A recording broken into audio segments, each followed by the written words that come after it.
Good morning, Owen. Good morning. Hey, how are you? Very well, thank you. And you? Good. This looks like your Lagos place. Doesn't look like Abuja. No, I literally just got home Ah, like 5 minutes ago. I flew in from Abuja this morning. oh, wow. That was a I'm risky just, one. uh, I'm just getting in right now. But nice Hey, to see good morning, Owen. Abu, good morning. Thank you. you. Good morning. Morning. Sorry, I couldn't join Good, the good dry morning. run. No Morning. problem at all. I Evening, sent a picture of where I was at the moment it was happening. I saw it. I saw the picture. Thank you. And happy Mother's Day. Happy Mother's Day to you too. Oh, yes, it's true. Happy Mother's Day. Yes. Happy Mother's Day. You may be struggling with connection. Informa, your picture is breaking. I My think, picture is breaking, eh? yes, both picture and audio is not. Owen, are you getting the same sense from your end? Yeah, same thing. Okay, what Correct. I'm going to Same. do, I'm going to leave and then come back. Okay, okay. I hope that works. I hope So so. I'm right here. I'm going to turn off my video a bit whilst I sort out my lighting. Good morning, boss. Mr. Barrow. Hi, Abu. How are you? I'm well, thank you. Your beard has disappeared. I'm talking to young people today. I need to look like them. that old age, they may not connect. How are Good you? morning, ladies and gentlemen. Ogadapo. Hello. Ogabu. How are you? Morning, how I'm are you? very well, thank you. Thank you very much for joining us this morning. Thank you. Okay, it seems video and audio is good from my end, so I will just. Well, I have to Madam come back. Owen, Hi, Dapo. Good morning. how you doing now? Well, thank you. It's good Wow. to see Okay, you. wow. Thank you very much. I'm just trying to sort out my light so I look as bright and gorgeous as you all look. So please bear with me whilst I switch off my video for a bit. But I'm here. Okay, great.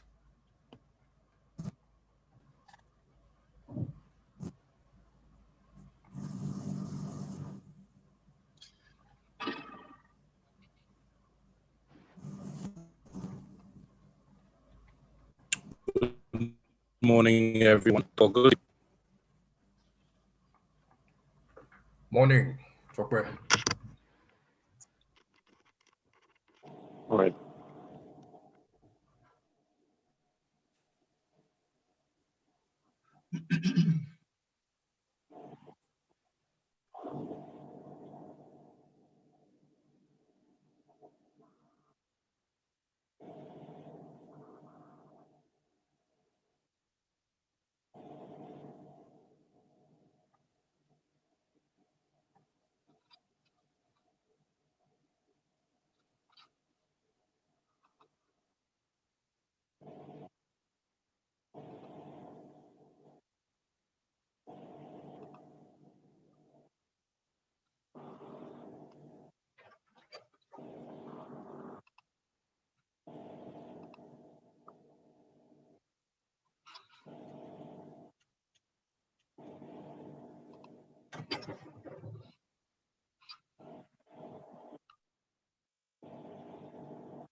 Good morning, everyone.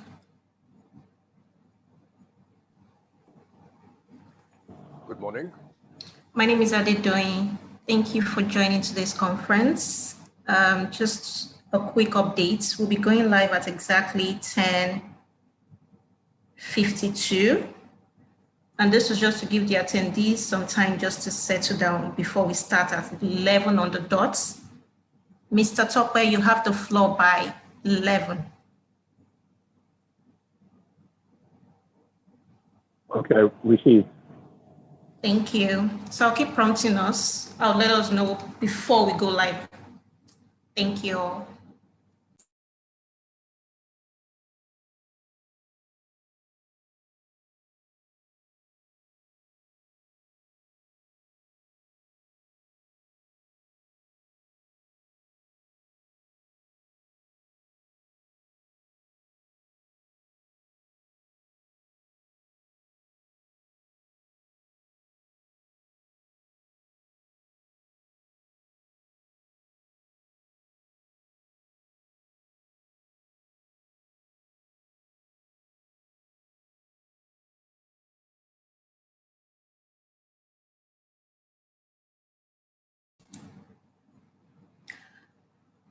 So we have one more minute before we go live. I would just like to plead with everyone. If you're not speaking, please can we have your video and audio off?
Once again, good morning, everyone.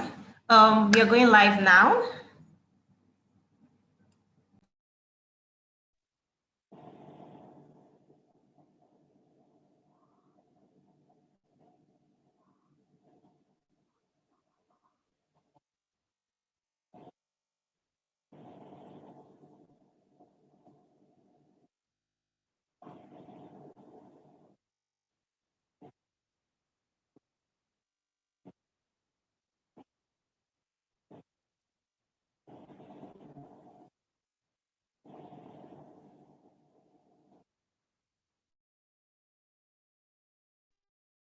Morning, distinguished ladies and gentlemen, to this inaugural conference of the MEN Foundation. This year, it is the gathering and the man. Not just for to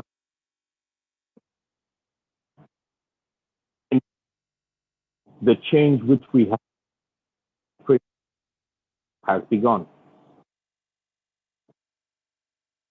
So you're indeed welcome.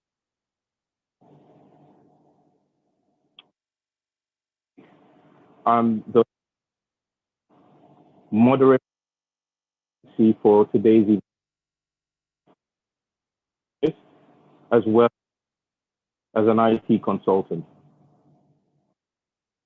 I'm going to give a spoken word to introduce the event and the theme. And the title,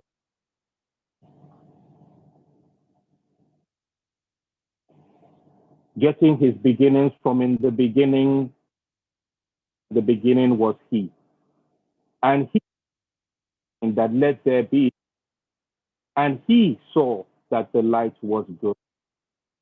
He saw that man was good. Oh, and not to be alone.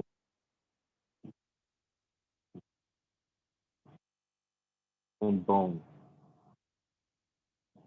He started to build the love and support of us together in the garden of God. Decided to be with. Now, it is a man full of sister. It's a man violence against those who he would not. He said it is a world, but given to protect sheep. And he said, let there be light. The standing of men. Man has evolved and say, we have come to know because within the she is he. For when he created man as one, the evolution of man is that man and she are one.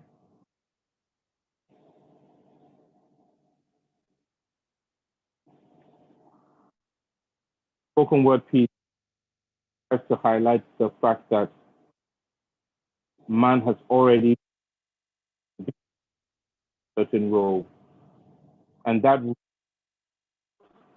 seems to have flaws, seems to be taking out in funny behavior towards women and children and towards the rest.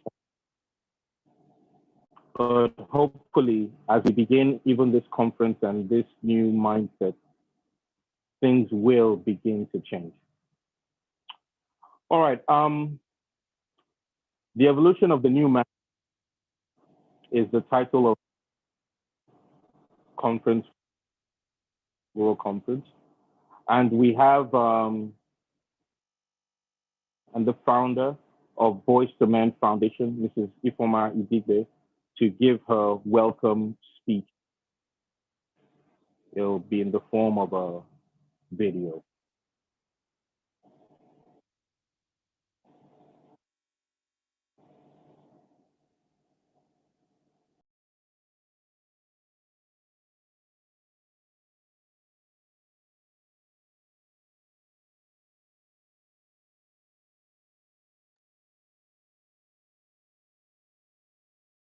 I'd like to start by saying welcome to all of you to the conference.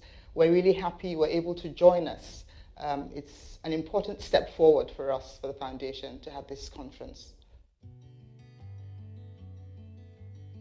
Okay, a couple of years ago, I sort of began to notice that it seems to me that the women were more confident, more focused on where they wanted to go in life. And I said to myself, I hope we're not spending so much time with women at the expense of the men. And that it's necessary to have an organization that will also support men to be the best that they can be. And in asking questions of men, I found that there are two things that they find important. One is securing the future. And the second is having a support structure that helps them to do so. And so I decided that MEN Foundation was something worth setting up.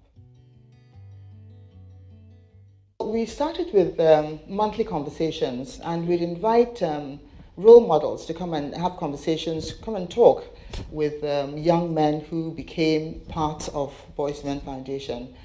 And then we started running programs. One of our programs for teenagers is called Becoming My Best Self. And it's about teaching them social skills, life skills, personal appearance, their grooming, and giving them confidence that they can achieve whatever it is they want to achieve. We also run a program for graduates, unemployed graduates, called Owning My Space, which is also about life skills. And you notice that the names of these programs speak to what we want to achieve. So for teenagers, becoming my best self.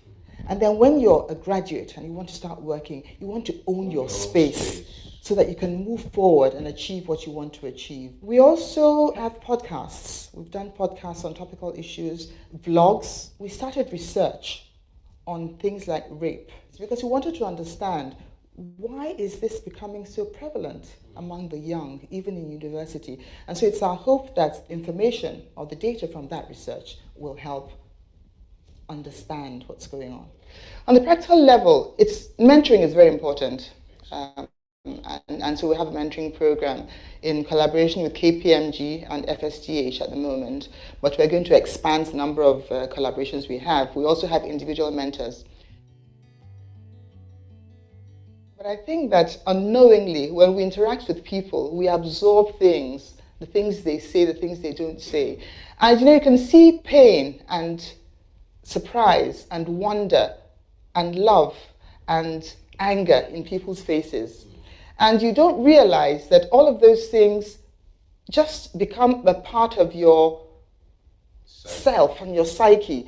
And so you begin to, when things happen to people and they tell you the story, you engage with them at a certain level. They may not even realize it. You may not realize it, but you understand them. And I always say that when I understand you, I can forgive you anything. And so over the span of my life, I've met a lot of men at different times, and in different contexts. And so when I decided to write the book from which the monologues come, I was surprised myself. A title would come to me, and I would know exactly what to write, And then, of course, I gave it to men to read, and they said, but this, you've got it spot on. It's gratifying when you've written monologues about men, for men to say to you, I can relate to this. This happened to me. Which means that when we design programs for Boys to Men Foundation, it means we understand what men are about and what they would like to see and what will impact on them. But the problem with men is that it's different from women. It's more difficult to get them to participate in programs because they care much more than women about what will people say, how does it look, absolutely. The ego, how are we going to look if we attend? But I find that because of the challenges of today, that's breaking down. And so that is good for us because it means that they will step forward and be a part of the programs. Yes, but you see, Boys to Men Foundation is not about boys becoming men. It's about the age span that we cover, from boys to men. That's really what it is. And if we're doing that, then it means that mothers matter in the equation, fathers matter in the equation, daughters matter, everybody matters, because for us to have a whole world, a complete world, a healthy world, everybody has to be involved in this project for men, just as they're involved in the projects for women. The conference for us is saying that we've got to a certain point and we're going to the next level. Is to draw attention now to what we're doing. Because we've been working reasonably silently in the background, running these programs. During COVID, when we couldn't run the programs, we started webinars. So the conference is to say, there's an organization that is looking out for men, and we're serious about it. And we'd like you to be part of this conference and see what we're doing. And if you like it, support us. A world where men and women have roles according to need, according to circumstance, not because society has decided that this is the role for the man and this is the role for the woman. A world where men understand that it's okay to talk about things you're upset about, that you don't have to pretend as if everything is perfect, because it isn't. Nothing is perfect for anyone.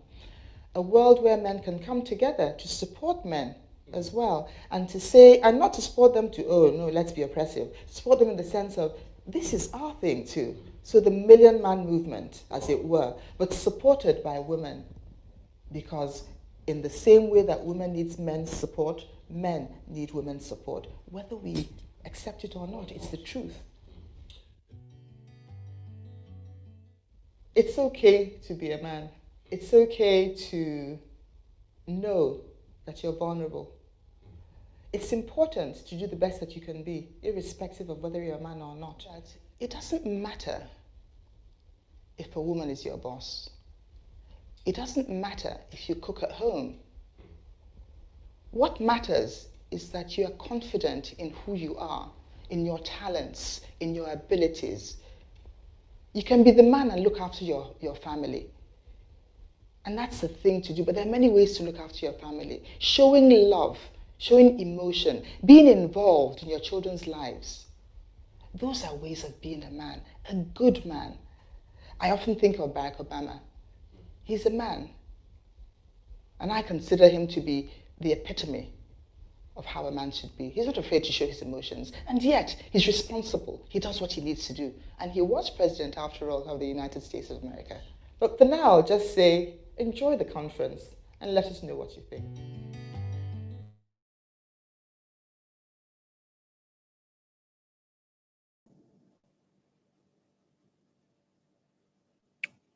Excellent. That was excellent. A very unique tint or stint of giving a keynote or welcome address. And that's really, really unique and different. Thank you very much, ma'am, for that. And it just sets the pace for the conference as a whole. You know, something refreshing, something new, something different, and a platform where we can actually discuss change. So thank you again, ma'am, for that. We're about to introduce our keynote speaker. Please, we'll give 3 to 4 minutes for the network, for the system to get ready. Thank you very much.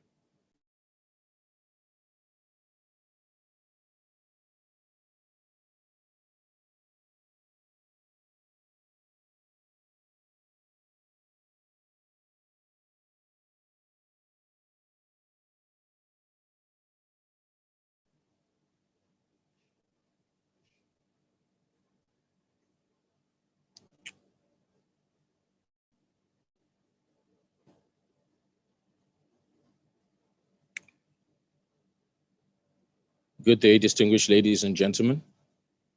And our keynote speaker, Mr. Aigoje Aigimokwede, is the founder and chairman of Coronation Capital. Now, this Coronation Capital is the hub that oversees the myriad of networking and financial investments. It has pillars in banking, finance, insurance, technology, and even the energy sector. Our keynote speaker was also the group managing director and CEO of Axis Bank from 2002 to 2013.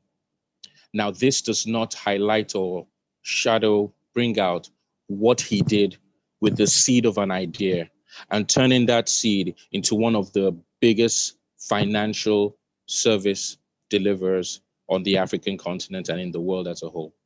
He took Access Bank from just a mere carrier of money to a force to be reckoned with. He is also a philanthropist, and as his nonprofit, which is for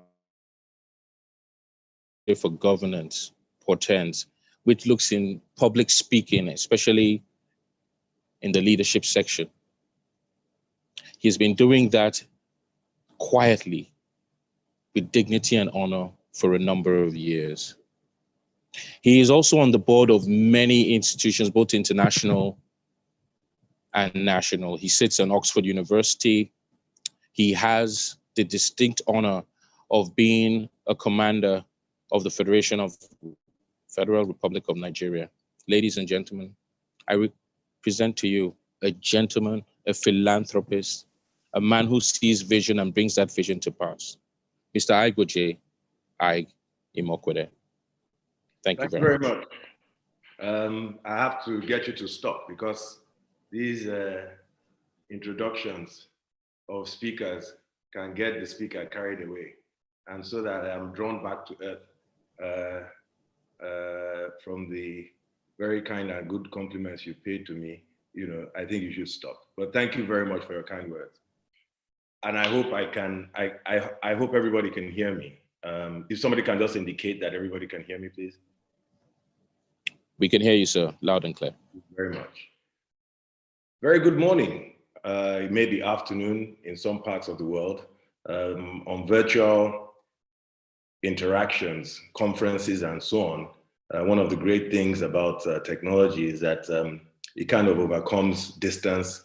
And if you overcome distance, you overcome time in a sense. So it's good morning or good afternoon, as the case may be, to all conference participants. In particular, I want to greet the trustees of the Boys to Men Foundation. And I want to thank the vice chairman and the founder of the foundation, Ifeoma Edigbe, for inviting me to be the keynote speaker at your inaugural conference. Now, let me just summarize my understanding of the purpose of the conference, themed The Evolution of the New Man. And it's essentially aimed at thinking through and trying to formulate a course of action to ensure that boys become young men who become older men who throughout the life journey act in a responsible, ethical manner and lead with integrity. And personally, I embrace this objective in a sense, in whatever aspect of life that I pursue.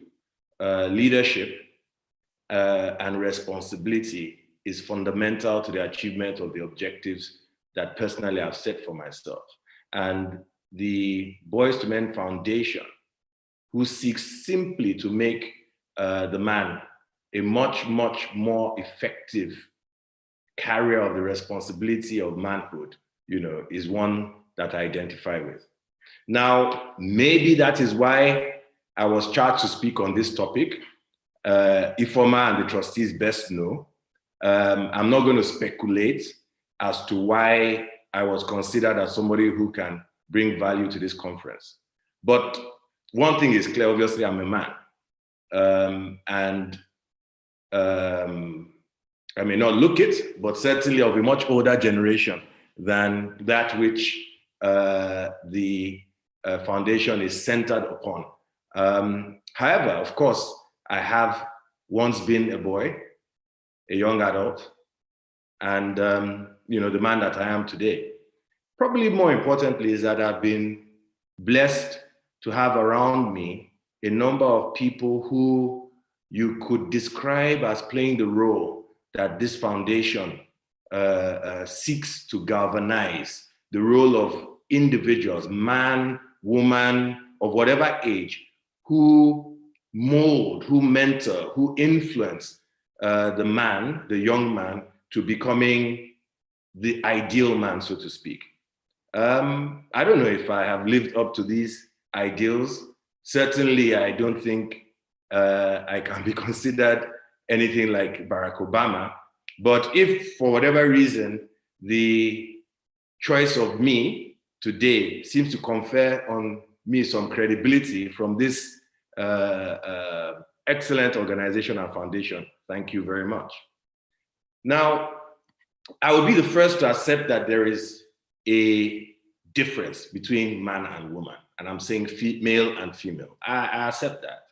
And in African societies, which are very Abrahamic in nature, still very paternalistic in nature, the social reality and social differences between male and female validate the emphasis on one gender or the other when we are trying to mold and influence human beings. However, I need to state from the get-go that my view of man is really almost gender neutral. I don't look at human beings from the perspective of whether they are male or female.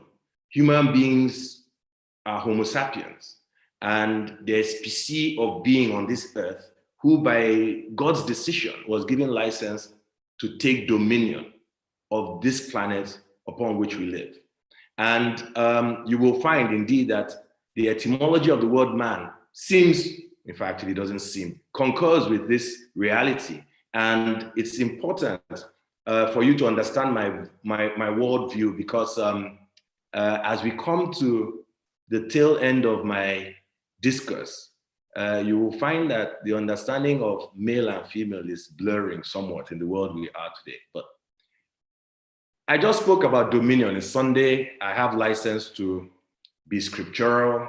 And when I said by dominion, human beings' dominion over this earth, this planet that we live in, I'm simply referring to the gift of thought, the gift of thinking, the mind, which is a single determining factor that differentiates man from every other being that occupies the planet Earth.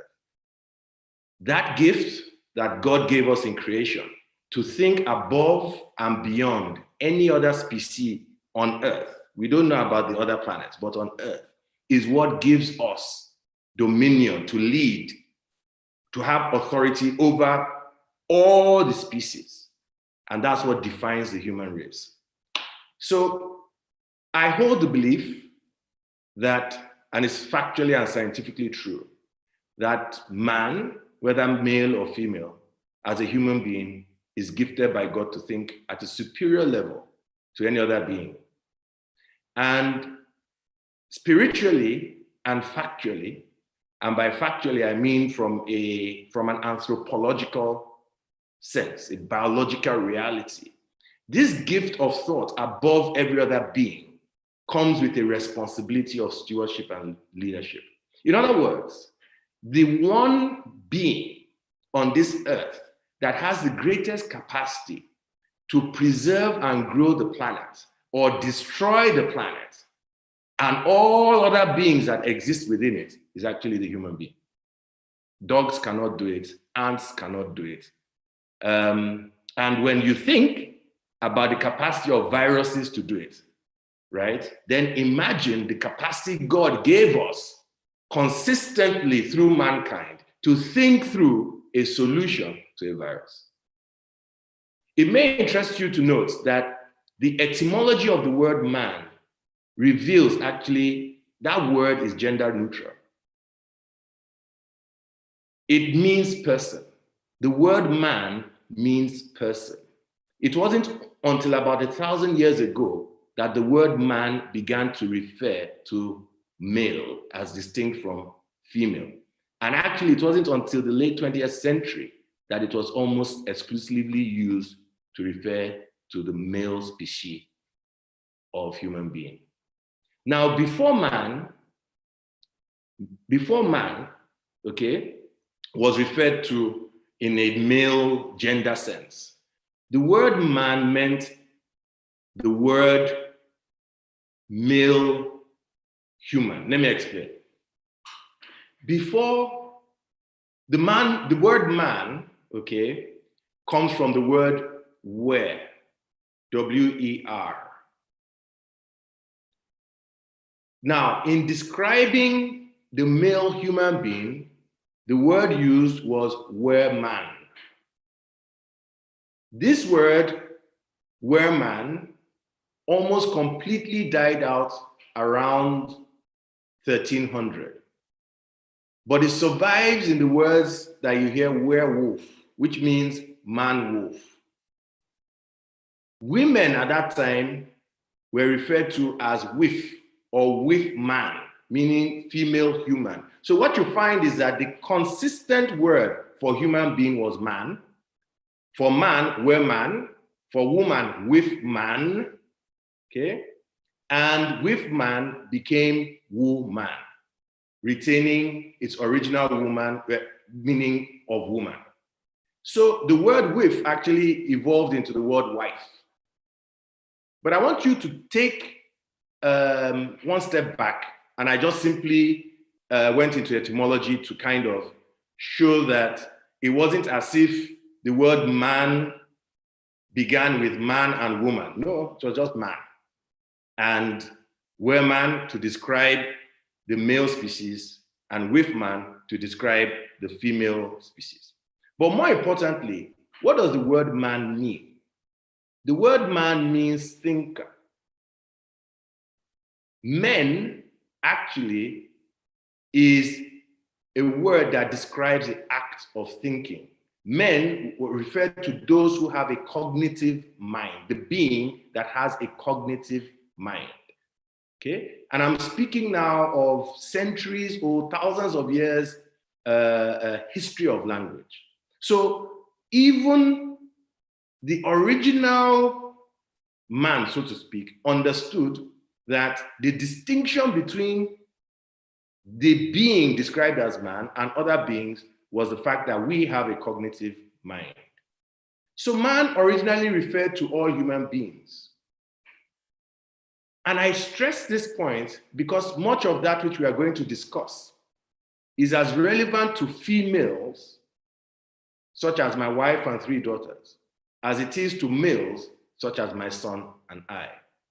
Now, of course, to communicate effectively, we tailor our messages and our interactions to the peculiarities of our audience. So if we are speaking to men, as the Boys to Men Foundation does, if the target is men, okay, our messages and interactions must be tailored to the paradigms and biases of the male gender. Otherwise, obviously, we will lose their attention very quickly. Similarly, in speaking to a female, our messages and interactions will be tailored to the peculiarities of that audience. Otherwise, we will lose their attention. And any good teacher, any good mentor, any good guide who chooses to impact understands that the first rule is engagement. So I will express and expound my views through a lens that will make a male comfortable.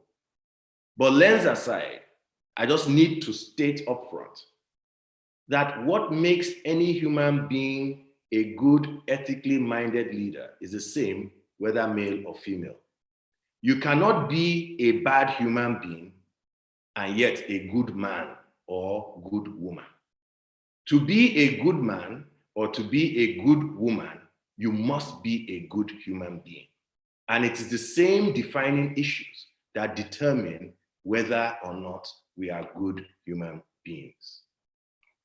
But certainly one thing is clear, and the Boys to Men Foundation correctly identifies that as our planet changes, the Earth, as our planet changes and evolves, it brings with it challenges that human beings must think through. And so, from the time that man was created, the Earth has continued to evolve in ways that throw forth challenges that compel us to think. And by the blessing of thought, we are able to come up to responses or come up with responses to those challenges which shape the world and, interestingly, throw up new challenges. And a simple case in point is pandemic.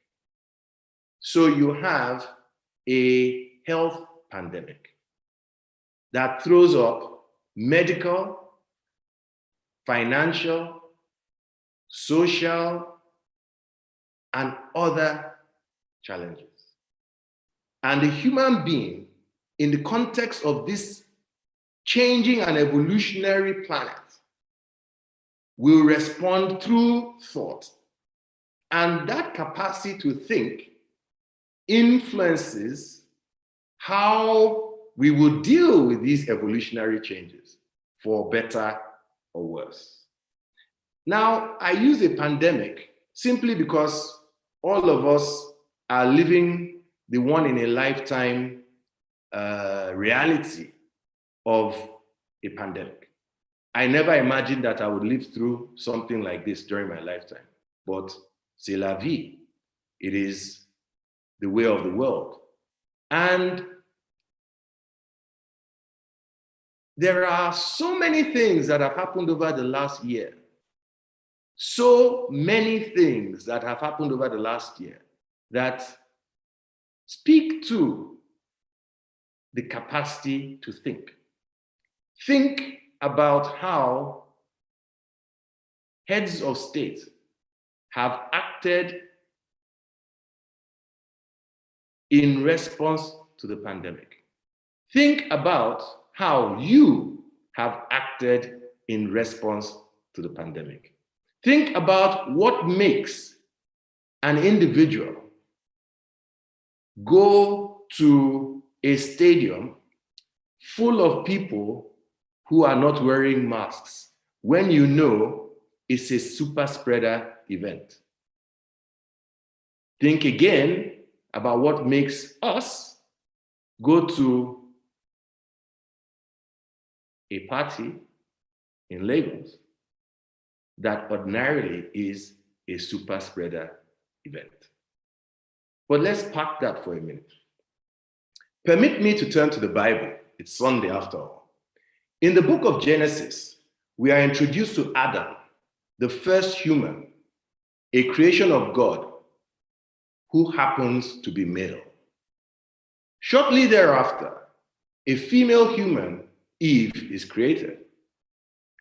Both Adam and Eve were gifted with the ability to think.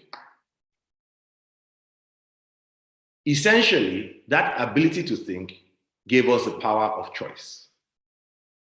And God told man, male and female, that go where you want, do what you want to do, it's yours. Included in that choice, however, was the choice to obey or disobey an instruction from God, which was, do not partake of the fruit of this particular tree. So the issue here is not about the spiritual implication of choice. What I'm simply emphasizing is what the Bible told us, what the Bible tells us rather, and what most people on earth have come to understand is that God, our creator, gave us the power to choose. And on the planet Earth, that power was unfettered. He didn't give us there's nothing conditioned in the physiological makeup of man or biological makeup of man that says you cannot think.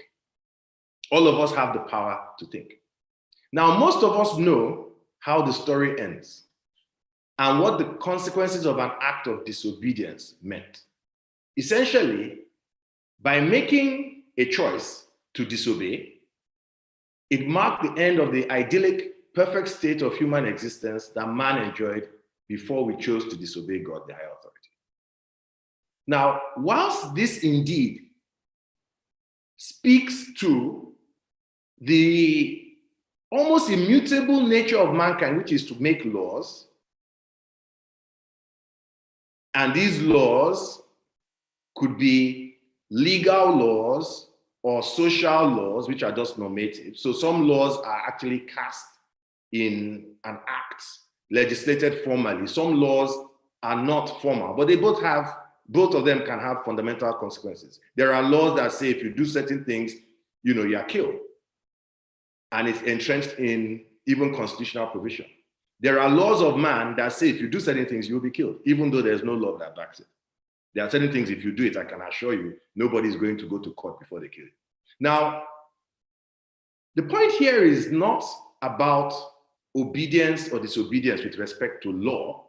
The point here is that since creation, man's state of existence has been shaped by the choices they make.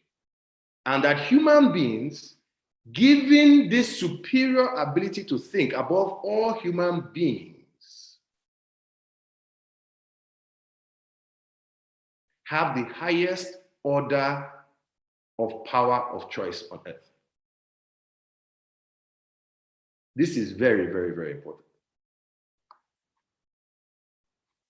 The ideal world, therefore, is that since we know the power of thought that is conferred upon us, since we know that the consequences of this power, right, are unlimited because mankind can blow up this earth, then human beings should be trained and developed from birth to make choices which have the greatest positive effect on planet Earth and human existence.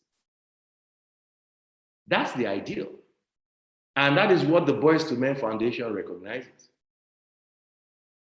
And indeed, that is what mankind at the earliest points of creation realized and recognized, and therefore made so much investment in those things that influence thought.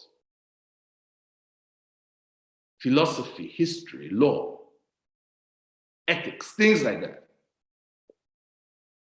Even science. The laws of science come actually out of a clear understanding of relationships. I'm saying earthly relationships. And in many instances, if you think about the law of gravity, or if you think about laws in economics, which until disproven and haven't been, are simply as, fundamental as certain states of existence that we've come to understand within the earth that we live in. But then the issue is this: since we recognize that thought is so important, do we, particularly in Africa, spend as much time as we should be doing in making sure that the capacity to think and think well is present in our young boys and girls? That is the crux of what Boys to Men Foundation is compelling us to think through and to improve. From the very point in time that I could think, the one thing I remember is that my parents, friends, relatives were trying to educate, counsel, guide, and mentor me with the goal of making me into a human being whose thoughts and actions would add positive value to mankind. By the same token, from what I can see, or what I could see, it was the same for my sisters and for my brother. If you ask me what I remember about my childhood, it was about efforts of those around me. Extend that to school, extend that everywhere. Every interaction with an older person seemed to be focused on molding me into a human being who would make positive contributions to mankind. Now, the approach to my education certainly reflected the teachers. By teachers now, I'm talking about parents and relatives, friends of our parents, in school, everything. Even what I heard from government, civics, the public addresses that came on TV when TV began to work, all of that, right, reflected the biases and paradigms on a myriad of issues, including gender. But at the end of the day, right, irrespective of whatever lens the message was coming to me from, everyone around us seemed to be focused on molding us to human beings who would have a positive effect on humanity. Now, I will, because we have a foundation whose name is Boys to Men, I have to concede that in my learning process, there are biases that influence those who taught me. And they are important, not absolute, but they're important, and understand where the foundation is coming from in drawing that importance. In the sense that when I was learning, the paradigms by which I was taught things that would make me think in an enlightened fashion to impact the world positively, I was taught that boys wore shorts and trousers, and girls wore skirts and dresses. I was taught that boys chose color blue and girls chose color pink. I mean, to exaggerate the phonetic lessons. Now,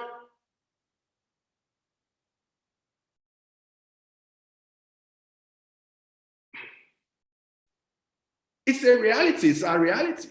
And therefore, some aspect of the process beyond the fundamentals of human beings certainly also will include a response to these biases and paradigms, which may inadvertently actually make us poor thinkers.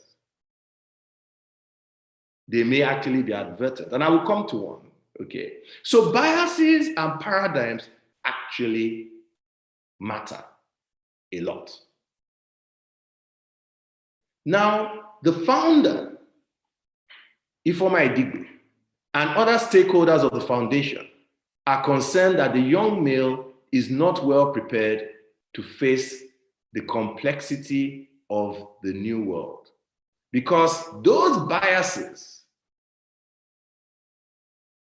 those paradigms, the environmental context within which, assuming that we could transport my parents, friends, and so on to this time, within which they would be operating, have changed.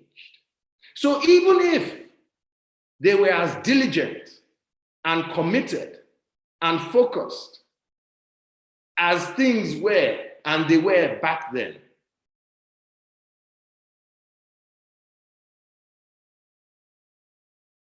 is the language of training, the approach to training, the intensity and tools of training, mentoring, and so on, by which I was taught, appropriate for this time.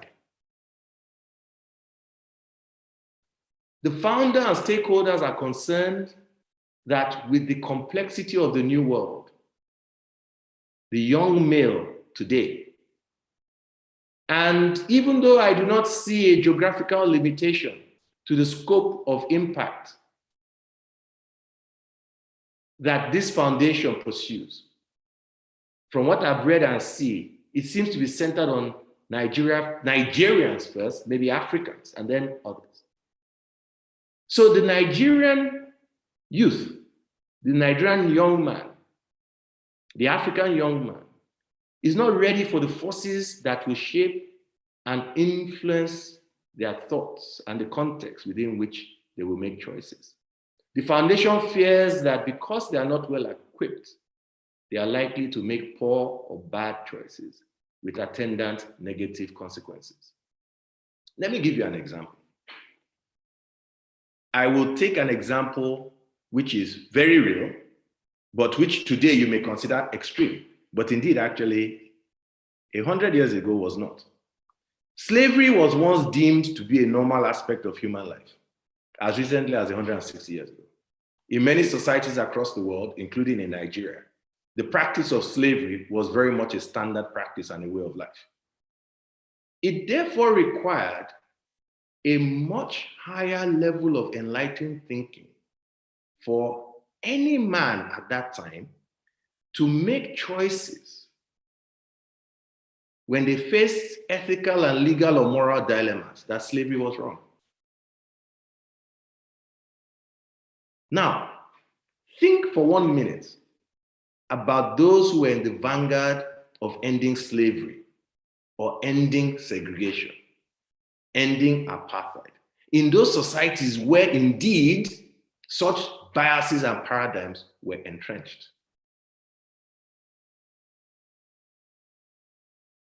That is what this foundation is all about. But it's thinking in the 21st century contemporary reality about the things that could make us behave like slave owners, slavery perpetrators in the 21st century. Centuries later, most of the world thinks of slavery as abhorrent. But I'll tell you something about segregation. The first time I visited South Africa, which was in the early 90s, I couldn't understand for the life of me how in the hotel that I was staying in, I was the only Black man that was eating in the restaurant, even though the restaurant was full of Blacks. They were serving us.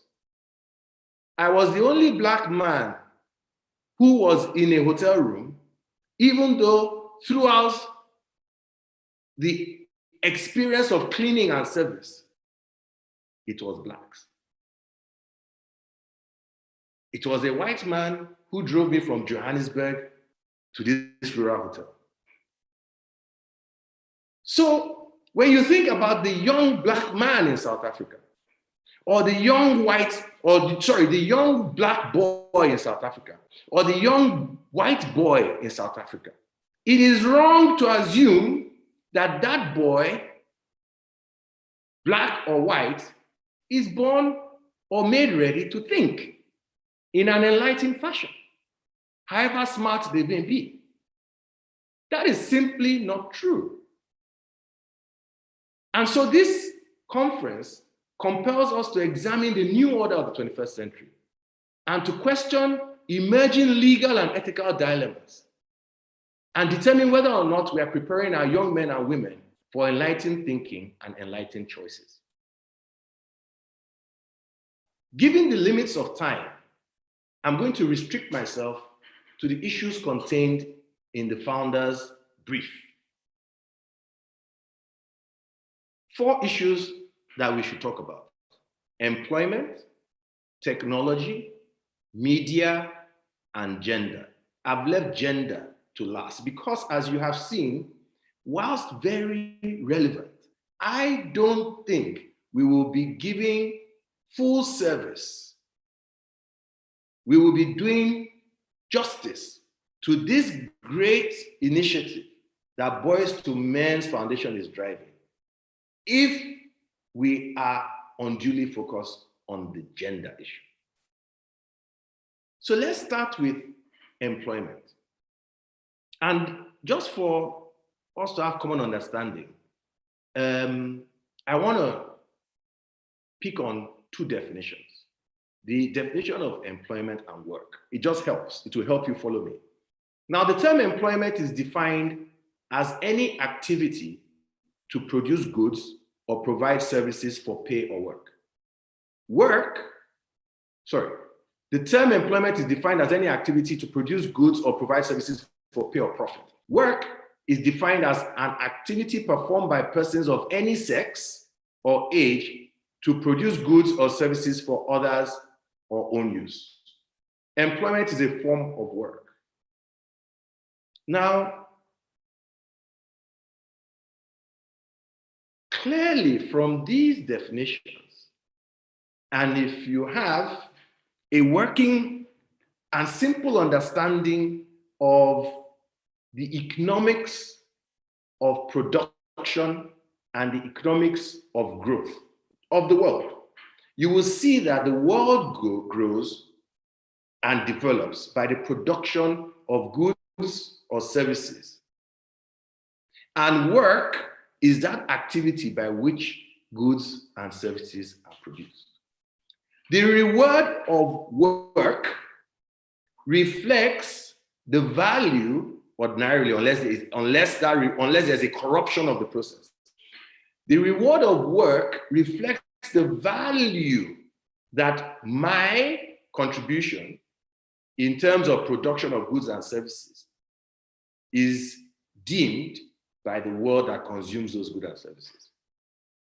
So, the relevance of every economic unit, that's the human being in this world, from an economic perspective, and all the social, political, and other things that flow from that economic reality is as a result of your contributions to work.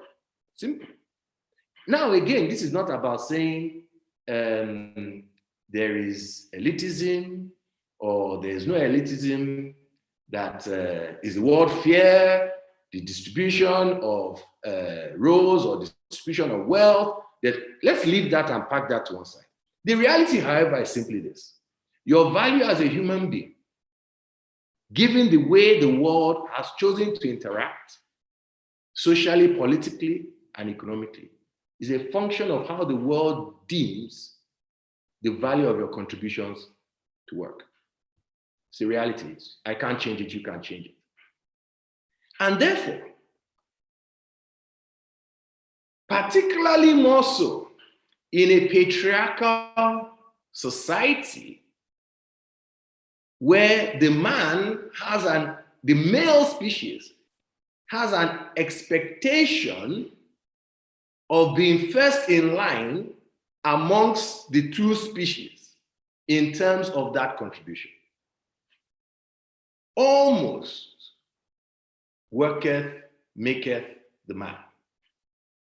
So the choices a man makes regarding work and employment are the most important in determining the value, whether perceived or not, is irrelevant, but the value that other human beings, every other human being, is going to place upon them. That's serious. And the choices that that boy or girl will make in terms of work they do will have consequences on their ability to contribute meaningfully. Now, in my time, things were much easier. I'm saying my time as a young boy. We didn't have the 21st century knowledge economy. We didn't have the fourth industrial revolution. These forces are confounding long-held precepts and paradigms on work and employment. How prepared is the Nigerian youth or the African youth for this? Some of the things that we should ask ourselves are mobility, physical mobility, virtual mobility, social and technical skills. In our day, in my day, a young boy or girl fixated on an academic subject, mastered that subject, employment and work thereafter followed a rather predictable pattern. Whereupon, if you excelled in that subject, there was almost a rational, calculable result as a result of your work or your effort, let me put it that way. It followed a predictable pattern. Whether professionally minded or entrepreneurially minded. The professionally minded work basically followed more of an academic learning experience. The entrepreneurially minded work, and by entrepreneurially, followed more of an apprenticeship. Now, by apprenticeship, rather, I'm not speaking to, well, it could even be, but I'm speaking to learning on the job. So I'm not saying that an apprentice doesn't have an academic foundation. I'm just simply saying the apprenticeship model was, as for all entrepreneurs, you learn from experience. But the subject defined you. Not anymore in the 21st century. Subjects have been rendered irrelevant. Interests are the dominant determinant of the efficacy of work and employment. Interest. It is what that young boy or girl is interested in and how much they invest in that interest that determines their relevance in the 21st century world. In Nigeria today, I guess the question is, how well do we support our youth in developing their interests and preparing them for the 21st century reality of work and employment? So we've spoken about employment. Let's talk about technology. Technology should be appreciated for the power and velocity to change the status quo. In other words, choices of technology today have consequences that cannot be imagined when you think about the past. Okay? So I want you to think about some great thoughts around technology, past thoughts. Okay? So somebody is thinking, how can light travel through time? Electricity. Somebody is thinking, right? How can I render the horse irrelevant and carry more goods? And so you have the car. Okay? And so I just want you to understand what thought is and how thought influences technology. Okay? Now, the common word used today to describe the power of technology is disruption. And the word is used simply because the power and velocity to change this planet based on the knowledge to think through technology has amplified in ways that are unimaginable if you go back to those days. A smartphone has millions more computing power than the IBM PC that powered man to the moon. A smartphone. So therefore, the same child that can think through taking people to the moon based on their understanding today with that same thought process, but the power of technology today is doing, so taking people to the moon required NASA. Today, taking people to the moon is the dream of maybe not men to boys, or maybe boys who are not really, have refused to become men, like Musk and Branson. Now, I also want you to think about our young men and women. So the young man who turns to a life of crime today can, from a business center in Benin, send out not one, not two, not 1,000 scam letters, but millions of scam letters over a weekend. That same man can, from that same business center, write computer programs, design presentations for companies that can take people beyond the moon.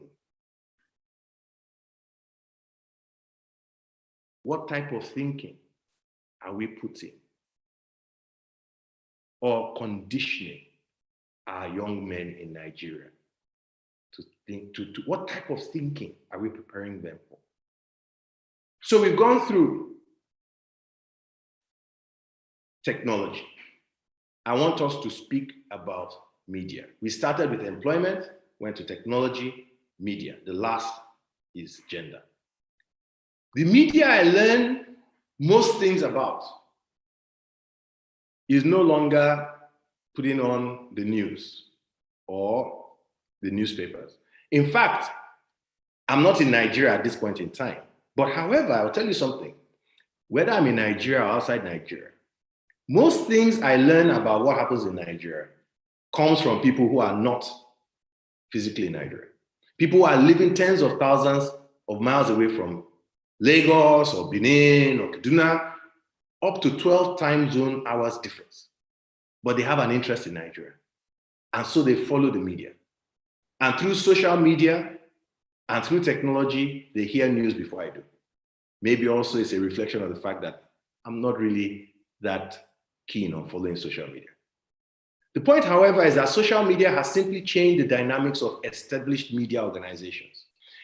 Before social media, you had, maybe say, across the world, tens of thousands of media organizations. Maybe if we exaggerate, hundreds of thousands of media organizations who had millions of employees. Today, we have hundreds of millions of media organizations. Bloggers, influencers, blogs, all types of media stations And they don't have millions of employees. They have billions of employees. So let's go back to that story of Adam and Eve. And what made man, what influenced man to think in a way that they chose to disobey?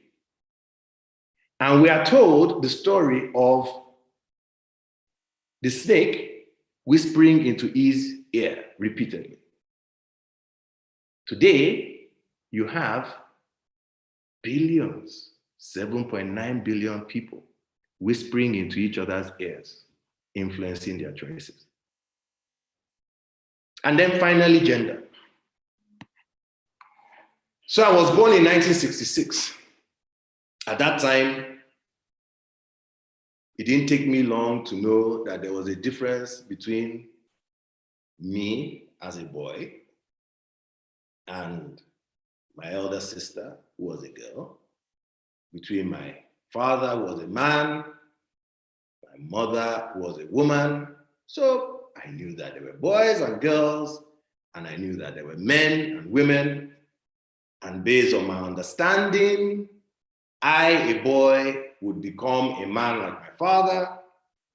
My sister and my sister who came after me would become, who were girls, would become women like my mother, you know. And the way I understood it is that men and women got married and they had children, and the children could be boys and the children could be girls, and that the world would go on. Now, today, this is how boys and girls grow up thinking. Okay, yes, I was born a boy, but I may want to be a girl. I don't want to be a boy anymore. And actually, depending on which country you live in, I can actually change my sex physically and legally. Let's extend it further. As a man, I don't have to marry a woman. I can marry a man and become a wife. And by the way, so can women. So the point I am making about gender is that biases and paradigms are no longer what they once were. Boys now wear pink and girls wear blue. Boys wear skirts and girls wear suits.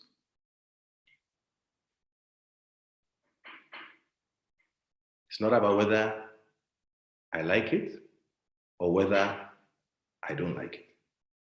It's about the reality of the 21st century that we live in. And so life has certainly become more significantly complicated. And as it's become more complicated, the compass to navigate these complications, think and make choices that are better for mankind, does not have a clear North Star. In those days, the compass that I used showed me what was north. Today, that same compass that I use for me still shows me north. But I need to struggle to find it. And me, the keynote speaker, a father, sibling, friend, employer, influencer, has been selected by your board of trustees to, in 45 minutes, make sense out of this all. And you can see that it's very far from straightforward. But however, my compass works. It still works. Because my compass is all about distinguishing between good and evil and choices based on what is right and wrong. For me, at the end of the day, through it all, the question we must ask ourselves is, have our choices been for good or for evil? And have they had the right or wrong consequences for humanity? I say to people who ask me, what is the legacy you hope to leave behind when you are gone? And I simply answer them that may the Most High God bless me, that when people look at Igboje, tell my story, they will say that I stand on the right side of history. There is a poem that I must share with you at this point. Rudyard Kipling, if you can keep your head when all about you are losing theirs and blaming it on you. If you can trust yourself when all men doubt you, but make allowance for their doubting too. If you can wait and not be tired by waiting or being lied about, don't deal in lies. Or being hated, don't give way to hating. And yet, don't look too good, nor talk too wise.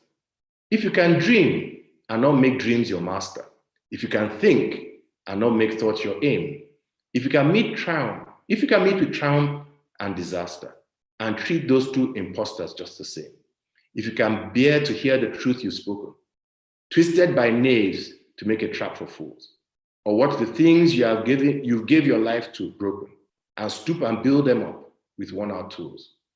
If you can make one heap of all your winnings and risk it on one turn of pitch and toss, and lose and start again at your beginnings, and never breathe a word about your loss.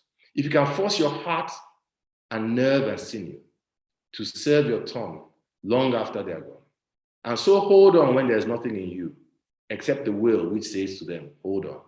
If you can talk with crowds and keep your virtue, or walk with kings nor lose the common touch, if neither foes nor loving friends can hurt you, if all men count with you but none too much, if you can fill the unforgiving minute with 60 seconds worth the distance wrong, yours is the earth and everything that's in it, and which is more, you will be a man, my son. And so I conclude that the issue for conference participants, whether your interest in the subject is as a man, or your role and ability to influence a man and the choices they make, is how well do you sleep when you know you have made poor choices with wrong consequences. I have to end now. We're going to Q&A. Thank you very much and God bless.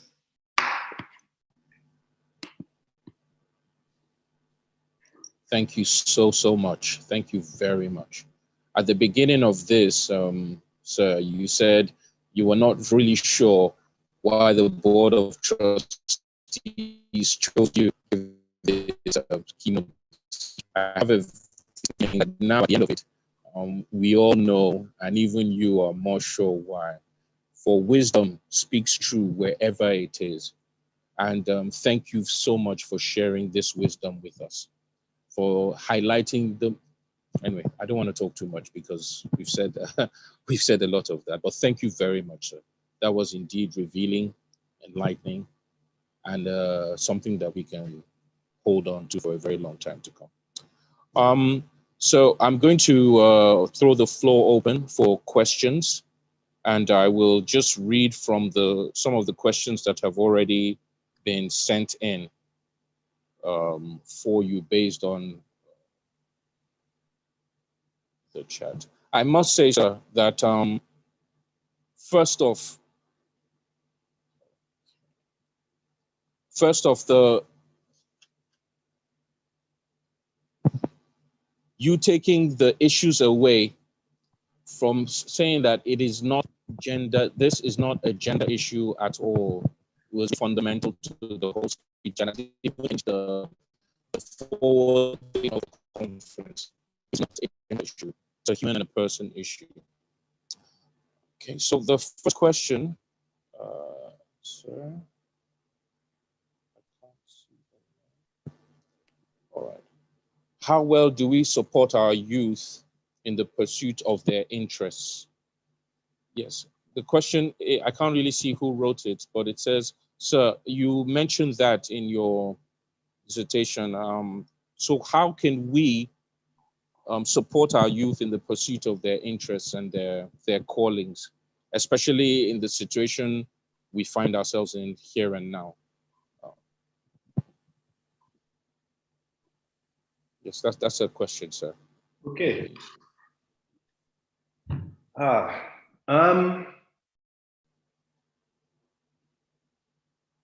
You know, the man who wrote that poem, Rudyard Kipling.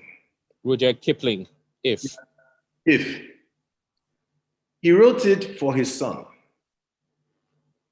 His son never became a man because his son went into service and died in service at the age of 18. The son did not turn 18. The son made a choice, okay? And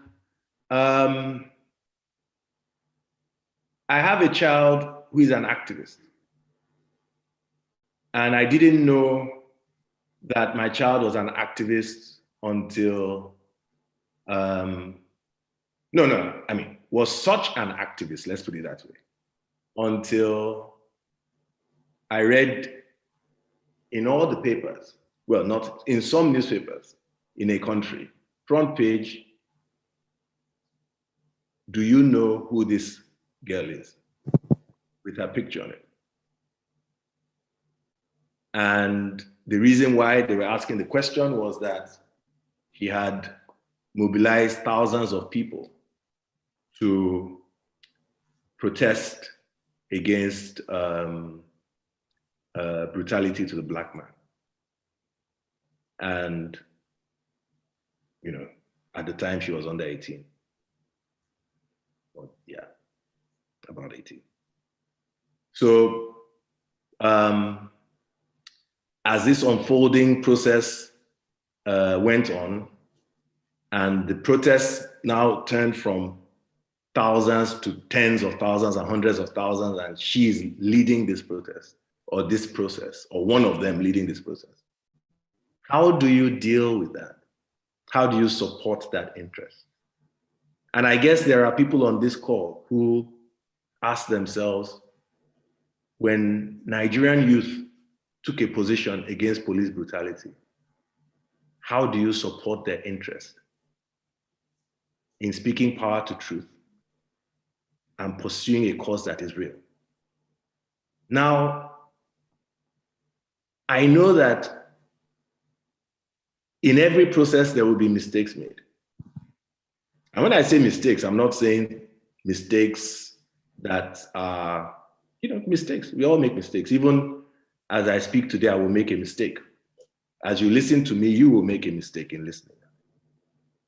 The issue is not about mistakes. The issue is about the truth that the trees of liberty are watered by the blood of martyrs. That is the truth. That immutable in the progress of mankind are men and women whose interest in our progress is so strong that they are willing to risk things that our normal biases and paradigms tell us are unwise to risk. And without those people, this world would not have made the progress that it has made. Those are the people who fought Nazism. Those are the people who fought slavery. Those are the people who fought apartheid. Those are the people who will continue to fight for the progress of mankind. And so I picked an extreme example of the tugs and challenges of supporting our children's interests to illustrate that at the end of the day, history will judge each and every one of us, the parent, the teacher, the adult, who had a child whose interest could change the world.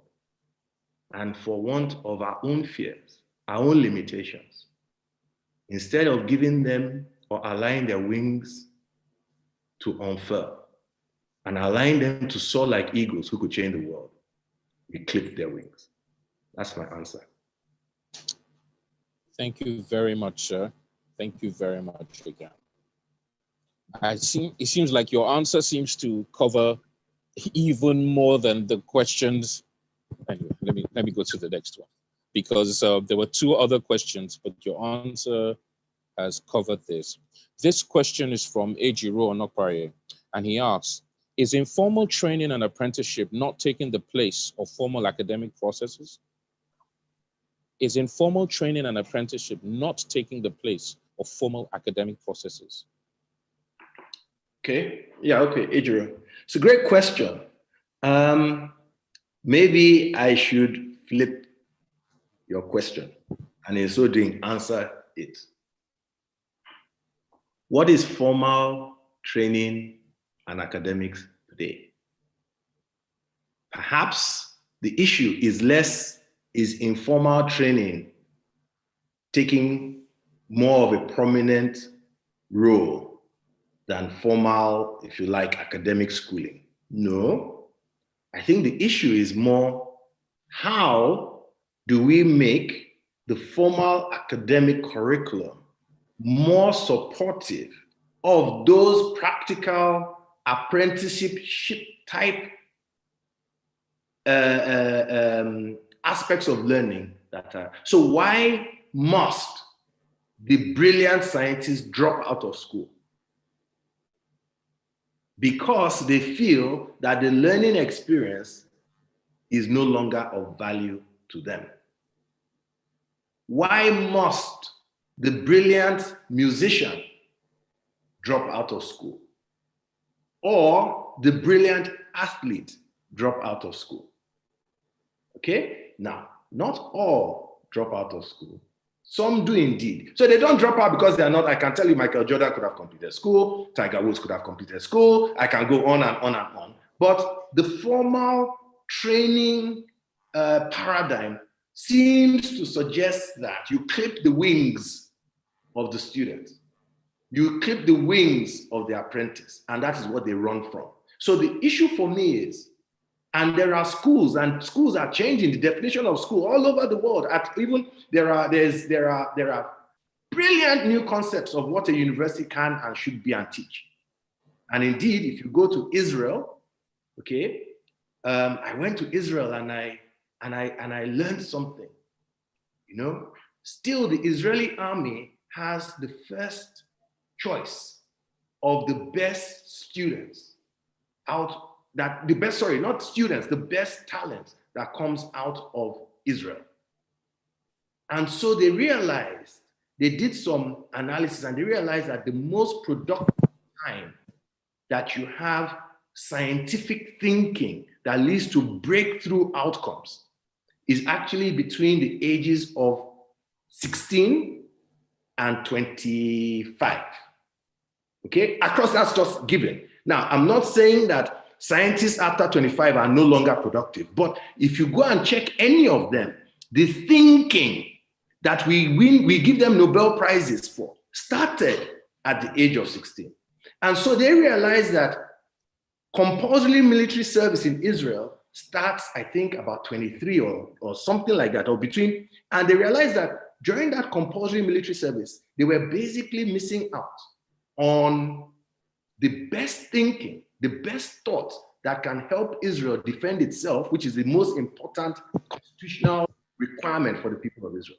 So you know what they did? They created these academies whereby in the army, they conscript gifted, the most gifted Israelis from an extremely early age. It's not that they take them from their parents or anything like that, but they begin to think and work for the Israeli army from an extremely early age. I've met some of these people. Well, when they leave the army, they come out, they go on to become billionaires, tech billionaires, disruptive billionaires, many of them. But the most important thing is that when you then ask yourself, how come Israel is a tech nation that it is today? How come Israel, after 30 years, Tel Aviv looks like Hong Kong or Tel Aviv looks like London or New York, when 30 years ago, the Tel Aviv landscape made the Lagos landscape look as if we were in New York. Okay, so that is really, anyway, I think I should stop there. Thank you so much again, sir. And what you've really emphasized is collective cognitive thinking of a people. The Israelis have done it, the Japanese have done it, the Russians do it. The Russians, at an early stage, you said 16, they start from 9, they get them into some schools, and the best ones from there are taken to be scientists and thinkers for the nation. The Chinese did it as well. So I think we as Nigerians and Africans, once we begin collective cognitive thinking, then I think it will pave a way for, you know, our education and even our development as a people. Thank you so much, sir. I have a question from Wali Eze Wali. And the question is, thank you for your incisive lecture. My question is this: how do we help young people, boys to men, to develop effective cognitive orientation that will help make them informed choices that will help the rebirth of our society in terms of employment, technology, media, etc.? Wali Eze from Abakaliki.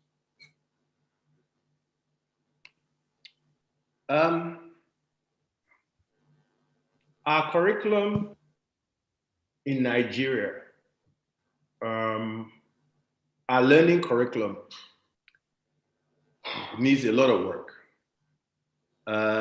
But let's start from this notion of inspiration. Now, I was born in Ibadan, and my parents were civil servants. I would call my background classic middle-class civil service background, which means that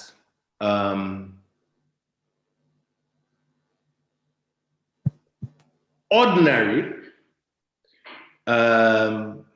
privileged in proximity to government and those in government. That's a privilege. So you see the power of office and the equipments of office. But unless it's an extremely corrupt society, the child of a civil servant ordinarily should live an ordinary life. At that time, it was not an extremely corrupt society, and so we lived an ordinary life. So even though I lived in Ikoyi, right, when there was no water, all of us, including the children of those who served either as gardeners or house minders or nannies or whatever it is, we all took buckets and walked to the public tap, queued up, filled the buckets, put the buckets on our heads and walked back, all of us. And at those points, I fought with children who sold oranges and sold granules. We would fight whilst we were waiting for our buckets to be filled or whatever it is. We would play football and so on. In other words, that's the Nigeria I mean. In that reality, my understanding of achievement came from the fact that I knew that people before me, in other words, mothers, fathers, men and women, whose lives were even more, what's the word now? hard in terms of the circumstances of birth, right, were working in government, okay, and playing other roles in Nigeria where their achievements stood on the same level as the greatest people in the world. So as far as I knew and understood, any of us, whether me, the child of the civil servant, or the boy I was playing football with, or whose bucket was in front of me, the child of my gardener, any of us could win a Nobel Prize because the people, our uncles, our aunties, their parents, listen, we're winning Nobel Prizes. Our people were artists for whom kings and queens queued up to sit down for so they can make portraits of. That is the Nigeria I grew up in.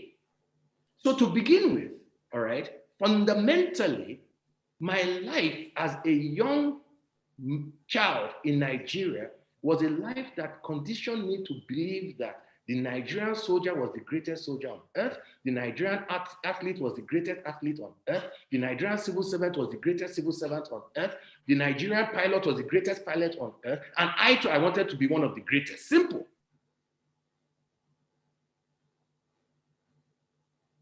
So if you build on a foundation like that,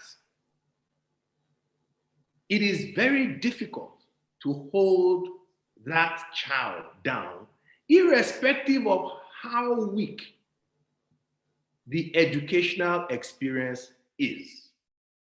I recall, was it Cosmos Maduka telling me that the first time he came to Lagos with his mother as a child, barefoot from Newi, with his poor mother, he pointed at the first thing he saw at Ido Terminus, which was a high-rise building, and he told his mother, one day, right, I'm going to have a building like this. Now, don't look at that child as precocious. That is Nigeria of that time. Now, today, what is the context within which this young man in Benin or Newi or Katsina growing up to believe he can be or his sister can be? We've got to fix that. That is the fundamental faulty foundation that is constraining Nigeria. We have so conditioned ourselves to believe that a lack of merit, a lack of excellence is the color of our skin and reflects our being. That really mediocre output is embraced when, as a child, mediocre output was, was put in its right place. That's what I knew. Thank you so much, sir. Thank you very much. And your answer has answered the next 15 questions. Oh, wow. Let me take just a couple more and I'll let you be, sir. Being born right asks, given that many parents are still rooted in old paradigms of gender bias, what steps can be taken as a society to prevent such thinking from being passed on to their children?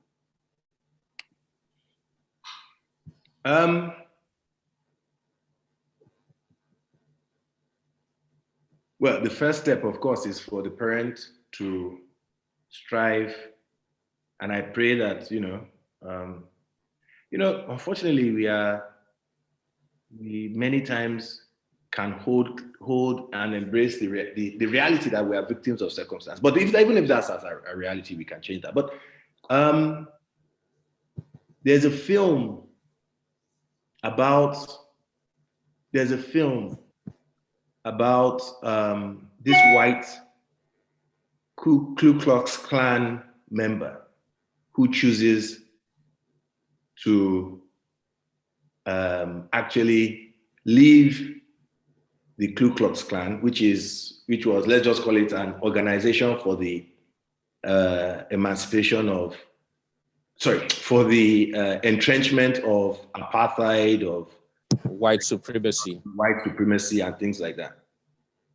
And he then says that he doesn't want anything to do with this anymore, and he wants to actually fight against white supremacy.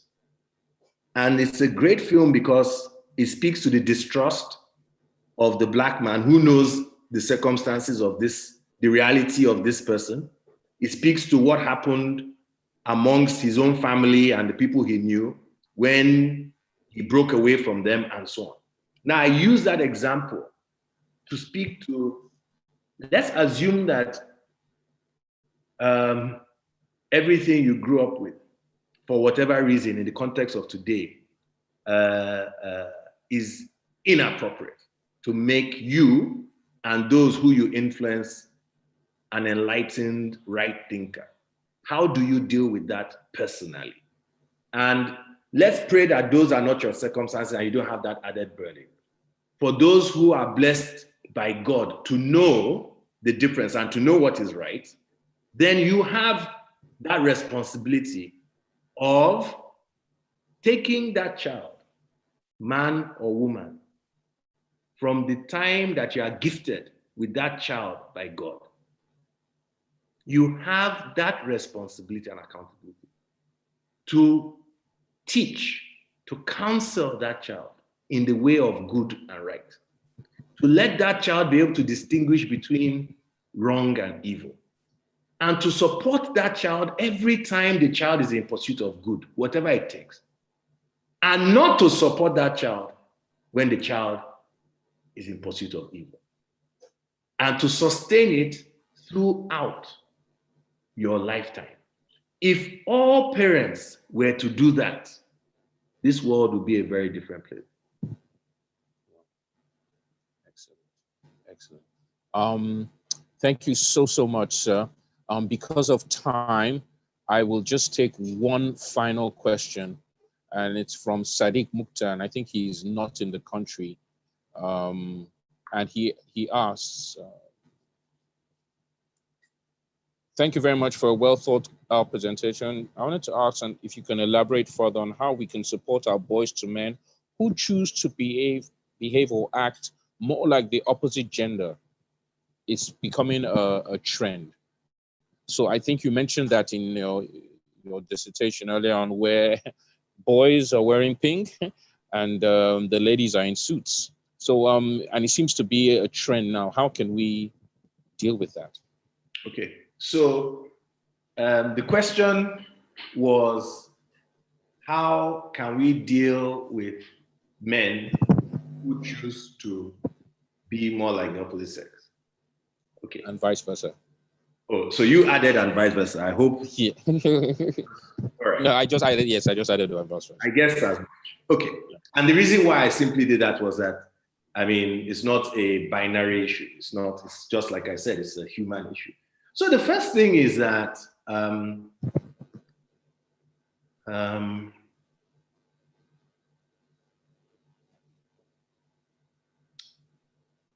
there are religious biases.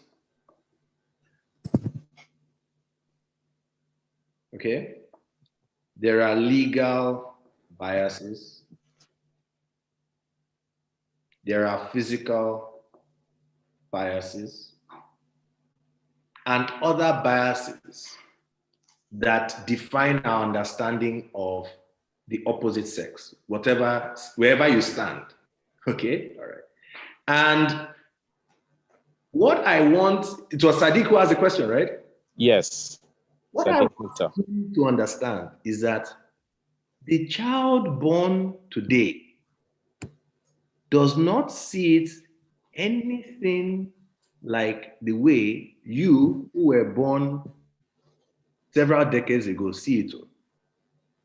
So I'm making you understand that even the child who to your mind seems to embrace the traditional notions of what his sex or gender represents or her gender represents, okay, their understanding of their friend or family member who embraces gender neutrality, okay, all right, is completely different from yours. And so they're not asking the same question that you're asking. And I dare say that in 40 years' time, the question you just asked will be relevant.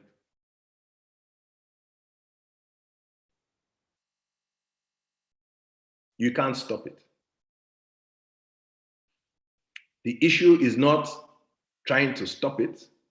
The issue is, irrespective of the unfolding dynamic and changing ways of the world, how do we make sure that the choices our children, young men, and adults make are for good and not for evil? Thank you very much. Thank you so much, sir. All right. Thank you. It's been amazing. Final words just before you leave, sir. So I can say anything? Yes. Anything, sir.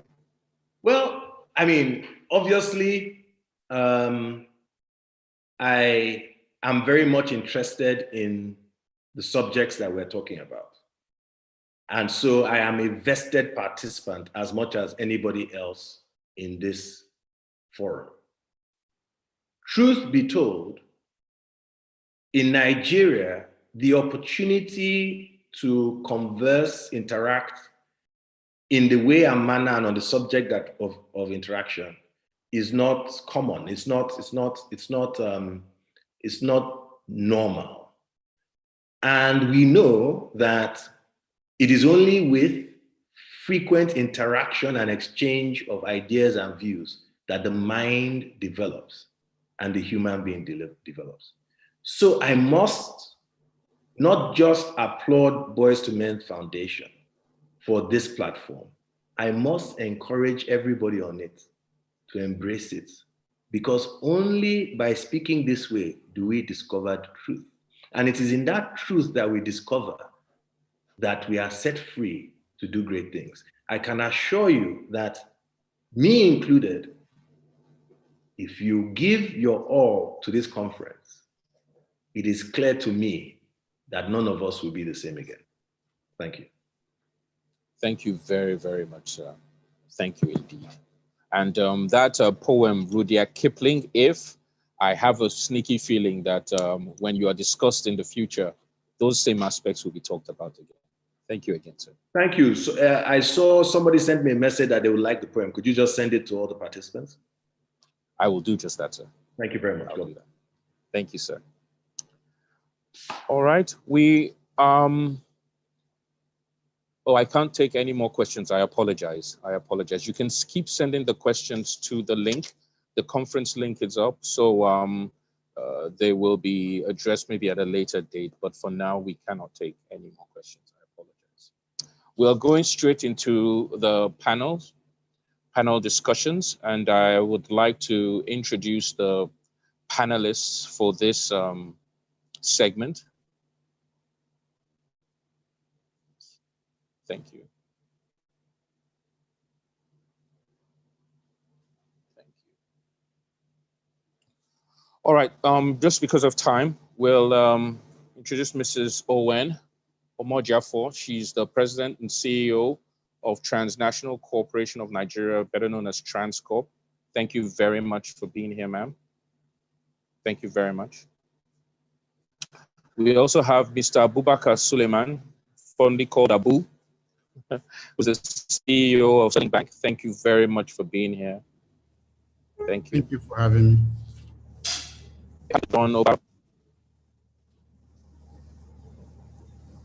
Tomorrow is also here.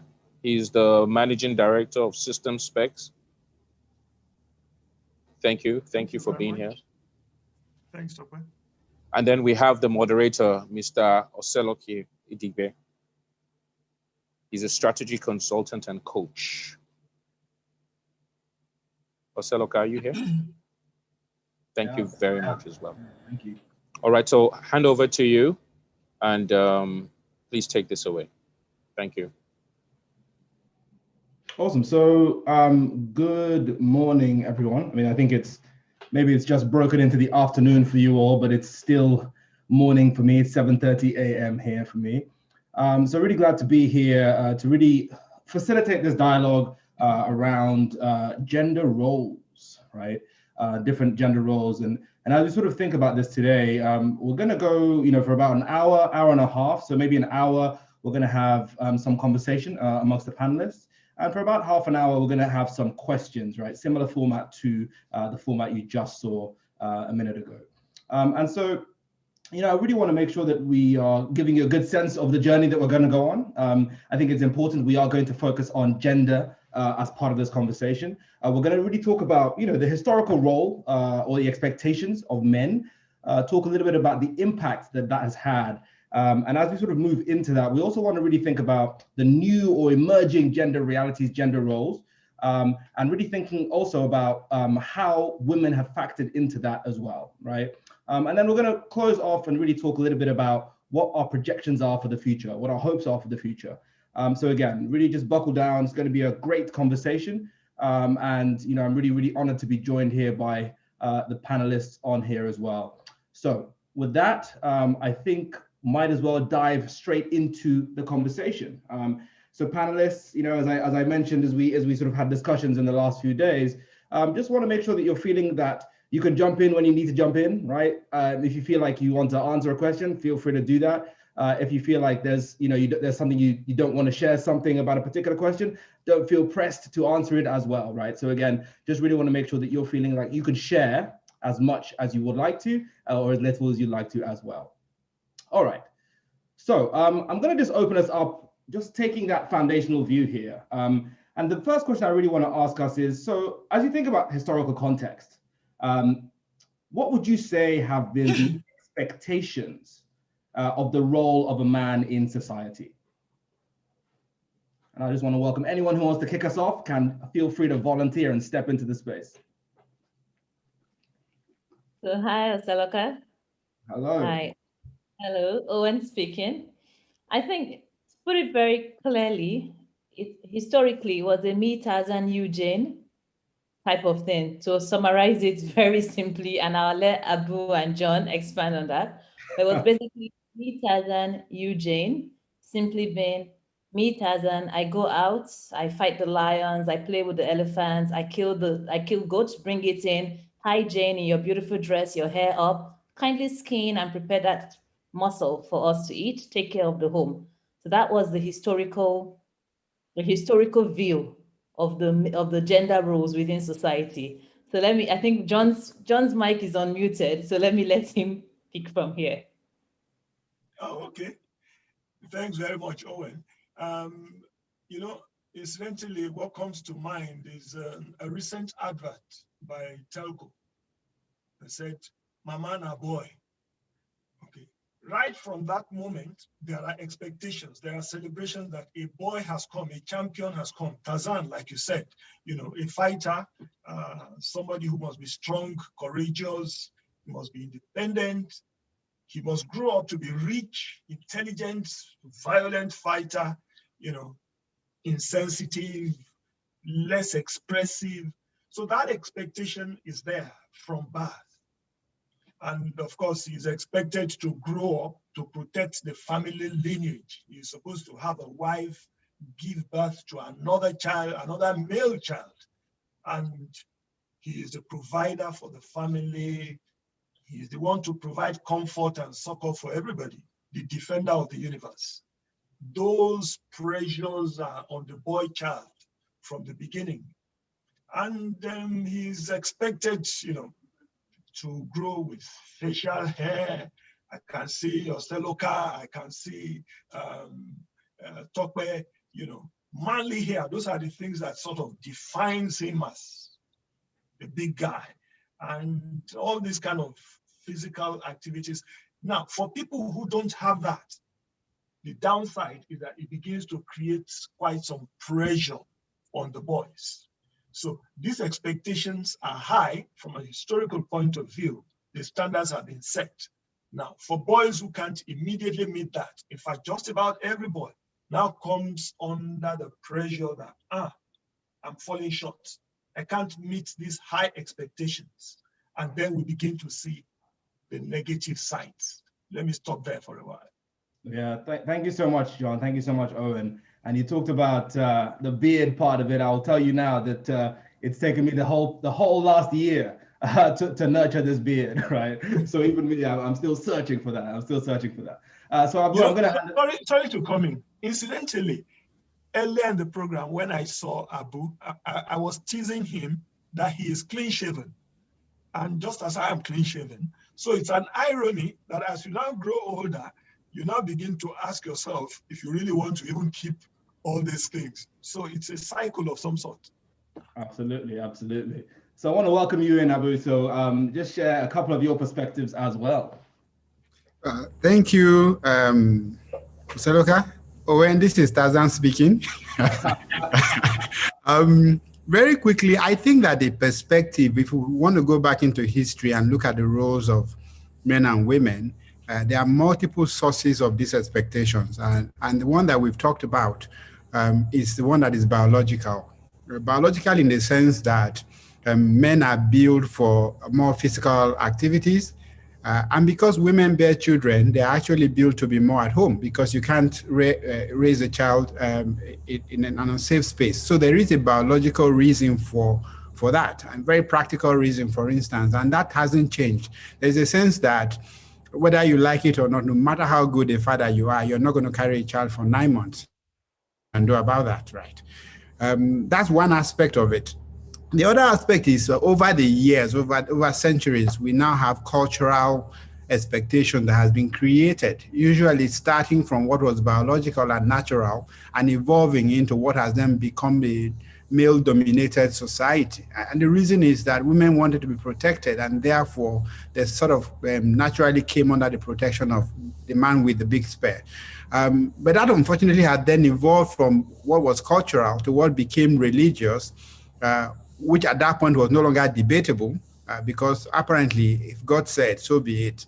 And then has then moved on into dogma, where even without questioning what was intended in the religious books, people took advantage of that evolution to then create a male-dominated society. So that's another source of expectation. And that expectation is both on the men and the women, where the men are actually expected to be in a particular way and the women are expected otherwise.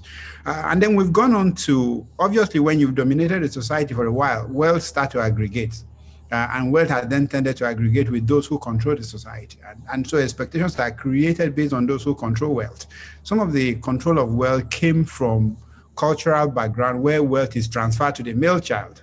And so because the male child controls wealth, there is an expectation that you have to care for the women. And again, it sort of continue to deepen this idea that the men controls and the women will follow.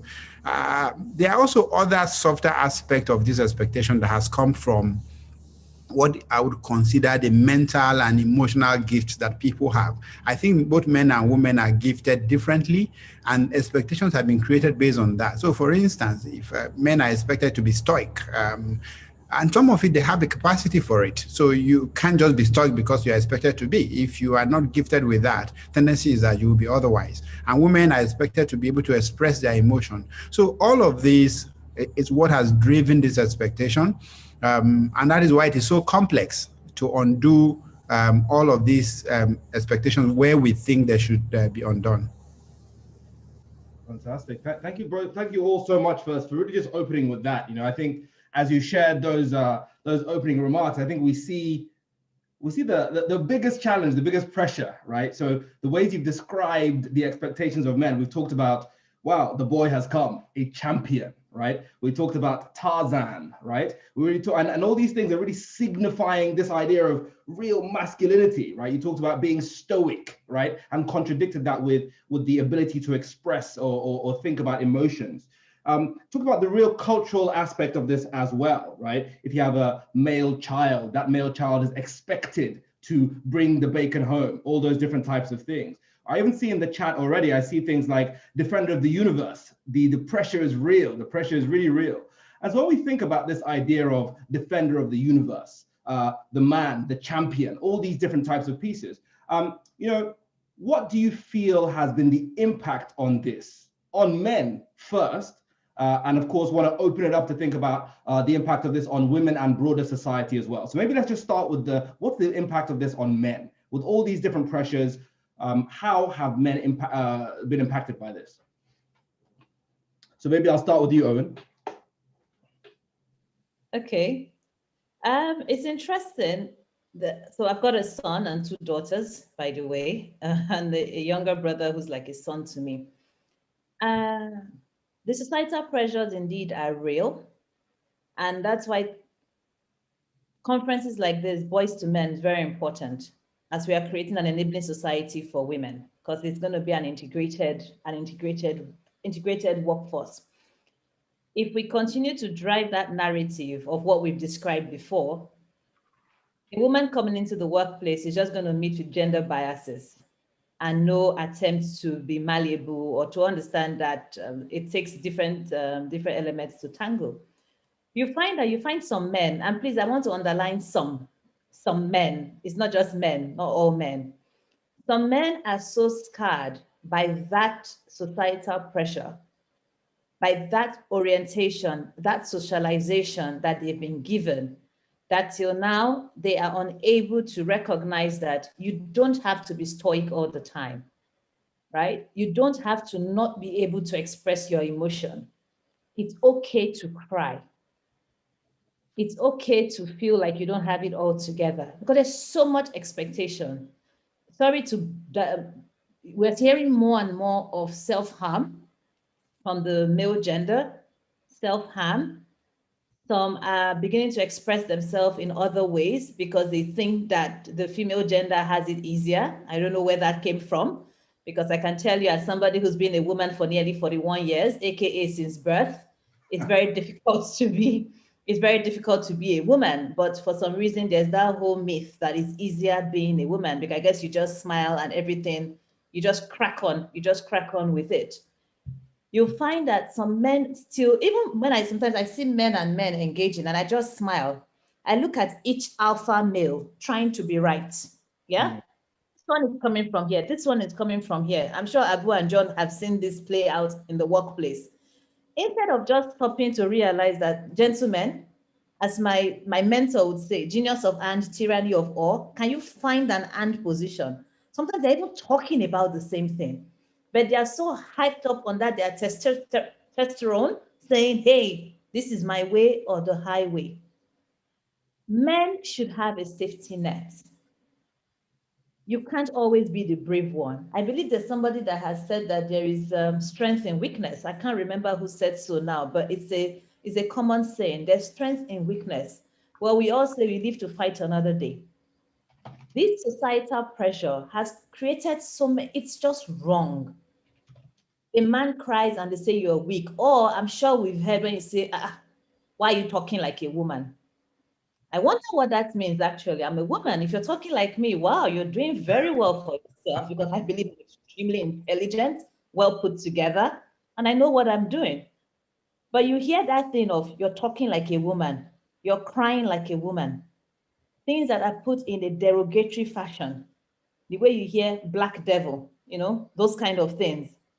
Society keeps on reinventing, reinforcing such things with such common saying, and it's not the right way to go. But then we still have some men, a lot of men today, who understand that it's okay to be weak, it's okay to have low moments, and I see them in the workplace on a daily basis. In the last 1 year, there's nobody that has experienced, there's nobody living, to the best of my knowledge, except a few people that survived the Spanish flu and all of that have experienced what we are going through, or what we just went through from last year to this year. The ability to have emotions, understand what those emotions are and how they play in your day-to-day life, has been very, very useful to us. As leaders, I'm here on this call with group CEOs who are employing a large number of people. We have never been more focused on the employee mental well-being as we have been in the last 12 months. if we were still operating under that vision of everybody be strong, everybody keep a stiff upper chin, we would have more disaster than what we already saw. So we're able to touch into what I would call, with a lot of pride, our feminine side, our maternal instincts, let me put it in that way, to provide additional care and comfort. And by the way, just to note, when people look at the role, that societal pressure, we should note something, even the dads here. Mothers play a very strong role in the lives of children. So we mothers too, we bring up our sons, we bring up our daughters. So those societal pressures that are in here also comes from us. And as we are growing up, we are finding that we are balancing it more and more, letting the man understand how it's okay to not be the defender of the universe. It's okay to be the defended. So the narrative is changing, slowly but surely. Thank you. Awesome. All right. So I think, a couple of salient points I really want to bring there. And I think right at the beginning when you started sharing, you talked about the pressures, right? You talked about always having to be right. And actually you talked about some of the impact here. And I think the things that you said were this around having it all together. And actually you moved into this idea of self-harm, right? So extremes in terms of, wow, the pressure is so much, right? That some folks might actually be looking at, things that are not helpful to them, right? And again, because of all that pressure. And so I want to hold us on a couple of pieces here. I know you talked a lot about the role of women and actually the importance, right, of women in raising kids and in being in the workplaces and all these different pieces. And I want to really get to that and the impact of that on men and this narrative as well. But before we do, I want to talk to Abu and John here and really just think about, so what has been the impact for you, right? So as a man, what has been the impact of these societal pressures on the way that you've thought about going about your daily life? Okay, so let me have a go, and I'll try to be brief. I actually think that we always think of this impact as negative, and sometimes that is wrong because there is also a very positive impact to some of the societal pressure. A lot of us have been driven by that to build great things. So some of the people that have built great businesses may actually have started with just a simple desire to be a responsible man as defined by society. And a responsible man is one who brings home the bacon. So that is not a negative thing, right? So let's put that on the table. The negative impact, however, is sometimes overwhelming. I'm not a mental health expert, so I'm not going to pretend to be one, but I do know that the inability of men to actually express themselves and to talk about how they really feel, especially in very difficult circumstances, have had really, really major impact on their lives in ways that you cannot understand. I lost my mom early last year. And I remembered for about 6 months, I just could not deal with it. I could not break down or cry or express myself the way it would have helped me. The only way I was able to deal with it was to get out of this society, take a vacation, and be somewhere by myself where I suspect that people were more open to a man being emotional.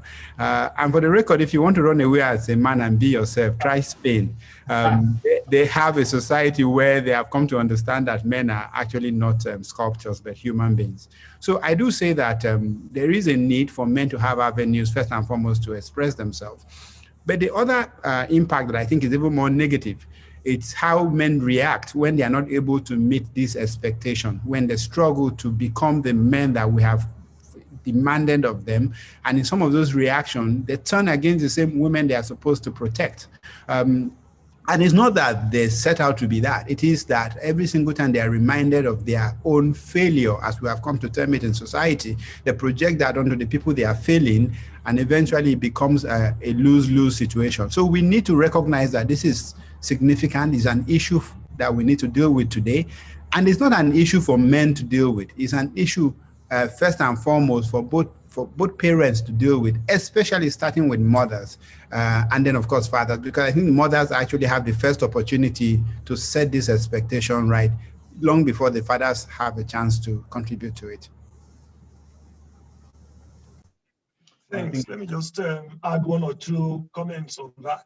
You know, the pressures that come on the boy child, especially, is financial. there's this pressure that, look, you have to provide financially for the family, okay? And from the beginning, when he's thinking of even toasting a girl, it becomes a key issue. What do you have? Okay, so if the girls perceive that, you know, he doesn't have much, you know, it's like he's not high on the pecking order. He begins to grow up with those kind of pressures. Meanwhile, when he eventually finds a girl that will listen to him, he has to behave in a certain way. He cannot express himself because of all the pressures. He can't express himself. And because he can't express himself, if he cries, he believes he will be seen as a coward. So he doesn't want to be seen as a coward, so he doesn't cry. He bottles things up. As he continues to bottle things up, these begin to build up into a negative thing in future, okay? To express himself, he probably goes violent, okay? And he's also told that, look, even if he works in the house, if he tries to help the woman in the house, then he's a woman rapper. They begin to call him names. So all these kind of pressures on the boy leads to the need to pay attention to mental health, because he's trying to juggle many things. He's, you know, if he beats his wife, he's irresponsible. If he gets beaten by the wife, that is even worse. Incidentally, when I was growing up, we had a neighbor, you know, the wife was a very huge woman. He was a very slim guy. And anytime they had a quarrel, the woman would beat him up. Of course, as young children, you know, you get entertained by, you know, a woman beating the man. So all these kind of things exist in society. And we just need to consciously help the boy child to recognize where that balance is, because it's a tricky balance. You know, you need to be expressive. You need to learn to be able to cry. It's okay to express yourself. You need to be able to communicate your struggles. Find confidence around you, people who you can talk to, who have been through that path before, and be able to help guide through that transitional phase. All right. Fantastic. So we've actually seen the impact is varying, right? I mean, I think on one end, Abu, you shared about the way that the pressures, right, can actually lead to a certain drive, right? Can lead you to be responsible. It might lead you to have a great career. It might lead you to be able to support and lead your family. It might lead you to all these really, really fantastic successes. And on the other end of that, right, we've also heard that the pressure can lead to a lot of challenges. I think one quote I think that was really, really sticking out for me here was, the failure to meet those expectations, right, causes a man to project that onto the people that he's failing, right? So again, that's really, really, really powerful, right? So again, it's not just the individual who is feeling that pressure who will be impacted by it, but it's also the folks who are surrounded by that person, whether that be family or whether that be the way that you're interacting with people at work as well, right? So again, the impact is really, really far reaching. So again, important for us to think through that. John, you also talked about the fact that men need support here, right? Abu was talking about going to Spain, right, to actually be able to feel like he could actually relax, right, and he could actually grieve in the way that it was meaningful. Don't forget that Abu can afford to go to Spain or anywhere else. And that's and then again, so for us for some of us who may not be able to afford to escape like the immediate society in order to recharge, right? What options are there, right? So John, you talked about meeting and supporting, having friends or other people in your life that might be able to support you through these different types of conversations, right? And so that's very, very important, right? So again, historically, the role of Tarzan versus Jane, right? I think, Owen, you really, really brought this to light for us. And then as we move through that we saw that role could actually have a very, very detrimental impact on not only the psyche of a man, but also on the family of a man and the folks and people that are surrounding that individual as well. And so as we move forward from that narrative, I'm wondering, you know, what is it that you feel has changed over time, right? What has changed over time? As again, the narrative is not quite the same as it always has been. So what has changed over time? How has that narrative changed? And maybe what are some of the causes of these shifts in narrative change? Owen, I welcome you. I see you're ready for this one. Yeah. Well,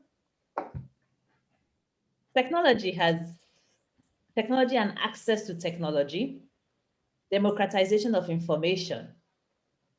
Once upon a time, you wanted to get information, it was the newspaper or whatever the TV would put out there. These days, if I hear that, oh, there's a fire or there's an unrest somewhere, do you know where I go to first? I go to Twitter to go and check, because if it's true, people are talking about it. We've had more, and I'm saying this from the, I'm going to bring it back to the male child, right? That male child who's brought up as you Tarzan, me Jane, because if we look at where we are right now, we have the baby boomers leaving, Gen X going, we have the fact the millennials recently are now being kicked out of the way by the Gen Z. I love the Gen Z, by the way. My kids are there and they're getting vengeance upon the millennials. I'm sure I have a number of them on there. So there's a whole changing dynamic. But what we are seeing is in today's world, we still have quite a lot of the me Tarzan people, no fault of theirs, still decision makers, right? Leading organizations where you're bringing a lot of people who have been taught to say, you've got a voice, you are a person. You know, when Abu spoke earlier, he talked about the man being, so that whole cultural thing, making you, so you're driven to be a responsible man. The people, the generation, the millennials, those that were born 1981 or even 1980, I'm a 1980 baby till date, it's not about being a responsible man. It's about being a responsible person, right? But you now get into where we are today, where you have this friction that is coming up from the me Tarzan, me Jane mindset to one that is more integrated. And whether we like it or not, there's a lot more flexibility, a lot more fluidity. Things are much, much, much, much more relaxed now than they were. If we look at our churches, just as an example, once upon a time, you couldn't enter a church without tying your hair as a woman. Nowadays, you go to church, who is tying hair? Well, probably the Reverend Mother, the sisters. Every other person has their, it's all different. So little as that might be, we see that same change is sitting across. And where are we today? We have a world whereby people are more aware. There's greater awareness, but are people equipped to deal with that awareness? I keep going back to the COVID-19 pandemic. People were working from home, male and female alike. If you follow the stories on social media, or even if you see the Zoom fails, as they call it, you're more likely to find a woman's toddler jumping on her in the middle of a Zoom call than you are finding a man's toddler jumping on him. FYI, before we came on, I just told my husband, please take the girls out to the shop because I've been away. I just got in from Abuja just before I got on this call. And my toddler doesn't care about those, what's her own, that mommy is having a call. She doesn't understand that. All she knows is you are back. I just, please, can you take them so I can do this? So we have a different world now. You have more women who know what they are doing. They know what is right. But at the same time, you're dealing with some people who have taken on the new world order, but not fully accepted the new world order. So I'm dealing with an alpha male who would not understand why, if you go, oh, hello, darling, I look at you like, excuse me. You don't understand it because you didn't mean it in a bad way. And if I try to correct you, it becomes you're just a feminist. I don't know. I just like to be respected. Because I'm sure you didn't just turn to John in that same meeting and go, hello, darling. No, you didn't just do that. You probably went, hello, Mr. Obaro, and stuff like that. So we're seeing that these changes are happening. These changes are happening, but we don't see that everybody has actually accepted it. Yes. A man, even though with all the enlightenment, and I would like to ask my co-panelist here, when you take on the roles at home that are not tied to your gender, is most times seen as helping. Oh, you're helping your wife to hold the baby. Oh, really? Last time I checked, it takes two cells to come together for the baby to be formed. But it's okay, you're helping the wife. Or, oh, you helped her take the plate to the kitchen. All right, I guess your hands got caught along the way. But if it's not, and these days you have more balance, in the roles, much more balanced. Women are working, engaging, but we also need the support of the more enlightened men folk. A man's wife working should not be seen that she's keeping busy. No, we no longer need to underemploy the competencies that women have so that men can feel good about themselves. So there's that whole change of what's going on. There's more enlightenment. Information is everywhere. But I was blessed. I grew up in a very free home, but I had people whose mothers and fathers told them, if a boy should talk to you, you're pregnant. But these days, we know that is not true. So if you tell your child that, they can go online now and know what the reality is. It's not, if the boy talking to me doesn't get me pregnant. There are other things that happen. So it's that same thing of life has changed. Information is out there. How are we helping people understand and process that information that is there? Because if I have a mentor who says half knowledge is worse than no knowledge. Because if you have half knowledge on something, you won't just know how to process it. With knowledge comes power. But as we know, power that is not properly harnessed and managed properly becomes tyranny. And it now comes into say, looking at it broadly for the whole society, how are we managing this? How are we supporting our young men to understand that as you guys are getting more enlightened, more entertained, my goodness, we've talked about pressure from the traditional side.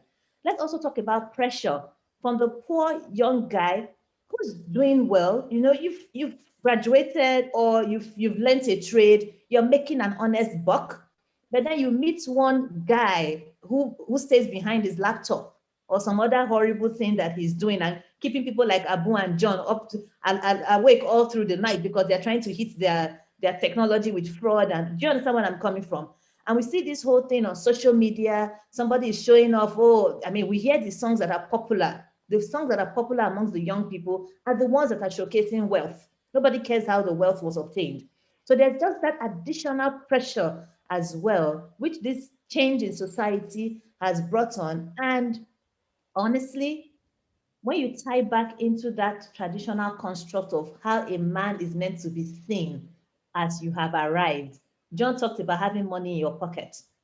Nowadays, a woman wants bone straight, as if God did not give you hair when you were born, right? So if you cannot afford it, so all of those pressures are coming in. So it's very important that we also provide that safety net. I will keep on going back to this safety net, where people understand the things that are valuable. A guy understanding what his value is, a guy understanding that the world has changed. The way I have access to information, I know who and what I'm about, is the same way the person next to me, be it male or female, black or white, rich or poor, tall or short, fat or slim, has the same thing. And being more malleable and flexible to allow different things to operate for the good of the general society. You are in competition with no one. Just be the best you can be. Awesome. Thank you so much, Owen. Really sticking out in this idea of technology, access to information, right, as a key driver here, right? So if I've been told, right, by the people that are surrounding me that it is one way, and I have never had access to Twitter, to the internet, to different resources, right, that belief becomes something that continues to be ingrained in me, right? But the more I have access to information, the more I see that it can be different. Right? So you're talking about Gen Z and the importance of actually saying, oh, wow, we actually can be more inclusive, right? And we still recognize that there are a lot of men in the world who are not yet at that point of knowledge, right? So again, really important to think about how we interact with and support people with knowledge, new knowledge, to really help people understand that roles can and indeed potentially should be different as well. Abu, I see you've unmuted. So yeah, I just want to invite you into the space. Yeah, there were two very interesting things that Owen talked about, and I thought I should just lean in a little bit. The first one is, I think our collective followership on social media, all three of us, is not up to 10% of Hush Puppy's followership. So it is clear who they are listening to, and it's not us. I think that's the first thing that comes to mind. The second one is, in the same breath that you've heard you are helping your wife with the baby, I've also heard you are helping your husband with the school fees. You have helped your husband with the rent. So there is a problem going on there because the society is transitioning. Women are very happy to discover their freedom, but they have not necessarily let go of the expectations that preceded freedom. And to step back a little bit, three things have led into this new expectation. The first one is economic, and you were spot on. Both women now have the same capacity to earn as men. Starting with the Industrial Revolution, almost everything a man can do, a woman can do. And now that more of the earnings is attributed to mental power rather than physical power, that inequality in earning has been normalized. And anything that is left is because men are holding to some historical advantages and keeping women out of it. So that is the first major thing that has happened. The second one is knowledge, but I think of it differently. I think the real freedom from knowledge came from the fact that we now all have access to the religious book.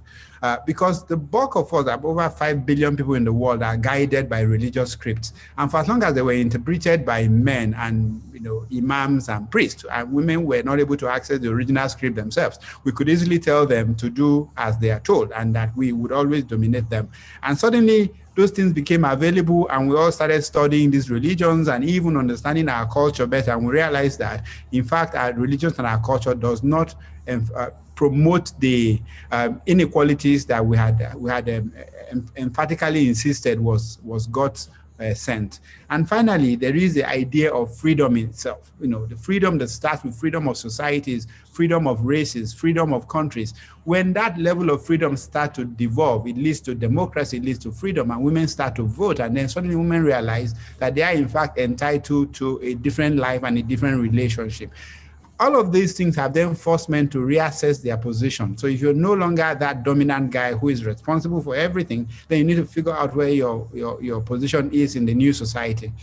I'll close this up by saying that the real challenge we face is that on the male side, we are unwilling to give up the advantages that history has bestowed on us, that culture has bestowed on us. And so there is those who fight that.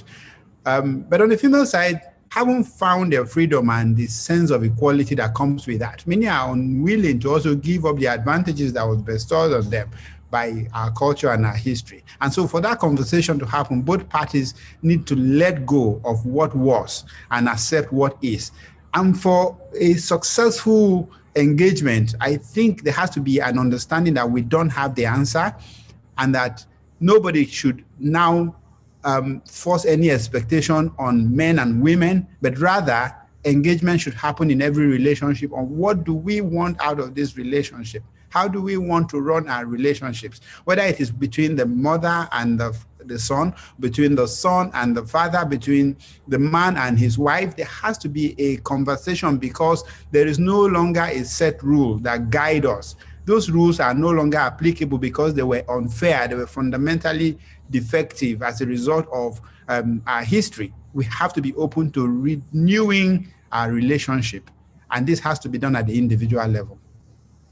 Right, fantastic, right? I mean, I think that is, when we think about the societal pressures, right? I think what you're sharing here is actually, there is a decision that can be made, right? That is the real big piece here. There is a decision that can be made, and that decision is a negotiation between the two parties that are interested, right? So if I'm a man, if I'm a father, if I'm a woman, if I'm a mother, right? We come together, we understand what are the different roles that we want to be playing as we move forward in this, right? Fantastic, awesome.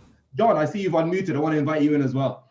Yeah, I mean, just to talk again about the pressure on the boy child, especially in our society, you are expected to do more than your parents, okay? And especially for the boy, your father went to Oxford, you went to Harvard, therefore you must go to Oxford, you must go to Harvard, or you must go to King's College, So that kind of pressure is already on the boy child. And then, in fact, there's a popular saying, especially in Yoruba, they will say, "Omowa juwalo," meaning our children will be greater than us. So all of that puts that pressure on the boy, because his own parents have set a standard, he has to beat that standard. And they would also always remind him, he needs to hold up the social image of the family. They will say, always remember the child of who you are. So while the child is battling all of that, meanwhile, he is in a generation where things are changing.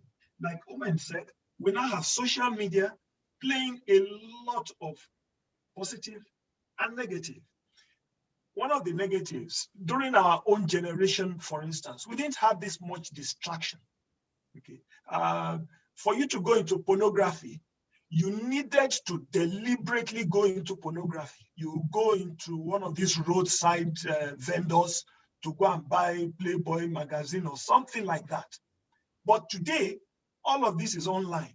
So even for the young boy who wants to be serious, okay, he just finds all these things hitting him on the face. So except again, he gets that kind of defense to encourage him to know that, look, you have to stay away from this. It calls for a lot of internal, willpower to be able to take your eyes off those kind of things and focus on what is important.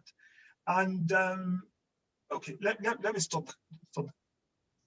All right. I mean, if you're sure. I mean, I know that you are. If there's anything else you wanted to add, you have the space. You have the space. Well, I wanted to also talk about, the upbringing. I think it was Abu that said the mothers are bringing up the girl child. They're already teaching the girl child to be prepared to move into the man's world. When I say man's world, from a historical perspective, you now have women occupying positions which were traditionally reserved for men. I mean, congratulations to Owen, for instance. Years back, you couldn't have a woman occupying such a high position. So you now have women moving into this kind of positive positions. So the women have been brought up in that manner. Whereas the same attention is not being paid to the man to help him to overcome his handicaps, right? To help him overcome, the things that are holding him down. Nobody is telling him, feel free to cry, feel free to express yourself, but, I mean, he has to battle all of this by himself. So I think those are part of the ways where we need to strike that balance. Yeah, fantastic, right? So, I mean, again, it is not, even though we are, as we can see from this conversation, we're having different realizations around the changing role of a man, right? As you bring up your children as well, it is important to reinforce that, right? To actually say, hey, listen, while we're talking to you, we're saying, hey, you're the firstborn child. That does not mean, right, that you have to keep quiet. That does not mean that you have to shoulder the burden. That does not mean that you have to, say, suffer in silence, for example, right? So again, it doesn't mean that you're not a man if you're doing those different types of things as well. I think that's really, really important. And as you sort of share that, the thing that's coming up for me is a little transition, right? So we've talked around a lot about historical context. We talked about how those ideals have started to change. We talked about the technology piece, right? We talked about the partnership, right, between a man and a woman in defining these different roles. And then, John, you've also now just talked about this idea of making sure that we're having conversations with young boys around what can and should be expected of them that is contradictory, right, to the old adage of me, Tarzan, you, Jane. And I'm wondering, as we sort of move into, the modern day, I wonder, what opportunities, right, might this open up for what can be expected of men in this modern world, right? So what are the opportunities that are arising based on this change in narrative? What are the opportunities, and who can support us in stepping into those opportunities?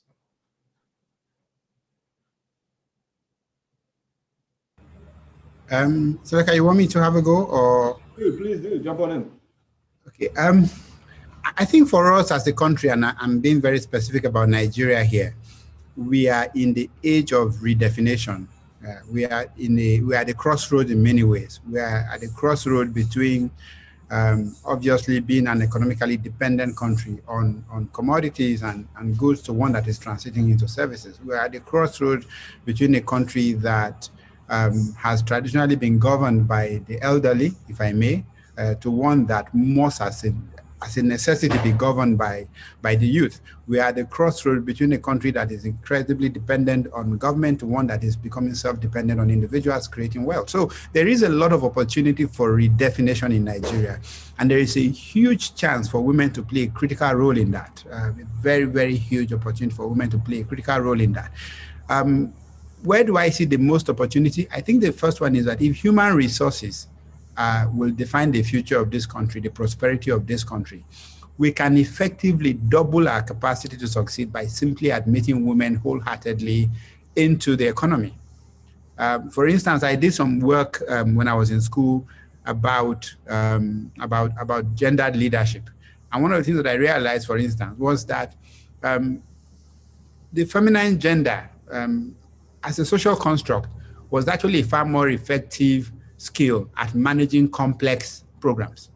Multi-stakeholder, multi-year programs were better managed by people who demonstrate the skills that are more likely to be found with women, because they can manage multiple stakeholders and manage crises and bring everybody to the table. And that men were better equipped to manage what was basically project type that requires.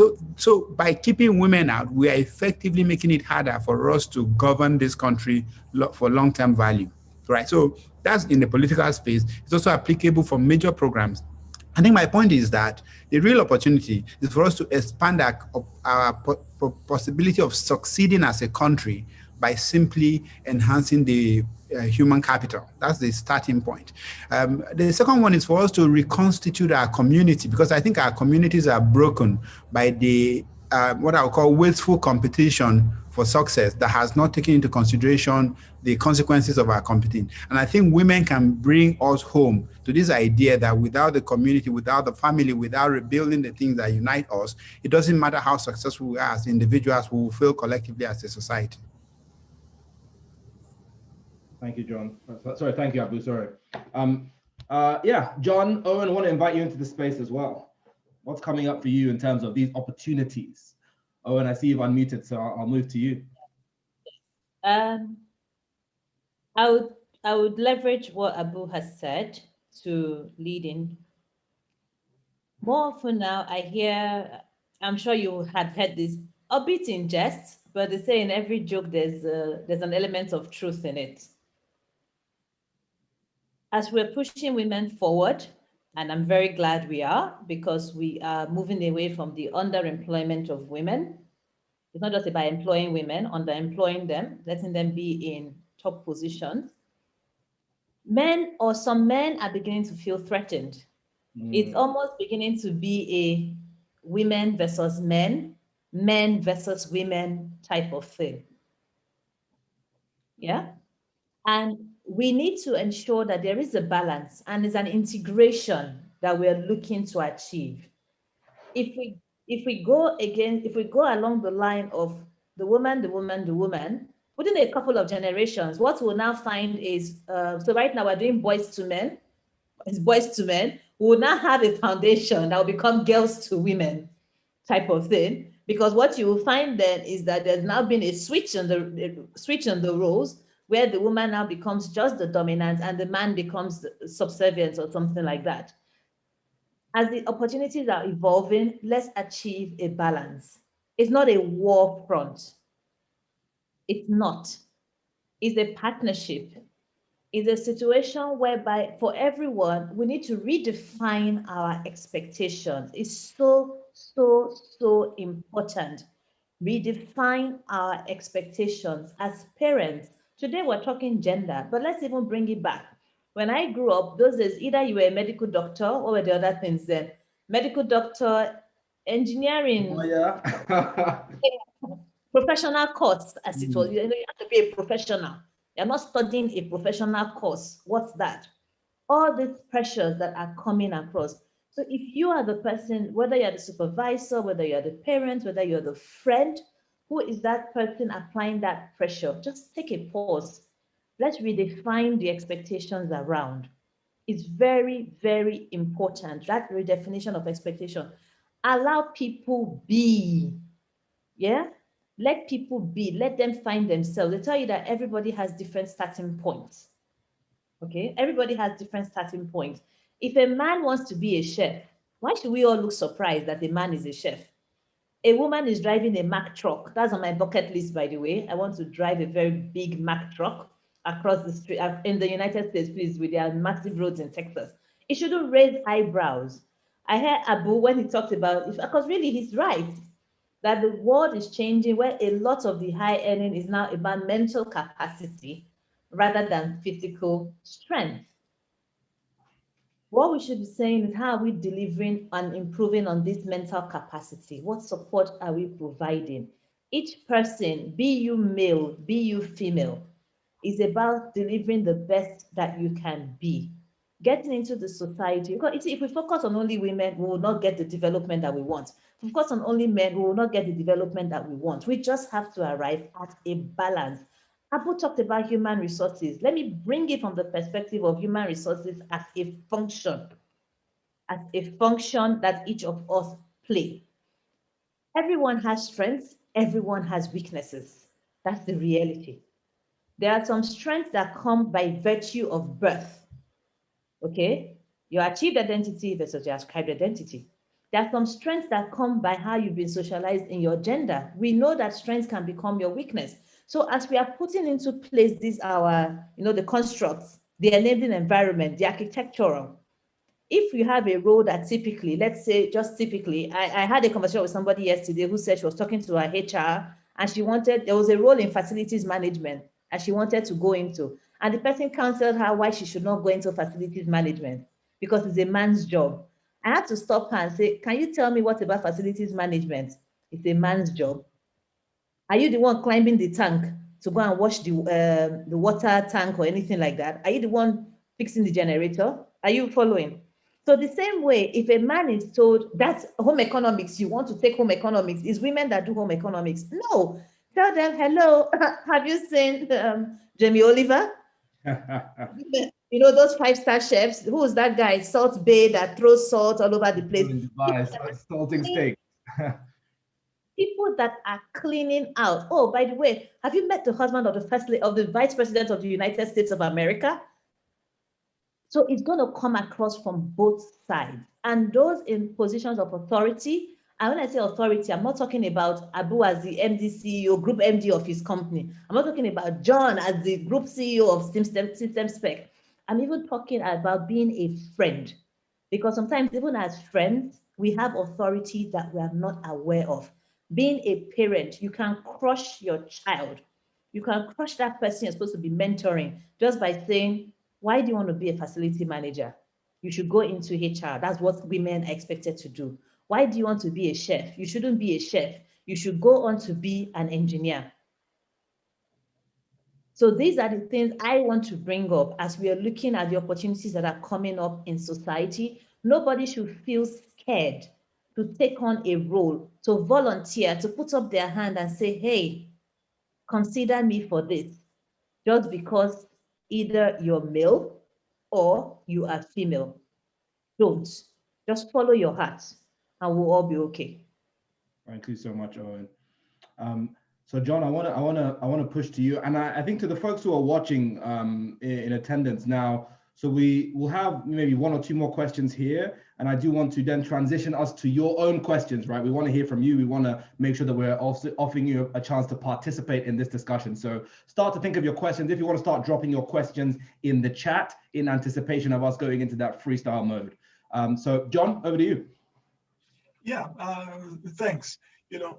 I was just going to say, when you look at the opportunities, is to understand the kind of transition we're going through, that the world is like a cycle. It keeps going round and round. When Ike was making his presentation, for instance, he talked about preference of colors. Today, we assume color pink, feminine for the girls, and blue for the boys. But the irony is that all of that changed only within the last 100 years, thereabout, okay? Before then, it was the reverse. It was that color pink, was associated with red, masculine, for the boys, okay? And then color blue associated with the Virgin Mary, so with the feminine connotations. But during the Civil War, thereabout, was when all of this changed. And that transition has so happened that in our own generation, we have come to accept that color pink is for girls and color blue is for boys. The same thing is happening even in the workplace, where before now, it was a traditional place for the men, but now we are opening up and realizing that women have a role to play. And I dare add, we need to prepare for a third force, the robots. Robots are coming into the workplace, okay? And they would either claim male or female. And if anything, if you don't manage them well, they will be the bigger threat. But if you get the balance, no, they're not a threat. Is that we need to recognize that each party has something to contribute. And so we need to prepare for that.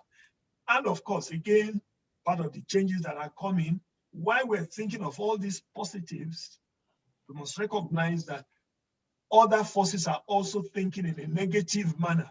There was a clip that went viral recently about this young guy who was into wire. That was what he called it. Arrested by the police. It was more in Yoruba, and he was describing the amazing way, they use technology to commit fraud. Okay, so as the society gets more automated, you have people from unexpected quarters able to abuse the system. So as we're transitioning, going through that transition, we'll be looking at all the positives while also keeping an eye on the negatives. Awesome. Thank you so much, John. So just in summary here, I think, really, really important as we sort of talked about the opportunities. I think the big theme that really kept on coming up was this idea of a collective, right? Integration, partnership, right? Redefinitions.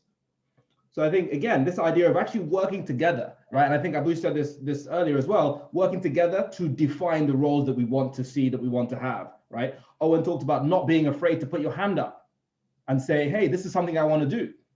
Talked about the idea of parents, don't shut your children down if someone says, hey, I want to be a cook, right? I want to be in the maintenance person, right? So really having a collective opening, a collective vision, and actually working together to partner and think about this, right? And that is contradictory to this idea of men to be feeling threatened, right? So again, it's not about you versus me. It's not about, as we started at the beginning, it's not about Tarzan versus Jane, right? It's about Tarzan and Jane coming together to really think about and redefine the roles.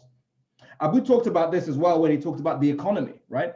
For Nigerians at large, for Nigeria as a country, it is important to understand and take advantage of the human capital, right? And the human capital doesn't look like just men. The human capital is men and women, right? And actually bringing those two groups together to partner as a collective is something that is seemingly incredibly important and an opportunity that we really want to take forward as we move on to Nigeria, to the world generally. And so with that, I want us to wrap up with one question, I guess. The one question I want us to think about now is, so given all of this, right, given this idea of a partnership, given this idea of the value of both men and women, given the idea of the oppression, right, the pressure that is caused by this societal ideals, how do we want to define the modern man, right?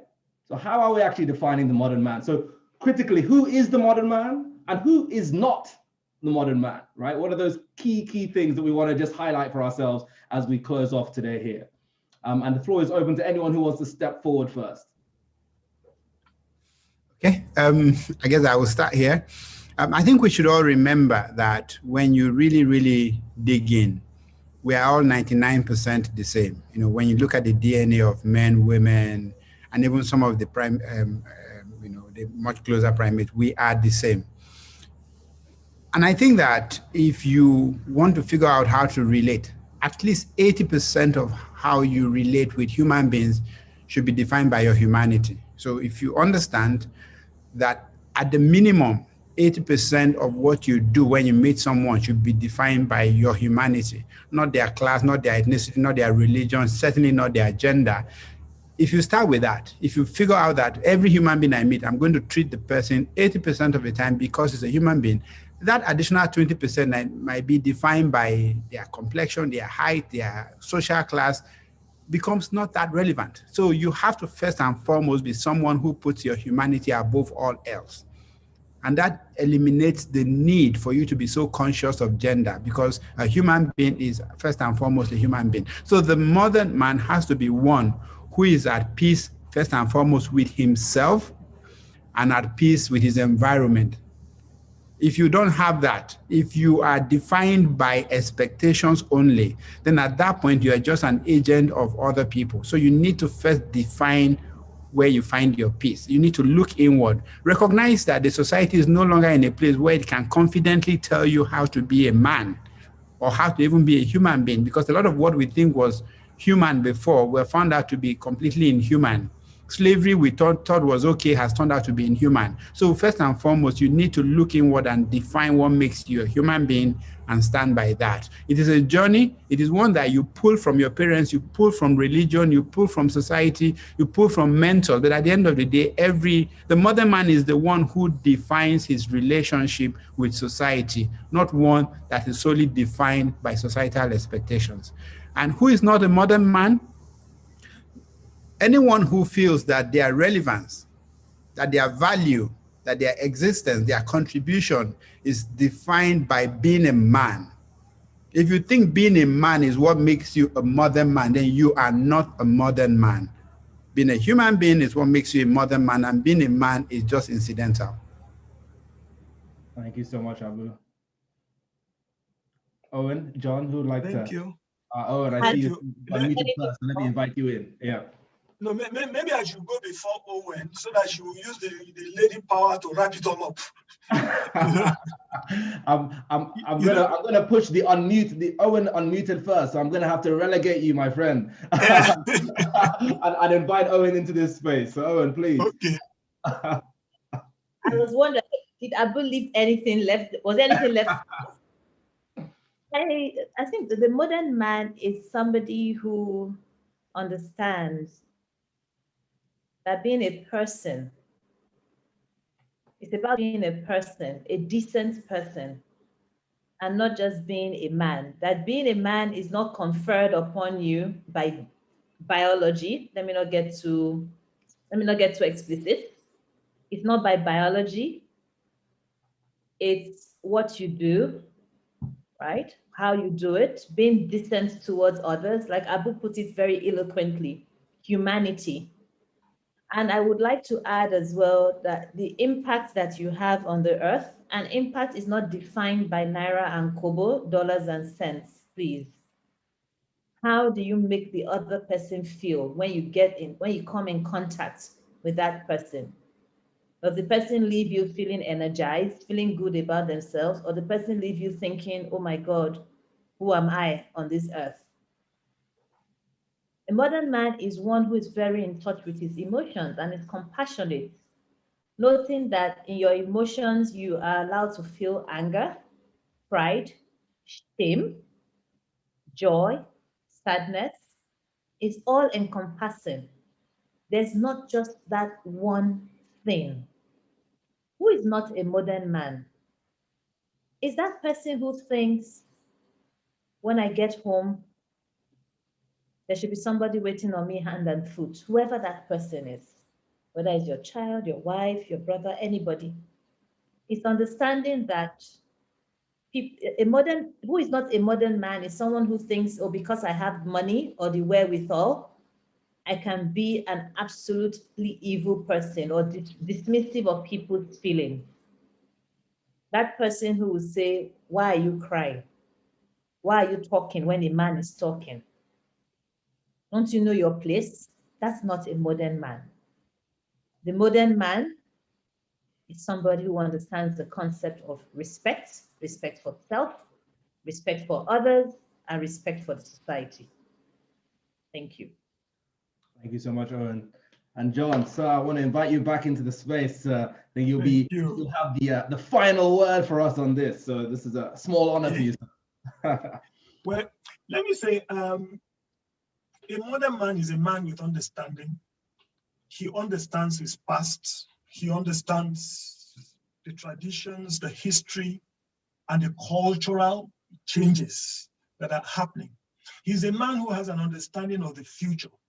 He knows where society is going.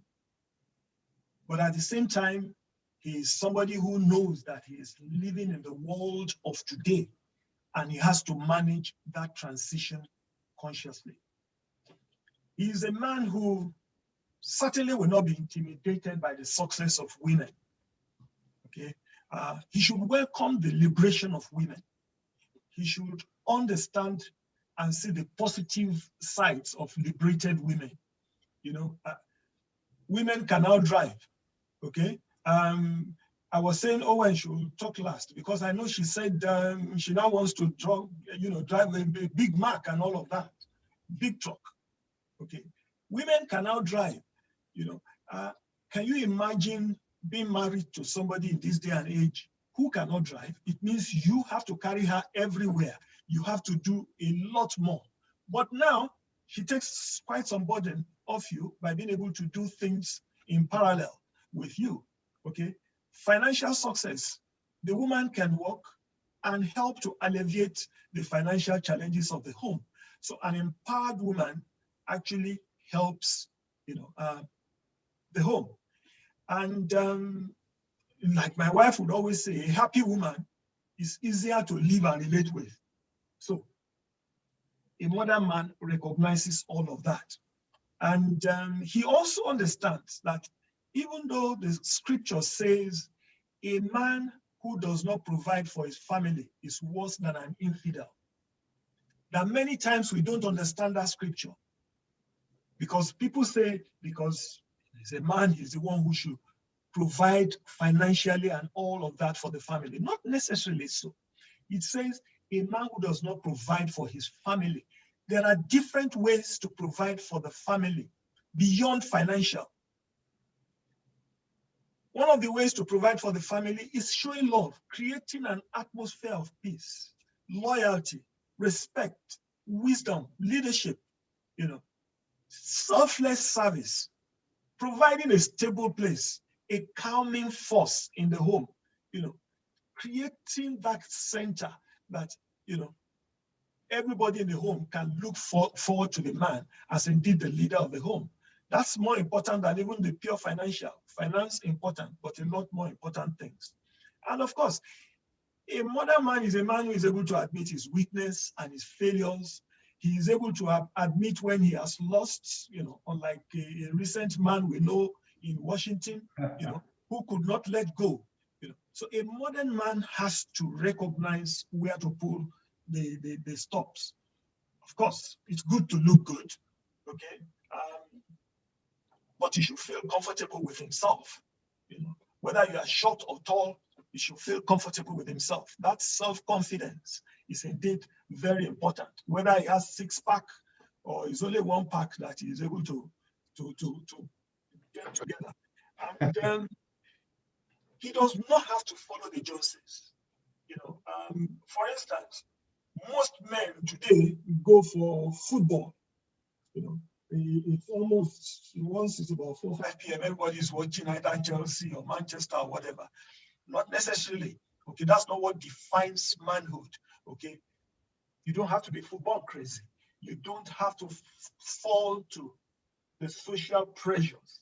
You need to be able to be comfortable in your own skin. You must have clear objectives for yourselves. As a young man, as a modern man, have clear objectives for what you want to do. Add value to the lives of people. Add value to the lives of people around you. Time is conscious. You have to be time conscious. Thank you very much. Fantastic. Thank you. Thank you, John. Thank you. So it sounds like, at the beginning of this conversation, right, we talked about the expectations of man as similar to Tarzan. We had someone in the chat talk about defender of the universe, right? And now we're moving away from that narrative, right? We're moving away from that narrative. We talked about partnerships, right? And as we've moved into this definition of a modern man, we talked about someone who's at peace with themselves, at peace with the environment. Talked about someone who is defining themselves not by what society has historically expected of them, but by their understanding of society and how they can manage and integrate with that. We talked about respect for self, respect for others, loyalty, right? Understanding the moment and the time that we're in. We talked about someone who is not actually going to be intimidated by the success of women. right? So again, really important for us to understand this idea of the modern man as being someone who's also in touch with their emotions. I can admit that failure. That is okay, right? I can seek support. That is also okay, right? And so again, we want to make sure that we're thinking about how do we get to and promote a society that has this at its center, right? Because again, it is fundamental for us in the way we relate to each other one-on-one, and fundamental to the success of the country at large as well. So I want to thank all three of you for all your insights today. I've really, really appreciated this conversation, really appreciated all the different things that you've shared, and really appreciate you spending the time with me this morning to talk through this. So we have about 15 minutes left. And so in that 15 minutes, I'm just going to move through a couple of questions that have come through the chat. And again, if people are, if you still have questions, I do want to make sure that you, ask those questions, put them in the chat, and let's see how many we can get through. Okay.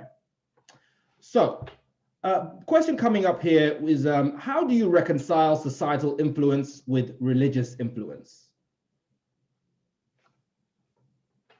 And I want to invite anyone who feels they can have something to share on this to unmute and share. So how do we reconcile societal influence with religious influence? Okay, let me have a quick go. I think that if you understand how religion has influenced different societies differently, you would realize that religious influence is in fact societal influence. And that is why as you move around, the same religion in different societies, they've embraced it differently. They have, interpreted it differently.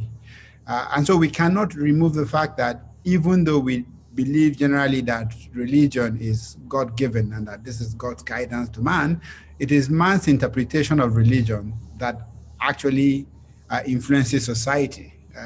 And so I would not pay too much attention to separating them. And I think that's the really, for me, that's how I see it. I think religion is just one more input into societal influence. So we take the laws, we take our culture, we take our environment, we take religion, and then we sort of create this nice little potpourri of, things that come out as a single societal influence. Great. Thank you so much, Abu. Owen, I see you also unmuted there, so I want to invite you into space. Oh, well, at the risk of repeating, Abu is spot on. In particular for us in Nigeria, if you look at a lot around our rules and co, our laws came from, we have the laws of the Federal Republic of Nigeria, which is greatly leveraged off the English law. The English law is driven by the church. If you look at Nigeria, we have core religions, and they are intertwined. That's the reality that we see. So I'm not sure there's much of a difference in there, unless the person's question is talking about the imported societal pressures that are outside of the traditional societal pressures. Right? But if you're talking about the traditional, in Nigeria was sort of fortunate in that perspective that you don't end up with a dissonance. What you find in your religious laws is what you find in your societal pressures. Thank you, Aaron. Thank you. Well, if I understand that question well, maybe I want to say it differently. We are now at a point where the people who brought the religions to us, okay, are now going in a different manner, okay, and then we are now beginning to have some dissonance between society and religion. One key area, for instance, is in the area of gay relationships, okay. Most of the religions are very clear that, look, a man is a man, a woman is a woman, okay. However, we're now operating under a societal pressure. For this part of the world, it is still external, coming on us that, look, you need to be more liberal in terms of the definition of gender and relationship of gender. So that creates quite some pressure. And for me, where do I stand? It's a case of, look, there are certain things that we can't change. We may need to learn more, but there are certain facts that we cannot change. I'm a Nigerian. I cannot pretend that I am Chinese, okay? Even if I keep announcing to the whole world that I feel that I'm Chinese, okay? I'm still in Nigeria, okay?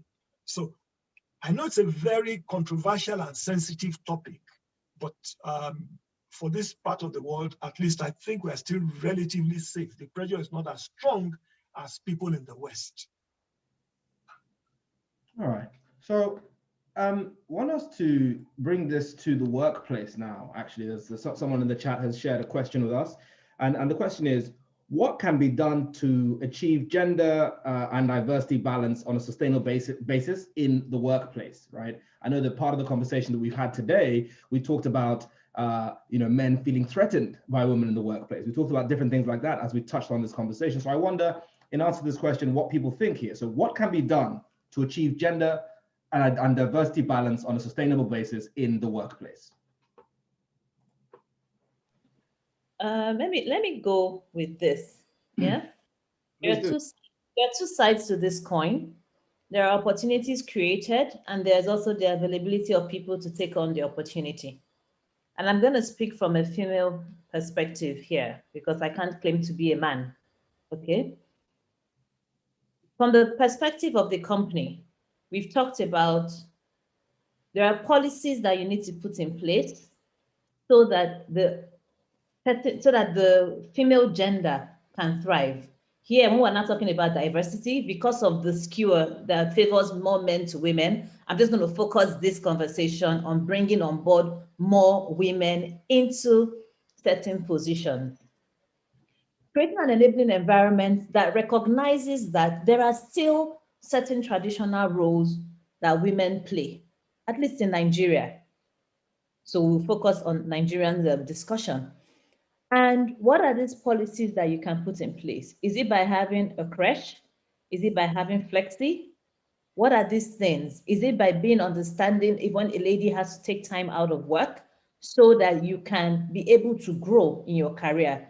There have been a number of instances where a lady might decide to pass up on an opportunity because it involves relocation. I had to relocate to take on my first CEO position in Abuja. I had to relocate. I relocated with a baby who was about 9 months old, yeah, at the time. But there were certain things that my organization had put in place for that to happen. There's also that hand of fellowship that must be structured into an organization, hand of fellowship, basically meaning, if you look at it, when people come in, a lot of young women join. When you do that first entry level thing, you have more men and women coming in. But as you're going up the ladder, you now find that the women are dropping off. Either they are resigning or they just are unable to put in the, from the time you said there earlier on, I want to believe that, I said, look, I somewhere in the US or North America or something like that, right? Banking, look, most of those conversations around deals and they are held in some strip club, some after hours bar and stuff like that. Which woman is going to go with you to a strip club? You need to bring those conversations in. You need to understand that there are certain things that a woman there are things that I think is going to take us a long time, and this is worldwide, for that to change. Then let's go to the other side. I talked about creating opportunities. Then there's now taking the opportunity. I want to encourage my fellow women. Speak up. Speak up. Sheryl Sandberg wrote that beautiful book. She said, lean in. I smiled when Abu earlier on said he wanted to lean in on something. I'm like, yay. Yeah. Lean in. Put up your hand for opportunities. Because sometimes people are not deliberately overlooking you. It might just be how you have positioned yourself. You become so useful at what you do, and it's just normal human nature. You're so good at what you do. As your boss, your supervisor, I'm very happy to leave you doing that which you do. I'll pay you more money on a yearly basis. I'll give you your annual bonuses. I'll promote you and stuff like that, because what you're doing is serving who? Me. But you can actually do more. But the person that knows that you can do more is you, first of all. So please pick up. Look at yourself. Say, I want to redefine myself. Where am I going to? How do I get there? Have these conversations. Women, I am imploring. let us begin to have serious and focused conversations about where we are going to. Let us begin to learn how to speak up, how to ask for what is ours. And on the other hand, men and senior women as well, begin to listen. Just don't say she's yapping. Please stop saying we are feminists like it's a cuss word, right? Please. But women, bring it out. And when opportunities come up, I also want to say this because I've had to do a lot of mentoring for both women and men alike. Because as you can see, the world is changing. I'm sure Abu and John, you have young men now who get married and their wives, and they have a baby. They come to me and say they want to take time off. Is that not so? They want to take time off. They want to take a week off. 10 years ago, nobody came to you that they wanted to do that. Why am I saying 10 years ago? Even 5 years ago, they didn't come to you to say they wanted to do that. So for the women, as you're coming in now, recognize that the reality, I'd say this with caution because I don't want anybody saying, oh, when you're so mean, there are certain sacrifices that will be made to go up that ladder. And I was fortunate to have been mentored very early on in my career by strong women who lets me know about how you can achieve that, getting to that top while still maintaining your femininity. You don't need to dress like a man to have leadership positions. You don't need to act like a man. You can act like a woman, be very strong, understand where you're coming, but understand that there are some things that you might just have to let go of. Because guess what? The man is also letting go of some of those things, but we just don't see it. So it's a two-sided thing, and it's not going to happen overnight, but I'd like to encourage the women, speak up, ask for more opportunities, push, ask for that raise. If you're having any problem, having some challenges, work-life balance, work-life integration, speak up. Don't let people think about what could possibly be wrong with you because everyone is busy. They might not have time to come and do that. And as opportunities are created, go ahead. Please, can you just focus on improving yourself? The knowledge is now democratized. It's practically a lazy person today that is not improving. Knowledge is democratized. There's everything on YouTube. There's everything on Google. You have so many free courses. Stop saying as a woman, oh, I don't like figures. Or say woman's instinct. A man does not come to the boardroom and tell you about man's instinct. He's telling you figures. So if we want to compete, we have to be prepared.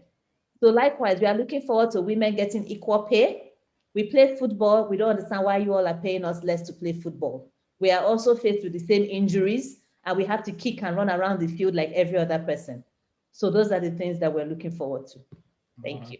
Thank you so much, Owen. Abu, I saw that you were looking reflective. It looks like you're ready to share something. So I just want to give you this space before we close out. No, I mean, it's very straightforward. I will share an experience because Owen talked about how we need to be sure that the pipeline is rich. My daughter once came back from school and said to me that they were having a conversation in the school and the girls were saying, why are they spending so much time studying physics when they won't use it in the kitchen? Wow. I took her out of that school within 3 months. Let's just put it at that. That environment simply does not prepare a woman to aspire. Same girl, she's 16 now. We just went through a debate in the school where the school wanted her to drop physics and do French. And she said she was going to do physics. There is a sense that if we don't go back and ensure that as many girls as possible are empowered to come up the platform, we will get to a point where when it gets to the workplace, there is a problem. But that's not where I'm going. Where I'm going is that the boys who are paying attention to this are learning something. We are teaching them that somehow they are the ones that have been chosen to lead. They are the ones that have been chosen to aspire, to succeed, as opposed to you have to earn it. If there is anything that I want the young men on this platform to take away from here is that there is nothing that is going to be given to you simply because you are a man anymore. You have to earn it, just like everyone else. And earning it also sometimes mean that you're not always going to be the leader. You can start with a woman same day at work and she will end up leading. That's okay, because that's what women have had to take all these years. And that doesn't mean that you're not going to excel and end up being something much bigger at the future, but you have to be prepared to be able to work with women as leaders as well. Because if you can't do that, then what you have are, you either make it impossible for the women to lead successfully, or you make it impossible for you to actually succeed in your own career. So I would say, let's go back to the beginning. We need a pipeline of young men who are coming to work believing that they have to earn it, and a pipeline of young women coming to work believing that they also have to earn it. At the end of the day, it's going to come down to what you bring to the job. And of course, Owen is right. We need to do a lot. I was one of the people who fought for paternity leave in my bank. And it's one of the things that I'm proud of. I fought for the creche. I'm proud of that. You have to put in infrastructure in place to enable families, not women, to enable families to be able to have a decent career. The fact that the pressure is on the women doesn't mean that it's a family that suffers. So we need to fix the workplace, move it from an industrial mindset where it is driven by man hours to a mental and what I would call an intellectual mindset where it is driven by contribution. Fantastic. Thank you so much, Abu. John, we have maybe, I think we were bleeding a bit here, so maybe I'll give you less than a minute before I then wrap up. Okay. Thank you. I'll make it quick. It's just Abu who, sort of triggered some very rough memories I wish I had forgotten.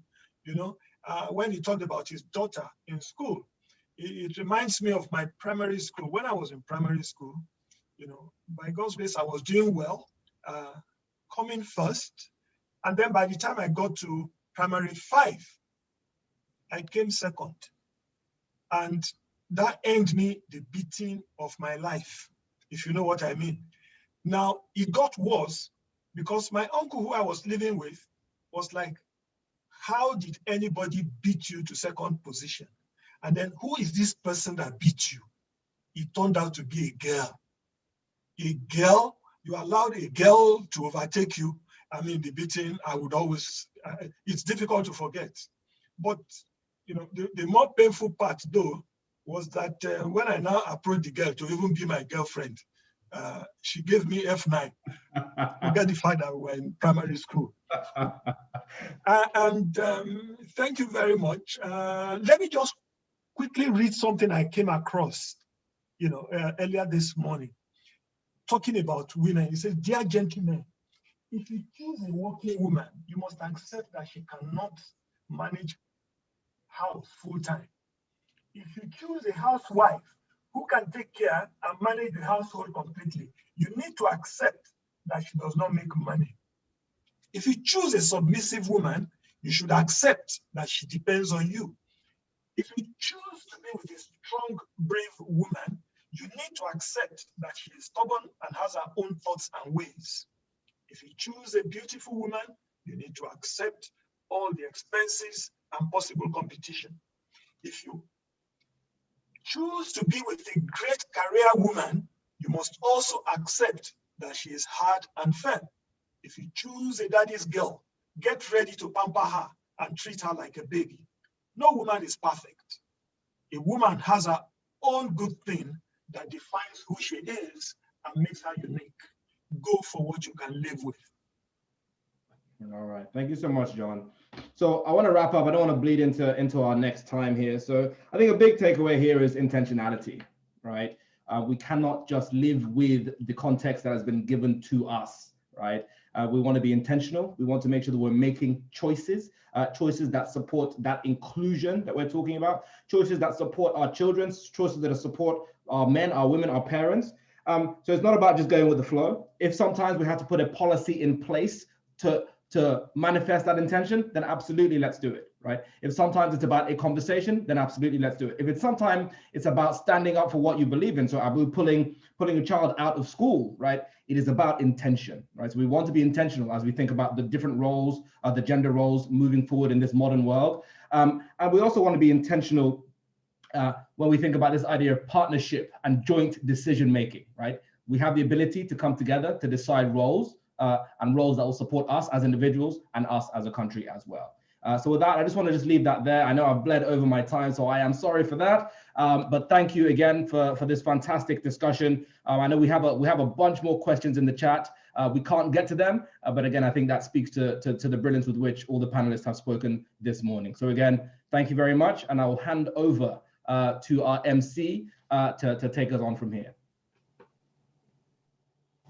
All right, thank you very much. That was really enlightening. We will go for a 10-minute reset for the second panel session. Thank you once again. You can get the details and the questions on the website, which is voicetomen.org. All right, thank you very much.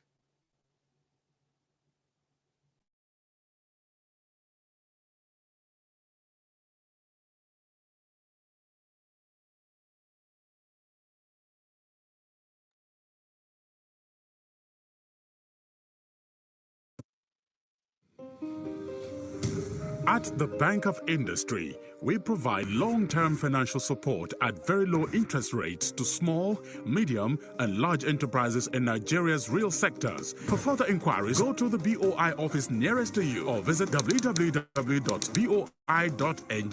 Bank of Industry, transforming Nigeria's industrial sector.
Some dreams are big.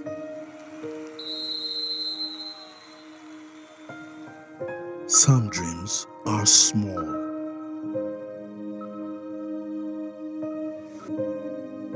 Some dream to go from place to place. Dreams of love and ever after. Dreams and sacrifices that builds the future.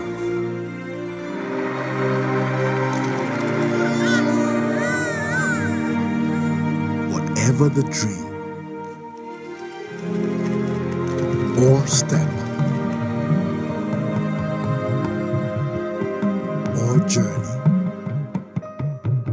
you can do more with a partner that cares about your dreams. Access, more than banking. Remita is the easiest way to pay for airtime, data, electricity, cable TV subscription, and other bills easily without stories that touch. With Remita, you can make all your payments using your ATM card, USSD, wallet, internet banking, phone number, or account transfer.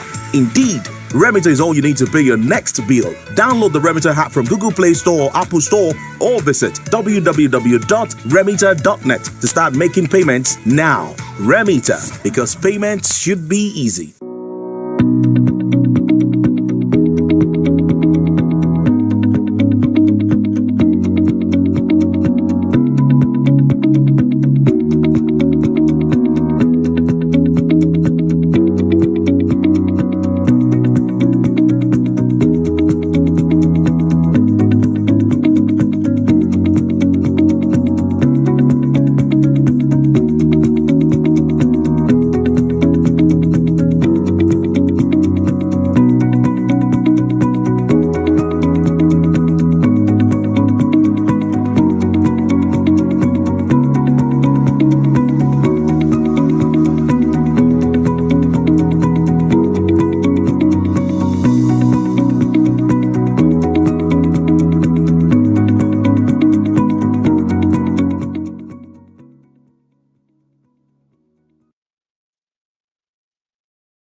Good afternoon, everyone.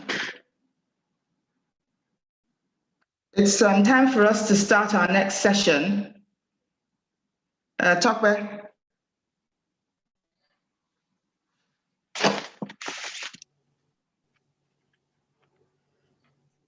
Thank you very much, ma'am. And we're going to start by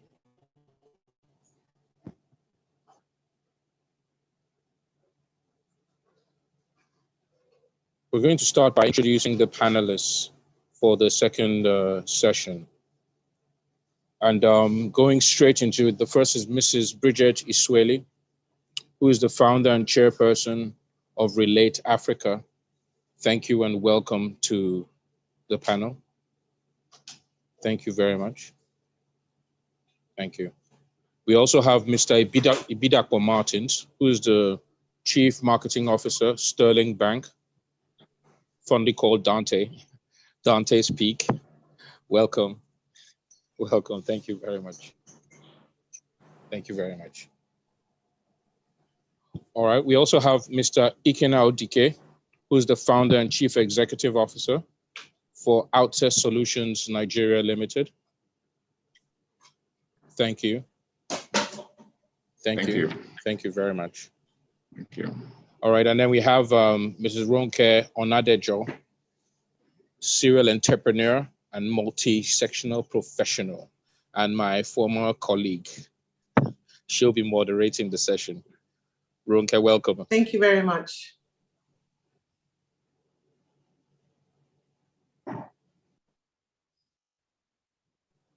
So Ronke, over to you. I'm trying to turn my video on.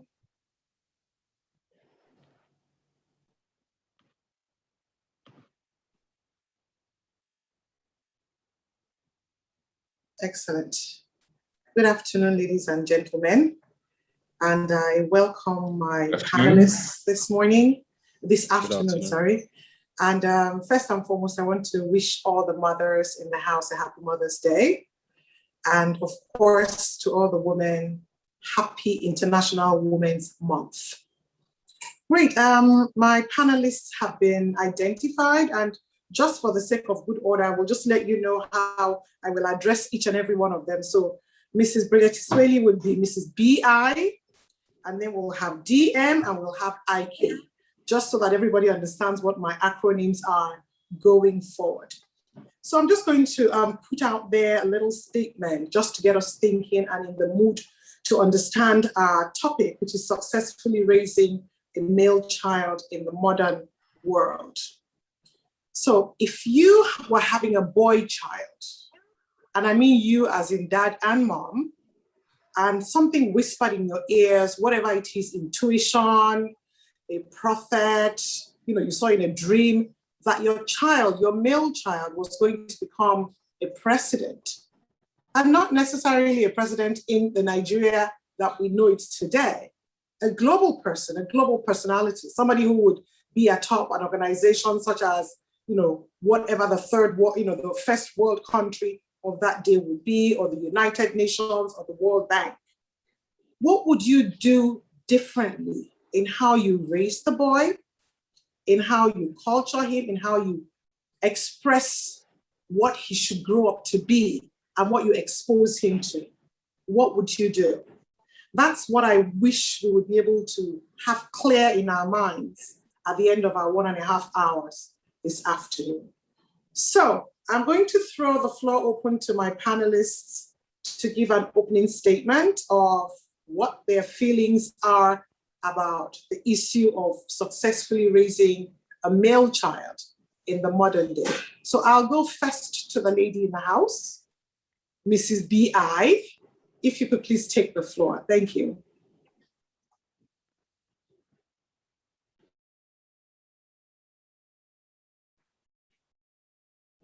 Is Mrs. Disraeli there? She needs to unmute herself. She needs to unmute. Am I unmuted now? Okay. Good afternoon, yes, you are. everyone. And thank you very much, Ronke. But speaking to the statement you made about how would I raise a son differently, Well, perhaps I'm not the best person to use as an example because I'm a social scientist and I have always worked with the times, moving with the times. But what I would say though is that this discussion is about what should parents of today do? I'd like to sort of make it a more macro discussion. What would parents of today do? What are the indices that we need to watch out for? What do we need to look to? But we have to realize, why are we where we are in the first place? And I think where we are in the first place is that parents are not actually intentionally focusing on a particular way of teaching the boy child. I think it was Osiloka who said in the last session that it's about intentionality. And looking through parenthood, maybe 10% of parents, and then what they define as what they want to raise the male child for are all the stereotypes we've been talking about. So if we're talking about from today, it means that those parents have to change their stereotypes. But where did these stereotypes come from? And why are they so deeply ingrained in the African culture? These are just my research findings. In the agrarian environment, the male child was a child of the community because the male child is the one who fought the wars. The male child is the one who did the bigger farming, who went in to kill the animal that feeds the families. The male child, it was about brawn and not about brain. And so the way of training the boy child was left to the community. In most communities in the South, I don't know about the North, there were age grade systems, there were social grades, social stages that a boy goes through. And the community is in charge of raising that boy until he actually gets married. And so the father was part of the general community and ensured that his son went to the various stages where the community took charge of his social education and his community education and his economic education and his industrialization. The community did that. The girl child was different. The mother was in charge from beginning to the end. And so it was personalized and there was a curriculum. She had to teach the child this, she had to teach the child this, she had to teach the child that. So what we now have is, since parenting is learned, you do what you see your people do. Most of the parents in the generation prior to independence didn't have, the society was breaking down and the children, the social structures were breaking down. There was more moving to the urban centers. And many of those who moved to the urban centers, the fathers, didn't have a replacement and hadn't learned on their own how to raise their sons. And so they simply let their sons be and only focused on read a book. And in exchange for the brawny things that a man used to do, they said, don't cry. And even, it's not just in Nigeria, these are actually inherited also in the West. But in the West, there's been an intentionality to overcome this. And so today the man is thinking, how do I raise my son as my grandfather was raised? I'll make him a man. Go to school, read your book, make sure you do this, make sure you, it was all those big, heavy stuff. And there were no soft skills. Yet the man of before, even raised by the community, had a few soft skills.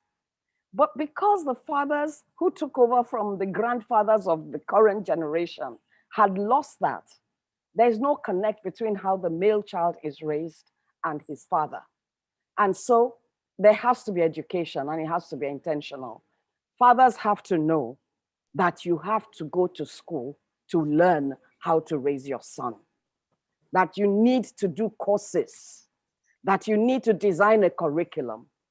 And even in the girl child, that the new things that are coming up are calling us to be strategic about everything human. And raising the male child is a very important human task. And it's not something you just do by accident. You just hit on it, try, you fail, you try, you fail. A human being is too precious for that. And so if we think that every other thing needs planning and design, so does the domestic raising of children, whether the boy child or the girl child. And I think that's what's missing. If parenting is learned, then we better just move it into something we need to learn. Thank you.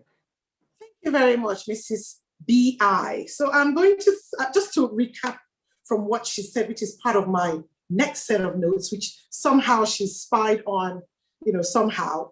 First of all, I wanted to say that, there's the experience of how everybody has been raised, how men have been raised.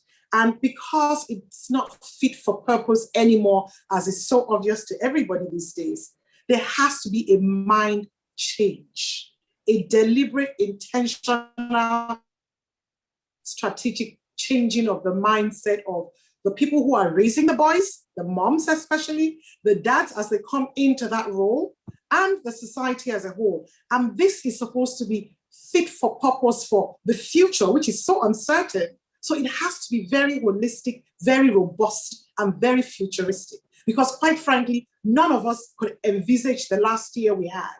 So how can we really plan for 5 years ahead or 10 years ahead?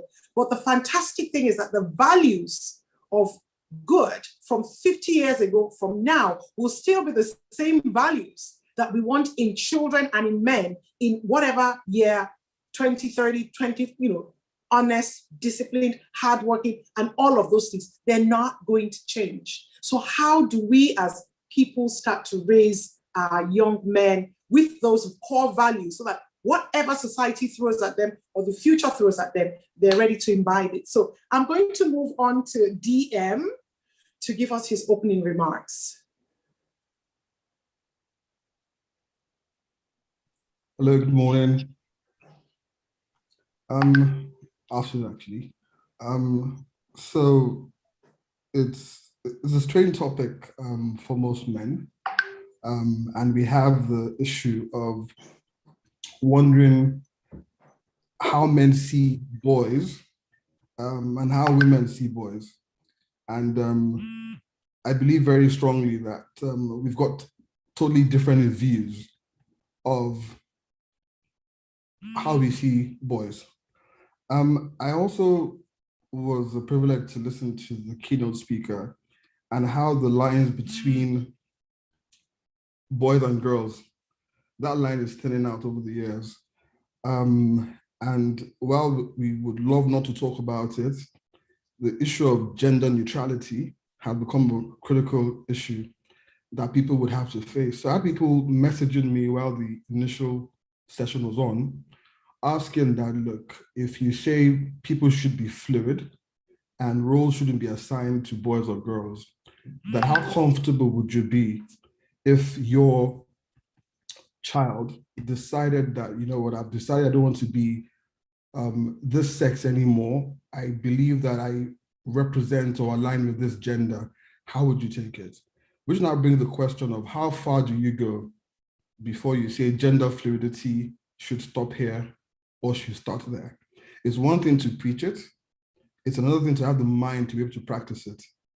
A lot of us were raised by parents, always one parent over the other. So some had the fathers as bigger influences and some their mothers as bigger influences.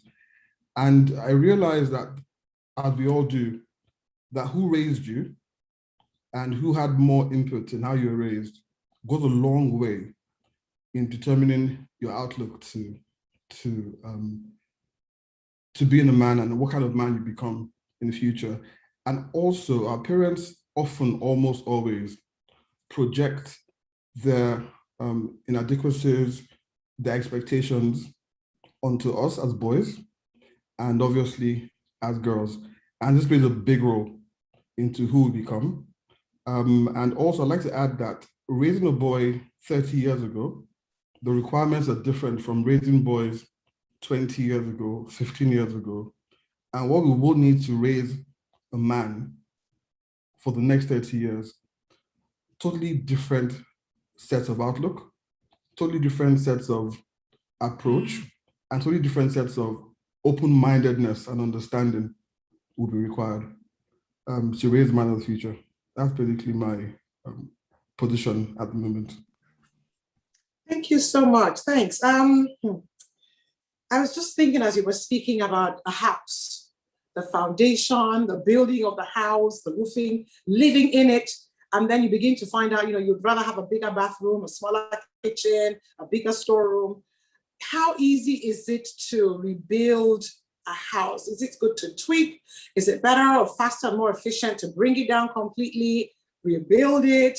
From your experience of what you just shared, you mentioned very fluidly that the influence of raising a child sometimes is more one parent than the other.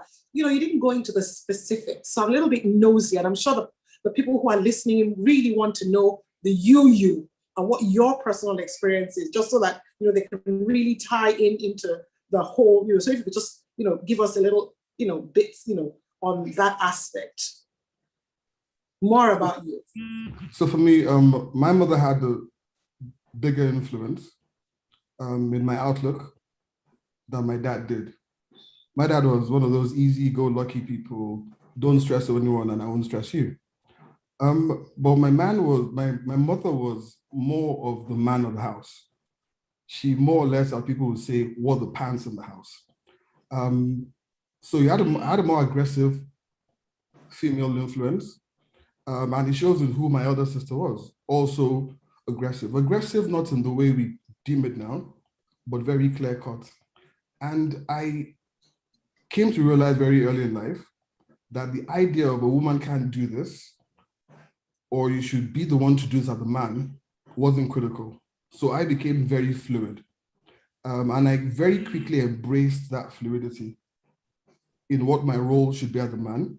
And that if I needed to be responsible, it's because I needed to be responsible, not because society has put that on my shoulders to be responsible as a man. And that irresponsibility also on my part would be because of my individuality, not because society expects me to not be responsible in the face of things or not to be emotional in the face of things. And when we talk about men should show emotions, it's something I'm very comfortable with. It's something I abide by. But at the same time, it's a case of we need to know that how does society judge us? How would you be accepted in the workplace, in school? They'll be like, even goes as far back as you're being given an injection and they're telling you, oh, don't cry, big boy, don't cry. Just because they want you to take that injection and not complain. That is how things are reinforced. Why don't they tell girls, oh, and they tell girls, they'll tell you as a man or as a boy, don't be a girl, take the injection in peace. Those kind of things are the foundation of how the reinforcement of do not show emotion as a boy, that's how it starts. And those are the things that, I used to get knocked on the head for, people need to be always told off about growing up. So there's the stereotyping about gender and the pressures that are put on boys. And I mean, just to make you feel a little bit better, girls are also told that if it was a boy, he'll be able to walk upstairs in the dark, stop locking on the stairwell, not going upstairs to bring whatever you need to bring. So we got a little bit of that as girls. Thank you very much for that. And last but not the least, IK, would you like to give us your opening statement about successfully raising a male child in today's world, in the modern world or modern day? Thank you very much, Ronke. Well, I'm using your first name because whilst you told us how you were going to address us, you didn't say how we should address you. So I'm going to go with your first name. I hope that is fine. That is good. So I'm sure, I'm sure that a lot of us would have heard this phrase before: "Boys will be boys," or "Are you not a man?" I may even have used it in the past. Experts say that boys' behaviors are more cultural than biological.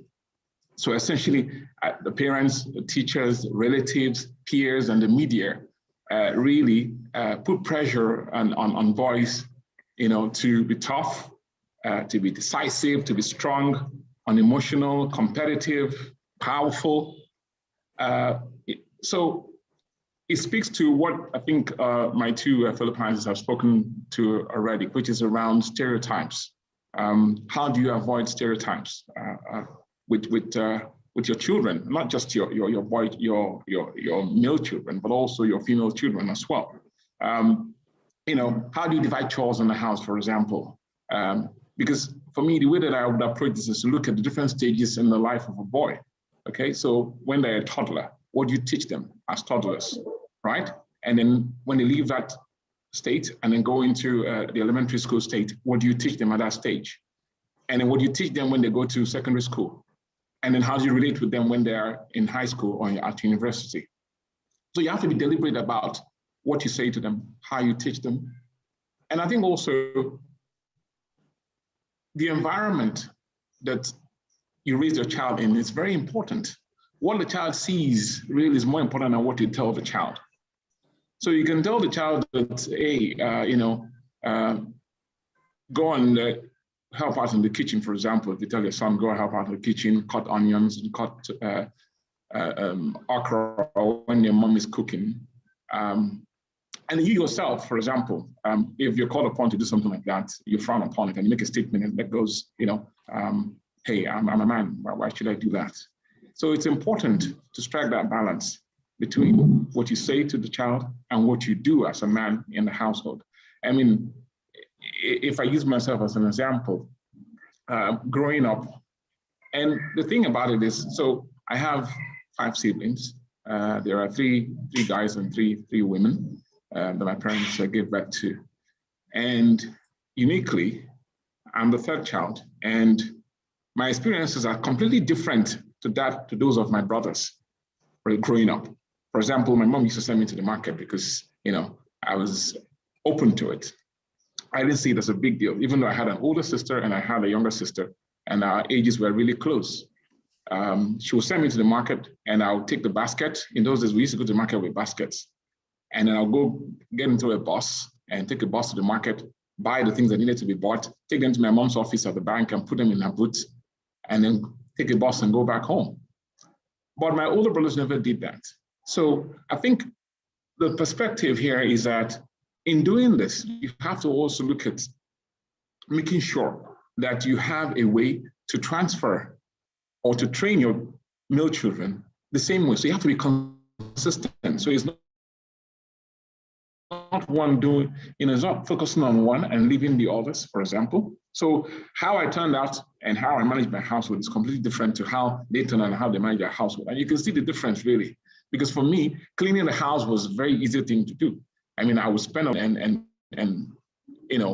help out in the kitchen and so on and so forth. So I think that for me, raising a successful male child is about being deliberate about it and also making sure that you're consistent.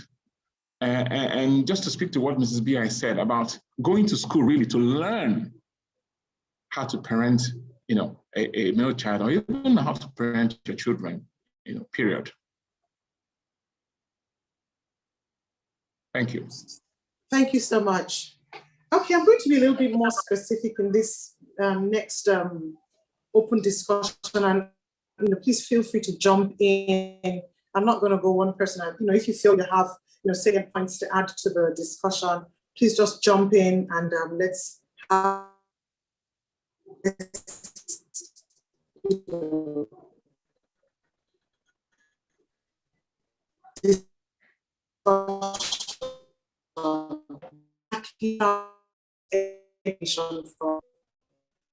ethics or some sort of thing as to what the roles of fathers and mothers are. And they have significantly changed as we've grown up.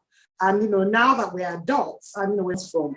Is it at home? Do we start it at home? Do we expect the school to do this?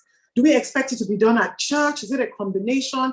I know different people would have different leanings, but just to share our personal experiences, our journeys, and knowledge we have from researching this topic and being an adult ourselves, the bulk of this come from. That's one aspect. And then at what age and what stage do we begin to, what milestones do we look at? I mean, I have a little 3-year-old that's 3 years old going on 30, who seems to understand everything adults understand and thinks he has a say. So, where is this going and how should we plan strategically our interventions? So I'm going to open up the floor and please feel free to jump in. I hope everybody's mics are unmuted so that we can all have a very lively discussion. So who is belling the cat?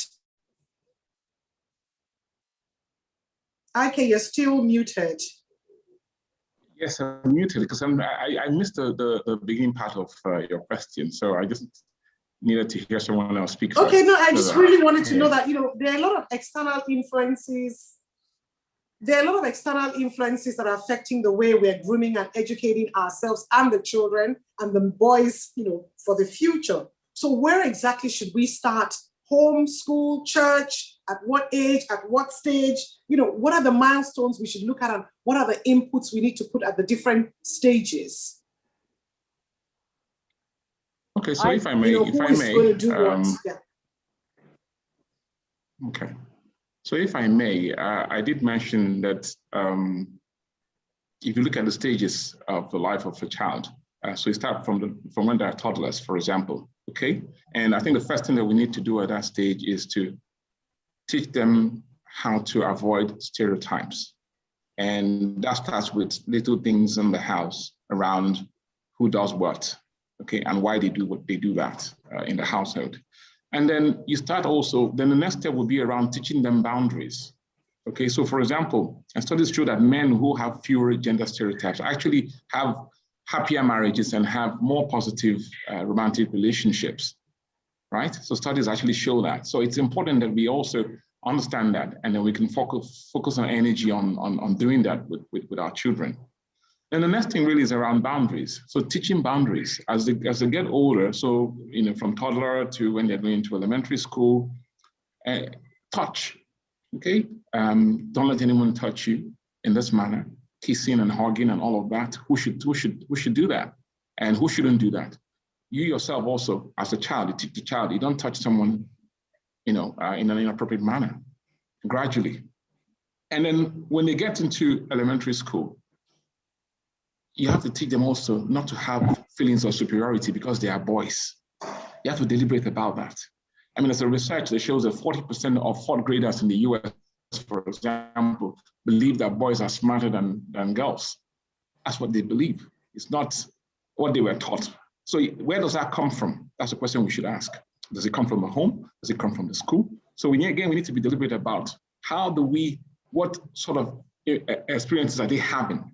So we allow them at that age also to mix with girls, okay, in an appropriate manner so that they can learn, okay, to respect and appreciate girls at that early age.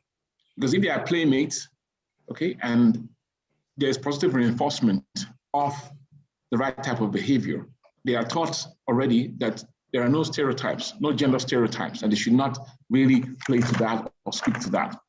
It's important that we teach them that at that stage as well. Then I think the next step really is around encouraging them to have emotion, okay? Because if a child understands that it's okay to have emotion, whether they're a male child or a female child, it helps them. So that pressure that comes from releasing, so that release of pressure that comes from when you get emotional is important for the male child as well, because when those feelings are bottled up, it can turn into aggression. It can lead to more negative behavior. So really around making sure that we teach our boys to be emotional, allow them. So when they cry, for example, you speak to the issue that is making them cry. You don't say to them, don't you know that boys are not supposed to be crying, for example. That doesn't help in any way. You haven't really addressed anything. If anything, you're actually teaching the child the wrong thing. Would it make a difference if would it make a difference if you told the boy child, it's not nice for children to cry so much, as opposed to genderizing the same statement? Auntie B.I. Yes, I'm glad you raised this question of crying. And the example I usually give is you come home and your 10-year-old daughter is crying. And you say to the 10-year-old, why are you crying? And she says, I'm hungry. You're likely to say, are you crying because you're hungry? Why couldn't you just say you're hungry? And so there's certain things we say. I mean, it's not about stereotyping. It's about crying is for those who don't have the capacity to communicate if they want something. So yes, you're right. There's an age where a girl should not cry when a 12-year-old or a 15-year-old should not cry because I'm hungry. And so we have to know, there's no flat answer. What it is what I call creative parenting. Creative parenting is to start with the values you want to teach. The values you want to teach are both for men and for women. You want to raise good persons, and that's where a parent begins. What are the values the parent wants to teach and how? For instance, integrity, unity, love. These are key things. If a child 1 to 5 learns this through imbibing and soaking up these things in the home environment, the school can't teach child love. The school can't teach the child unity. The school may give you the theory of integrity, but it's at home that the child sees it in practice. Industry, it is in the home the child sees industry. It is to take all these things and to decide what values do they represent. Most mothers don't know what they want to teach. In today's world, we need women to be industrious, even if they're going to be homemakers. They have to be multitasking, looking after one child, doing something to some other child. NEPA will go, you go and put on the generator if you're a homemaker and your husband is not there. Then you need to get out in the car and get something. You've just realized you don't have that. So industry is important, both for the man and for the woman. So I think what it is for us as parents or as a society to actually, maybe in the universities, I'm speaking to a particular university now to say in the social science department, can we work out a curriculum, for parenting that we say, this is the meaning of creative parenting. These are stage 1 to teach. You teach values, the value of integrity. Here are case studies you can use to learn for yourself how to adapt it. The next stage about deciding the values you want to learn, because values are not gender specific. Values are for everybody. So the children will see you teach everyone the same thing. Meanwhile, your creativity now moves to the next stage as a parent. As you're watching these children, you will see the ones that's clever. You'll see the one that doesn't like. A particular child in a home, a girl, never liked toys. She never liked toys. They bought her a dolly, she cried. She said, what kind of baby is this? It doesn't cry, it doesn't move. They bought her an iron. She said, what kind of iron is this? It never gets hot. They bought her a stove. She said the stove never works. The only thing she liked was the cash register because it came with the money and it rang the same way as and she's a girl and everyone expected her to be, clutching to the dolls. She didn't. And her mother was aware. And her mother stopped buying dollies. Meanwhile, her older sister played with the dolly till she was 12. Now, she had sons, and she now realized that everybody is different. So she started looking for what her son was like when she had her son, who came after the 2 girls, and realized that the son liked to play outside, liked to chase lizards. None of her daughters ever wanted to chase a lizard. And so she started buying him outdoor things to do outside, give him things, bring friends. So she was creative in recognizing what a child is. And parents must do that. Creative parenting is not distant, and it involves both parents. It is too heavy when it is left for one parent. As you move on from this creative thing to a more specific thing, adolescence. By adolescence, you will realize that the boys have changed. The girls and boys have changed. The girls relate to the man in the family differently. And the boys relate to the man in the family differently. A 12-year-old boy, the mother said, let's go to church. He said, Daddy doesn't go to church. I was going to say what Ikenna said, what the father does. You tell the boy to cut onions. He has never seen his father in the kitchen. He will tell you, men don't cut onions. So whatever you want to teach your child, you have to see it there. And so it's important that we decide, but men don't cut onions. Daddy doesn't cut. Daddy has to be right there to say, I don't like the smell of onions and I don't know how to cut onions. My mom never taught me. That's why I want your mommy to teach you. There has to be some explanation. Daddy doesn't go to church, so I won't go. Daddy doesn't cut onions. Men don't do such things. Another young boy said to the mother, Mommy, you don't wear trousers like dad and you don't do tie like that. I am more like dad than you are. So I'm going to ask dad this question. You can't answer it. We've noticed, and that is over 70% of adolescent males prefer to listen to their dads because they feel that their experience resonates with their dads. That's that. And therefore, throughout the raising of a child, the input of each person, father and mother, may change depending on the needs of the male child or the female child. You watch little girls when they're coming to daddy and when they have become 8, because they're very sort of clever from age 8. And the little girl wants something her mother doesn't want her to have. She knows where to appeal to. She starts, Daddy, would you like some biscuits? I have some biscuits. A clever dad knows, and he's been watching this child and said, what do you want? Well, I have to do this. Has mommy agreed? Oh no, the dad knows immediately. She's learned how, with her nature, how to deal with that. Because towards adolescence, the hormones kick in, and you cannot ignore that. The hormones kick in. You can't ignore that. What effects are the hormones having? A lady, a researcher, decided to inject herself with the level of the degree and quantity of testosterone that is in a 17-year-old boy.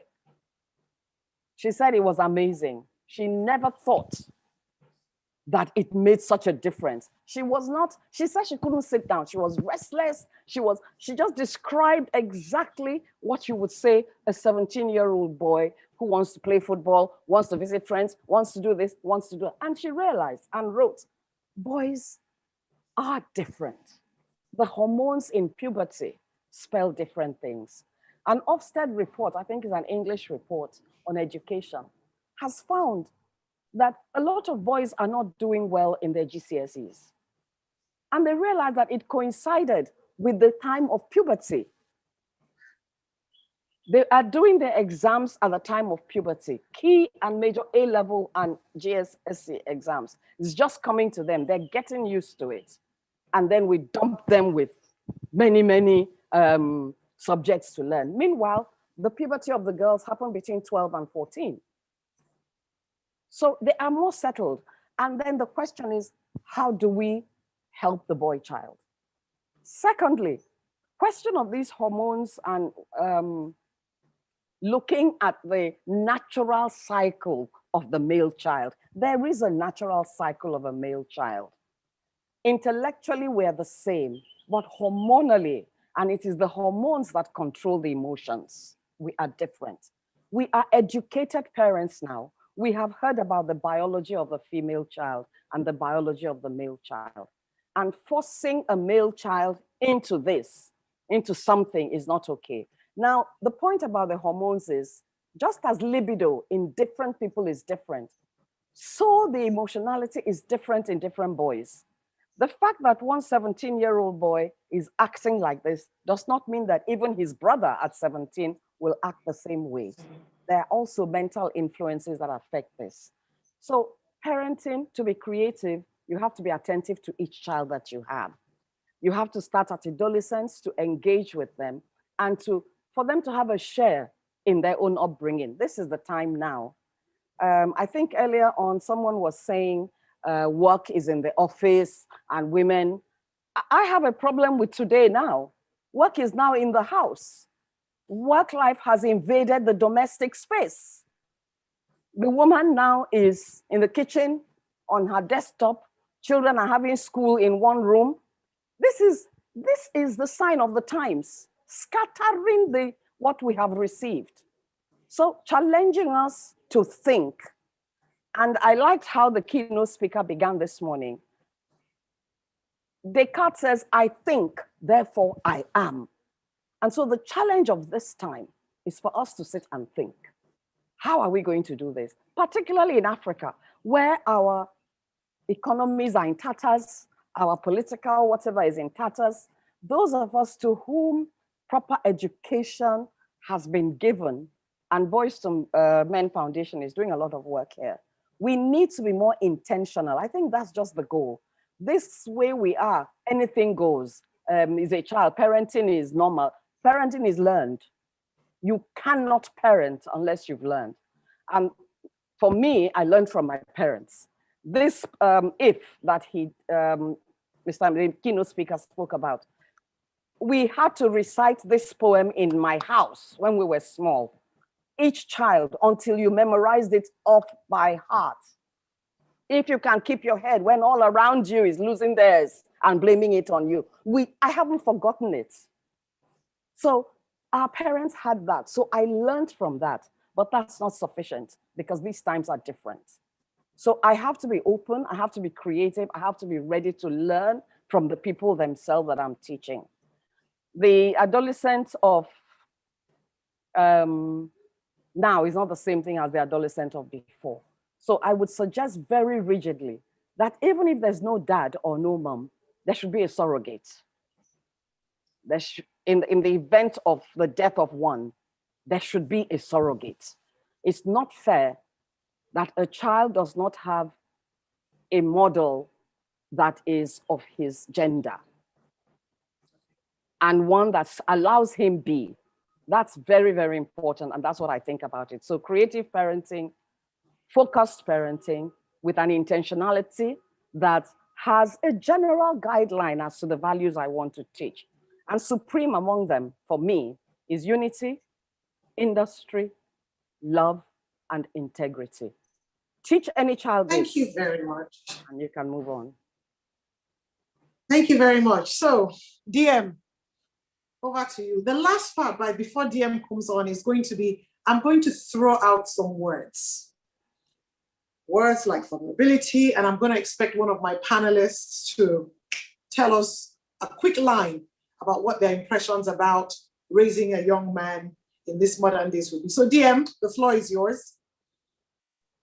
Okay, thank you. I was thinking about it while the speaker spoke, and this was something I processed before now, that it's hard to give what you don't have. We've spoken about that before. And because of that, you can only give to your kids that which you were given. So a question that comes across is this. Sometimes what these kids need, most times, aren't the things we have. So if you've been given the wrong things, or the things that don't apply to your kids for now, you'd be giving that kid what's the mismatch for that same boy. Now, I would think that research is the bane of anything you want to do, or any solution you want to find, that we need to properly reflect as men on what we went through in one bucket. Second bucket is for us to now dimension the biases that we have. We should put aside or isolate the truth about how the men of today, how a lot of us aren't properly raised. We weren't properly raised, if you want to be truthful about it. Our parents did the best. A lot of parents did the most they could. If we properly dimension what could have been done better, since we're all grown up now, and we take all of that to help move away some of the defective upbringing that society has put in us as men. There's this thing I call intergenerational brainwashing. We've all been brainwashed generations across board. We need to, the way we'll take a job that pays a salary and dimension the issues to try to make it better. As men, we need to do all of those. And of course, we've also spoken about social conditioning. A lot of these things need to be addressed. Otherwise, I think we'll end up just projecting some of our negativities onto the men of tomorrow. Three very quick things that the earlier speaker spoke about. Feelings of superiority. We need to hold back on those things. And I think we need to listen more. The last speaker spoke about that. I don't think as parents we listen enough. We always want to tell the kids what to do, as opposed to hearing them out and understand where they're coming from. it's extremely crucial from where I sit. That's my piece for now. Okay, you talked about the gap, when you can't give what you don't have. Can you explain to us what role mentoring can play in that, and surrogacy, as if you're a single mother, for example, having a male member of the family or somebody that your son would respect have a role to play in that person's life. What are your views on those two areas, surrogacy and mentoring? I'm all for it. So, she mentioned that if a particular figure is not available, you find a substitute. I would think that even if the figure is available, there's nothing wrong in adding more to that figure. So it's okay for the man to not have enough and to have a mentor, because as fathers, we need mentors, by the way. But also, these boys also need other figures that can have a positive influence in who they become, outside of that of just the dad or out of that of the mom. So I don't think two people are enough to actually raise. They mentioned that it takes a community to raise a child. Yeah, so we need to actually have other positive influences, but these must come after we've dimensioned what we believe the kids would need, after we've listened to them properly to understand who they are. And then we can say, look, to make up for this, let's have A, B, and C play different roles in the life of this young man as he grows on. So I'm all for it. Okay, great. Okay, I think we lost Mrs. B.I. for a minute. I don't see her online at the moment, but I'm going to throw out a series of words, and I just want both yourself and IK to hop in and have a few words about them. Gender awareness. So anybody who's ready to tell us what their views are, and this is in regards to raising a male child in the modern days. Gender awareness, from your perspective, from your son's perspective, from male friends' perspectives. What do you think about gender awareness? Is DM there? DM. Okay, so let me. I'm trying to give up first. Yeah. Okay, so let me attempt to speak to gender awareness. I think for me, gender awareness is really around understanding and having empathy, really. So it's not just about the types of genders. Really, if you have empathy, then you'll be aware. So it's almost like what we call a situational awareness. So you are aware of what's happening around you. You are conscious that there are people who are different to you, and both culturally and from a physical perspective. So it's important to have empathy and be able to work with people from different people who are different to you. Essentially, that's how I see it. And so in terms of how that speaks to how one can raise a boy child successfully, again, for me, it harks back to that word, stereotype, right? So avoiding stereotypes in how we raise up our children. And there's no harm in asking for help when you don't have all the answers. I mean, when my child got into, my first daughter got into Latin school, they had this training, I think it was a 1-week training, where both parents had to go and undergo some sort of family life training, really teaching you about, the household, the roles of the father, the mother, and the child, or the children in the household, and so on and so forth. So those things are really very important and key, because we don't have the answers. I mean, I didn't go to any school to learn how to be a parent.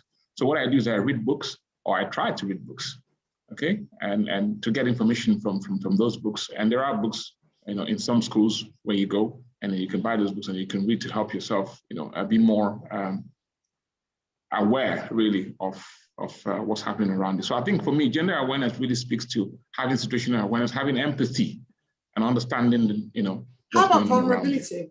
Anybody wants to take that on? Male vulnerability. DM, Mrs. B.I., what's your take on vulnerability? Raising a male child. Yes, I don't think it should be male vulnerability. It should be vulnerability on its own. understanding how it's okay to be vulnerable, be you a guy or girl, and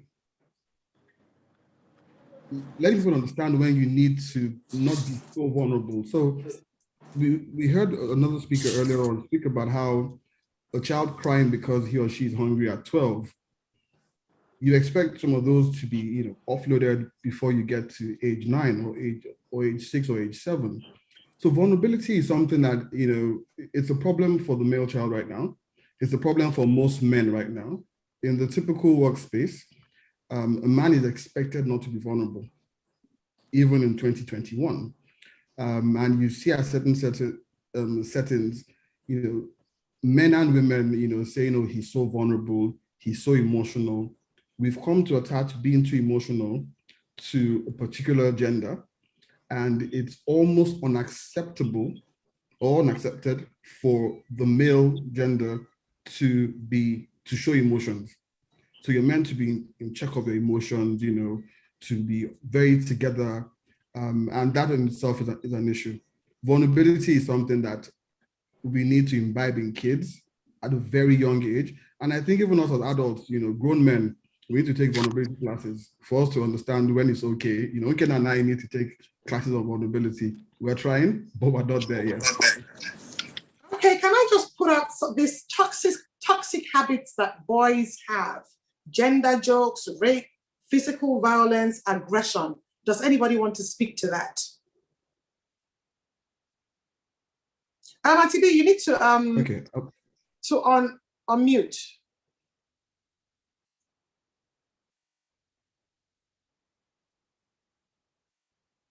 Okay, still not unmuted.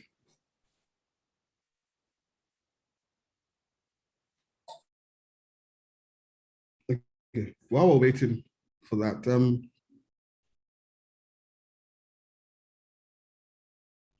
yeah, I think we need to have two-way call-outs and test people's sensitivity level on what's not acceptable.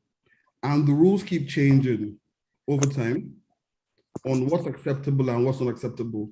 Being sensitive to issues of toxicity, of gender shaming, of rape, those are relatively unacceptable things in the times that we live.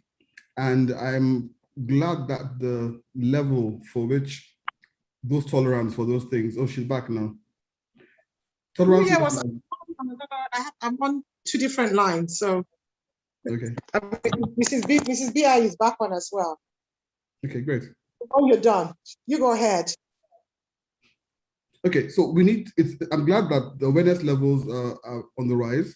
There are certain things people could joke about 10 years ago, and you see everybody laugh.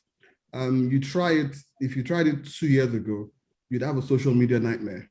You'd be called out. Social media played a very big role in how you just can't afford to be irresponsible or flippant or be insensitive to certain jokes that are around gender shaming, toxicity, rape.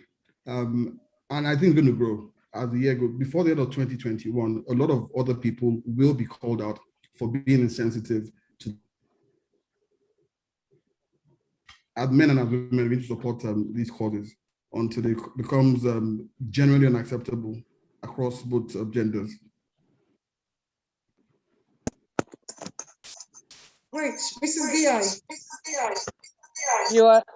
I take it you're speaking about rape and domestic toxic habits of boys.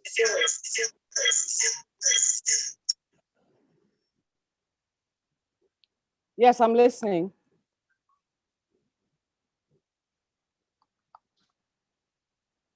Ronke, you are muted. I said we're talking about toxic habits of boys. There's still a lot of very off-gender jokes, rape, physical aggression, physical abuse, all kinds of things that are so, societally acceptable. A woman would be in a group where a man would raise something like that, and people will not call the person out. And young people are learning from what they see and what they find acceptable in society. So we're just talking about that, what's your take on that and how do you curb it? How do you address those things? And how do we start to eliminate some of these habits that we see so prevalent in our society? Thank you, Ronke. Three things here to address the three levels that you raise, the three issues that you raise. The first thing is that men all over the world use libido, male libido, as a power thing in the office or anywhere. Boys are made, oh, you are a man when you have sex. You are a man when you have many women. You are a man. This cuts across cultures, Western and African. And so to deal with those people today who have learned to act like that is to call them out. Call them out and recognize that they will deny it. That's the first thing, using the same male gender. Men have always used sex against women. A boy has a girlfriend and he says, if you love me, you give me sex. That's just it. It doesn't matter if you want to be a virgin until you get married to me or to anybody else. But you know what? You just have to do what I want. And so this transactional sex is what men are using to overpower women. And some men who have not got proper training, like a man is in his house, he's a bachelor, a girl is selling akara or selling banana or plantain or pure water, and the man calls her to buy, the neighbors can see her going in there. What nobody knows is that he rapes her in that minute and then just buys one packet of pure water. Power. So we have to call out men who use sex to overpower women. That is something. Secondly, we have to know that it arises from a place of dysfunction. That is why we mustn't laugh anymore. It arises from a place of illness. Let me call it the proper word. From illness, it's a dysfunction. When a man uses his sexual libido to empower or disempower another person. And that is a major, and that's why rape for women who experience it, it's something they can't even talk about because they're totally disempowered. It's a question of power versus disempowerment. And until we realize that that's what it is, and we just think it's just a man, no, it's a power thing. He pins the girl down, he has sex with her whether she likes it or not. He overcomes her power. Now that many girls are fighting back, the boys are going down to younger children, and pedophilia is rising because the little girls can't fight back. So we need to realize that where does this behavior come from? We have to call them out and we have to stop laughing because this is a dysfunction. It's an illness. Just as domestic violence is a power thing. I have power over you, I pin you down and I slap you and I do whatever I like. And very often it starts from the home. It starts from what the boy sees, just what Kenna has said. It starts from what the boy sees at home, the way his father oppresses his mother. Now, I mean, you know the discovery of neurosciences, and I keep repeating this to every audience that I speak to. Neurosciences have discovered that a child is born with 20% of his adult brain. By the time that child is 18 months to 2 years, he is carrying 80% of his adult brain. And he is like that, whether girl or boy, I can use them interchangeably. She is carrying 80% of her adult brain until she's about 12. So in terms of brain capacity, a 10-year-old is the same as a 2-year-old. Now see what a 2-year-old can do. And what the neuroscientists are saying, and the social scientists, is that this capacity of brain power, you can teach that child 5 languages before age 5, by age 5, and 2 musical instruments.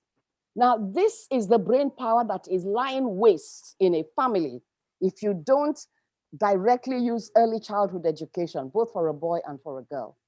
And so the boy with this kind of father is watching, and his brain is soaking these things. And once it soaks it, it's so primordial, it is hard to take it away until he goes into therapy. And so first of all, wherever there is rape, that person is sick, sick, sick. We can't laugh with that person. That person is using power inordinately and doesn't know how to get out of it.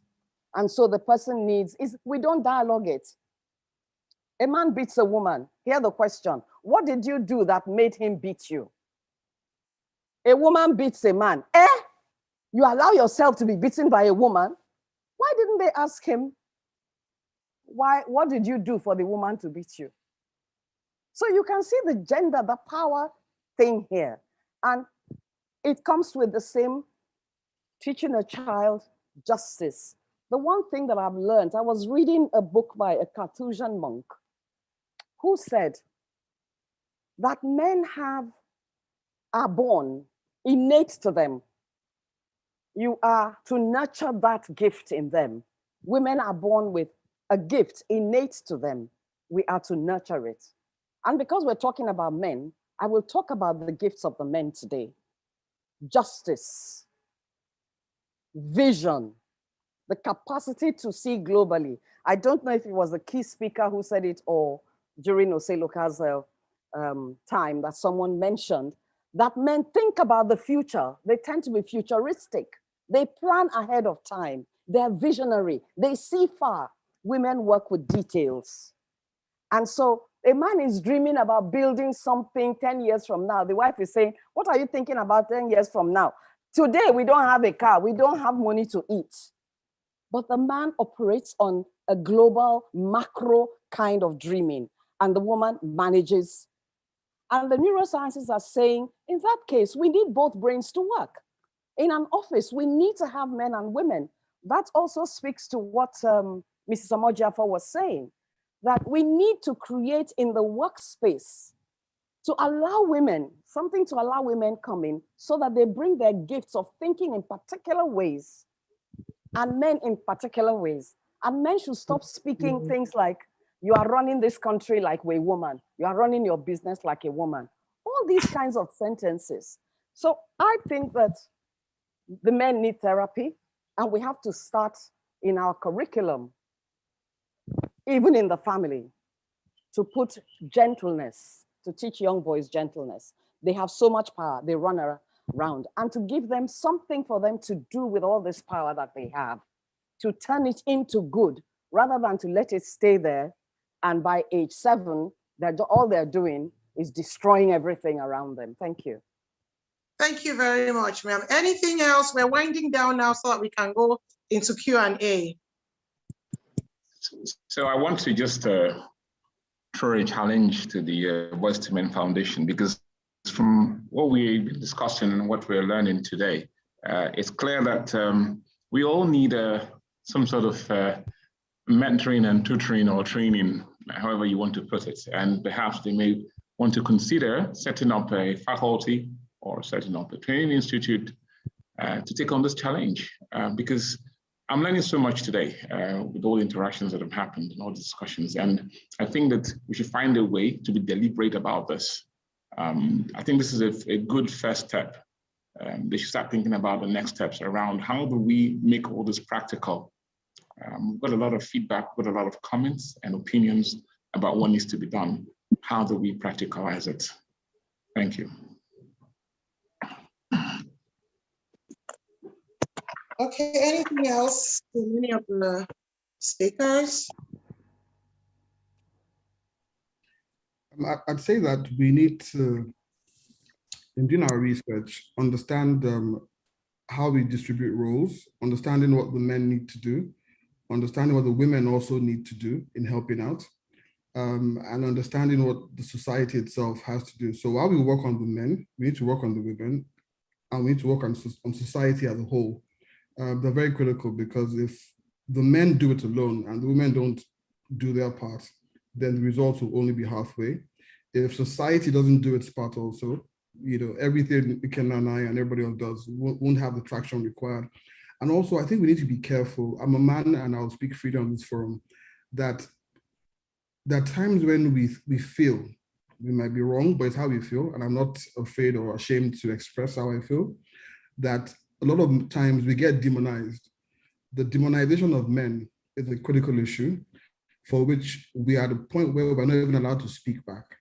We're not allowed to say, oh, we hear you, we believe it's wrong, but let's be a bit careful, because it's sounding close to general demonization of men.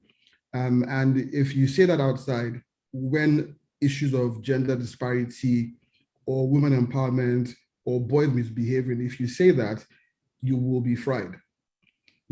So it's about, it's if you've driven a shift, a stick gear car before, a manual car, you'd realize that it's that right balance between your clutch and your accelerator and your brake. Where you only do the brake and the accelerator without the clutch, you would have the car stalling at different points in time and your journey won't be smooth. You need to have that balance as you go along. It's something we're calling on the other members of society outside of the male gender to also help with. So we have a balanced, fluid flow of the development and growth that we want. Thank you. I would like to conclude with that as well, the complementarity of the sexes. We are complementary, we're not competitive. Men have what we don't have in some areas, apart from the general values and general things. There are particular things that their hormones allow them to do. And it's not every man, depending on the spectrum. It's maleness is on a spectrum. Some boys are very strong, super strong, some are not. Some girls are super tender, some are not. So you just have to be creative about it and recognize at the back of your mind that the sexes are two for complementarity and helping each other. And so we create that forum where women see themselves, particularly even in marriage, as helping their partners, and men see themselves as helping their partners. That's what love is about. Love is to will the good of the other person, willing the good. So we start teaching children to will the good of another, and that prepares them for leadership anywhere. Thank you. Thank you so much. I have to apologize. I went offline twice very briefly, and I had two devices on, so I lost a lot in the chat area. So if you have any questions, can you please post them in the chat area so that our panelists can address them? While we do that, I'll just go over some of the things that we said are very, very important. One, we're products of the environment and our personal experiences. We have to start changing our minds. The mind is the area where thoughts manifest, the actions we take come from, and we have to start planning to develop children, male children, for the future. And since we really don't know what the future is going to look like, let's work with values: financial matters, compassion, discipline, love, unity, integrity, principles, industry. If we go with all those basic things, we will find out that we're finding less boys who are trying to bring one down, who are aggressive, who want to rape another woman. If there's the compassion for another human being and the empathy, you don't want to abuse anybody in any format. And in the area where, one of our panelists had mentioned that, we cannot give what we don't have. We've now talked about surrogacy, we've talked about mentoring, we've talked about raising our children in communities where there are multiple male and female role models that our children can draw from. And then we've talked about the issue of these toxic habits, that we should look at it from a perspective of the person has an illness. When somebody has an illness, you have to treat the person as a sick person that needs help. So jokes from that perspective should not be laughed at. People like that should be called out so that they seek help where necessary. And those are the things that we really need to do going forward. My own view going forward now is that, raising a male child in the modern day has to be deliberate. It has to be sustainable. So let's not start off wanting our child to learn music and football and, all the things, and then it tapers out. The child's mind is growing daily. So we have to keep putting into that child, reinforcing the things, and admonishing them for the things that we see that are not societally acceptable as we go forward. So these are some of the salient points that we've talked about in this past hour. The area of entitlement and privilege we've already discussed, and I'm glad that we've had the opportunity to have this discussion this afternoon. I'm just going to take one of these questions. Have you found, it's to Ibida or Martins and to Ikena, have you found that the saying above to be true in your line of work? And how can parents raise children with a balanced communication skill that is not tainted with constant power play? There's a saying that men are likely to communicate as a way to maintain their status and negotiate power, while women tend to view communication as a path to create friendship and build relationships. IK and DM, that question is for you. Come on, brothers, where are you? I think it's both. I think it's both. And I think both applies to both genders. Men should see communication as, a way of building relationships, of networking, of managing stakeholders, and a way to engender collaboration.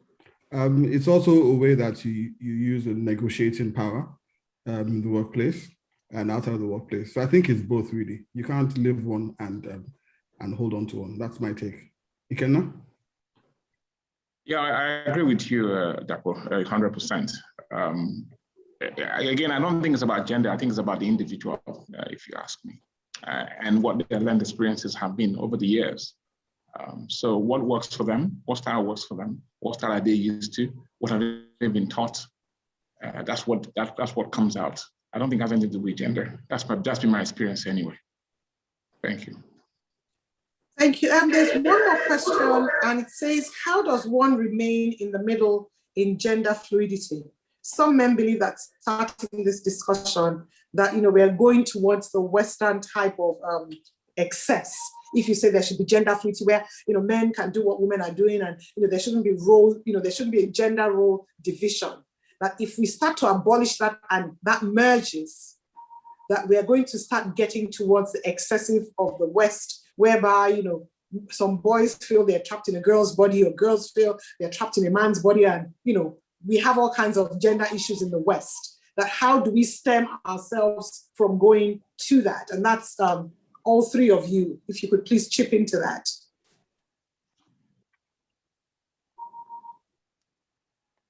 Okay, let me quickly mention. So I've got this concern about how we're very wary of things that seem Western, or we say, oh, we're aligning too much towards the things. That's us still being funny, I think, my personal opinion. We've adopted and taken on so much from the West. The way we dress, the way we talk, the way we eat, the way we raise kids, the way we consume media, the way we associate is all Western. The religions we practice, all Western. The things we call our tradition, they're all imported. And then we say, for example, women shouldn't show off their bodies, is un-African. I'm holding myself back from speaking French on this platform. It's not un-African to show your body. Africans were showing their bodies before we were colonized. So because we've adopted this imported ideas and norms, we've now made them our tradition and our culture. It's not the intergenerational brainwashing I spoke to earlier on. And then we say, oh, gender fluidity is also a Western thing. There's nothing new under the sun in Africa, none. We had some of those things before we were colonized, before we were brainwashed. And it's about the fact that the world is now a global playing field. We cannot continue to hold on. People consume, internet, social media, foreign stations. You have a lot of schools now that are, online. You have different campuses via Zoom and, Microsoft Teams. At the end of the day, you cannot separate or make people not have access to certain types of information. It's about how do you handle it and ensure that our kids have the right mindset to process things properly. But to always push back and say, this is Western, I think it's a formula for failure. The religion we practice is Western. Those who gave it to us are already moving away from it and practicing a different version of those same religion. And often we mix what we believe in as Africans, what we claim is traditional. It's a blend of what we think, what we're taught, and the religion that we practice. We're always mixing those things up as Nigerians, as South Africans, as East Africans. And if we don't create clear-cut lines to say, where do we not draw lines we shouldn't draw, we're going to have a huge issue 10 years from now. Because these kids, they don't think the way we think. They are born and raised not by us, but by society and the internet culture to be rebellious by nature. That's the truth about it and my position. Okay, Mrs. B.I. IK, any last words on this issue, this question? Okay. I think Sorry, this. go ahead. Okay, you go ahead. You go ahead, Ikenna. Okay, thank you. So, I mean, I wanted to just draw a distinction, first of all, between, I believe what we're talking about is gender stereotyping as opposed to gender fluidity, because gender fluidity really speaks to the individual identifying as either male or female. Okay, so I think my understanding of this question is that it's speaking to gender, except, I mean, correct me if I'm wrong, okay. So it's really about gender stereotyping, not so much about gender. Oh no, this person was very specific. The person was very specific about gender fluidity, that if we're not careful and we open up too much to individualities and the spectrum, that people will start tending towards being female and male at the same time and all of that. That where do we draw the line on that issue? Okay, so I'm not sure what he means by if we're not careful. Is it if we're not careful about making sure that our sons grow up without gender stereotypes? Mm-hmm. Yeah. Yes. Yes. Yeah. So if that's what is referring to, then I would say that there's no danger of that happening as long as we understand what it is that we're doing. What we're trying to say is that we don't want people to say, oh, it's the role of the man or the woman to be the only one who cooks in the house. I mean, if the two of them are working age and both of them work and they're living together as husband and wife, and then one closes before the other. So assuming the man closes before the other, he gets home. So does he sit in front of a TV and wait for his wife to come home and cook for him? So that's what we're trying to address here. So it's not so much about the identity. It's really about what they think is right. Will they work with empathy to ensure that when they have a partner who's of the opposite sex, then they deal with that partner with empathy? They understand that there are certain things that they have to do to make themselves happy and make the other party happy as well. They understand that they don't have to indulge in ribald jokes and so on and so forth, make insensitive statements about gender. They understand all of that. That's what we're talking about. So I think there's a very, very clear difference in terms of how we approach this and being deliberate about and intentional about removing gender stereotypes as opposed to it leading to gender fluidity. I don't think that there's a danger of that happening because of this. Okay, he's just actually clarified. He's clarified that he meant it a bit loosely, and challenging gender stereotypes is exactly what he meant. So you have addressed his question. Thank you very much. So Mr. BI, thank you. Yeah, I think that there is always a risk that things can go wrong because the human mind, if we go back to how we started this morning on philosophy of thought, once you open thinking in any particular area, man's capacity to think, to choose what to do, and is a sign of his freedom. And this is what God has given to all of us. But what we're saying here is intentionality is what will get us to where Ikenna and Dapo are talking about. We take it, we don't allow it to go wild. If we can get 80% of our community doing the right thing, we're done. You can never get all human beings being exactly what you want them to be. So there is always a risk of opening a new door, but we shouldn't be afraid. Because the point is, if we're intentional about it, and I don't know if it's Dapo or Ikenna that says, maybe we should think of a real faculty. I'm running a lot of training schools for this kind of thing. And I'm thinking if we come to it with some kind of focus, we will have the 20% that are not in agreement, that will go AWOL. We will have, but that's man, that's human being, that's evidence in our freedom, evidence in our capacity to think for ourselves and in our capacity to choose. Thank you very much. So, so that we don't go over our time, we've just got a few minutes left. I'm taking away from this discussion that raising a child, male or female, but intentionally male children, that there's a lot that we need to do. And we need to push ourselves in the area of one, data gathering, because if you're going to set up a curriculum to educate people, to inform people, and to change things, we need to have the historical data of where we were or where we are and have benchmarks of where we need to go to and how we measure how we get to where we're going. So we need a roadmap for the future based on data and some level of accuracy of understanding where we are, so that we are deliberate and we can calculate where we're heading to. And the core of all of these things, whichever way we've talked about it today, are the kind of values we instill in our children. And that starts from us, because children do what they see, not what we tell them.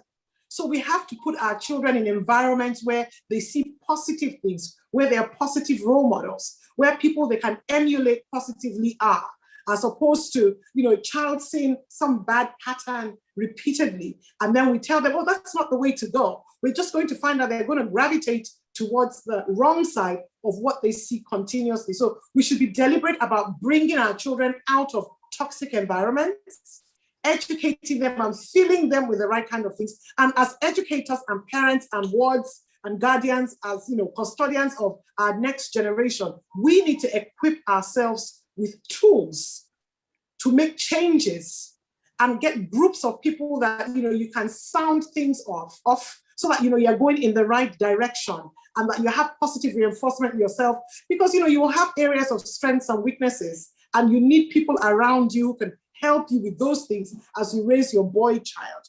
And last but not the least, we have to raise young men with empathy. Societal empathy. If you're a leader in society and you're stealing money, that means you're depriving hospitals of money, schools of money. You have to have that basic empathy that allows you make the right choices, do the right thing, whether somebody is watching or not. So the values are important. The continuous education is important. I want to really, really thank my panelists this afternoon for bringing their A game on, for having a very robust and educative discussion this afternoon. I wish we could go on, because I'm sure there's so many things going through the minds of people, but the conversation continues. Boys to Men have been doing this year after year. This is our first conference, but I'm sure there'll be many more smaller discussions as we go along. So please, please follow us on all the social media platforms so that you know what we're doing and how you can participate, grow yourself. And as Mrs. B.I. has said, she's working on a lot of curriculum to grow and educate people. Please, please follow us. So if these things do come up, we can put it out there and you can be a part of this. Thank you very much, Mrs. B.I., for your time this afternoon. Thank you very much, IK. Thank you very much, D. Dapo. And I really, really, really wish that the opening remarks from the keynote address would be made available. If it could be transcribed to get it into the hands of more people. It was very, very educative and very thought-provoking this morning. Thank you very much. Thank you. Thank you, Ronke. Thank you. Thank you very much. We're going to break at the moment, a 10-minute break. And then when we come back, we'll have the last panel session. Thank you. Thank you very much. Thank you very much.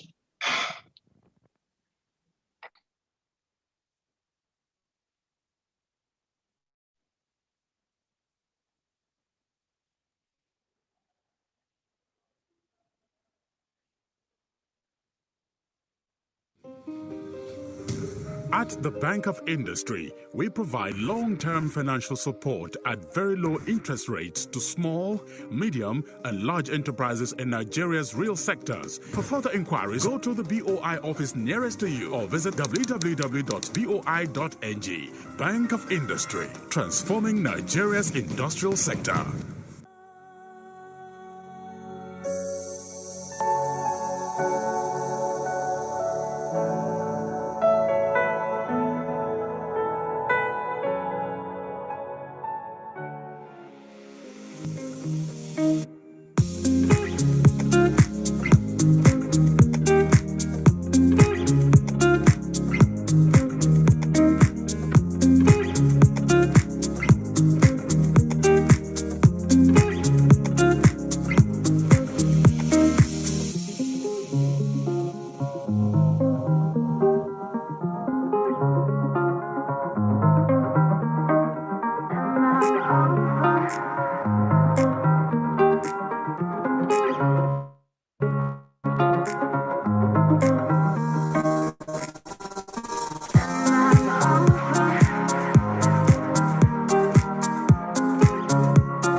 Some dreams are big.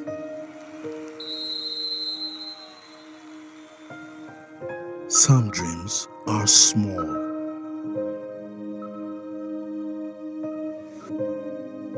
Some dream to go from place to place.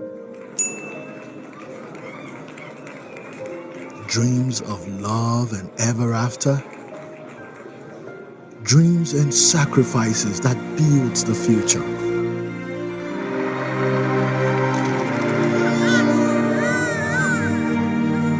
Whatever the dream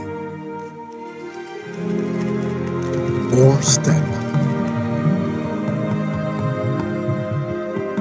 or journey, you can do more with a partner that cares about your dreams. Access, more than banking. Remita is the easiest way to pay for airtime, data, electricity, cable TV subscription, and other bills easily without stories that touch. With Remita, you can make all your payments using your ATM card, USSD, wallet, internet banking, phone number, or account transfer. Indeed, Remita is all you need to pay your next bill. Download the Remita app from Google Play Store or Apple Store, or visit www.remita.net to start making payments now. Remita, because payments should be easy.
So good afternoon once again. It's now time for us to go to the film, a short film about, it's called A Man's World in Monologues. And it's really just monologues that depict men in different situations and experiencing different things. And it forms the backdrop for the next panel conversation. Thank you very much.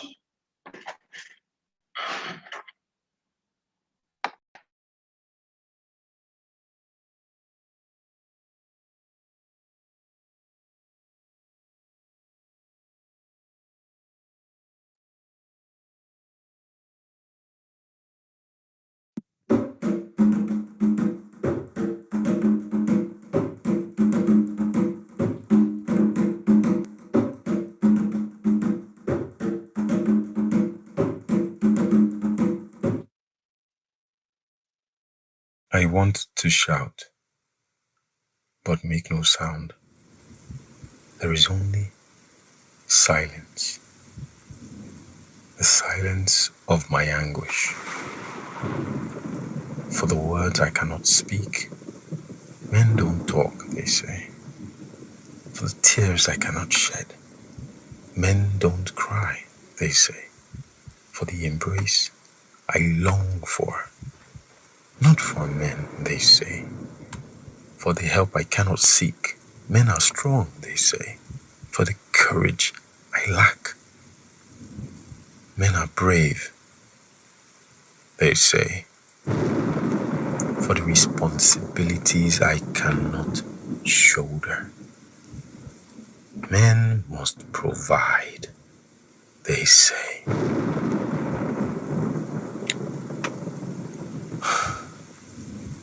I am only human, imperfect, afraid, vulnerable, insecure. I want to shout loud and long, but make no sound. No one can hear. There is only silence. The silence of my anguish. For the silence I must endure. For the words I dare not speak. For the loneliness I feel.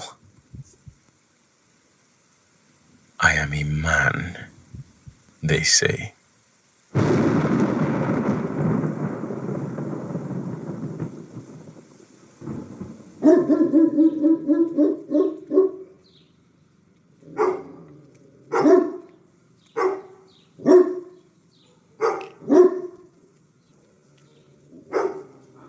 I was 13 years old when Faith first touched me.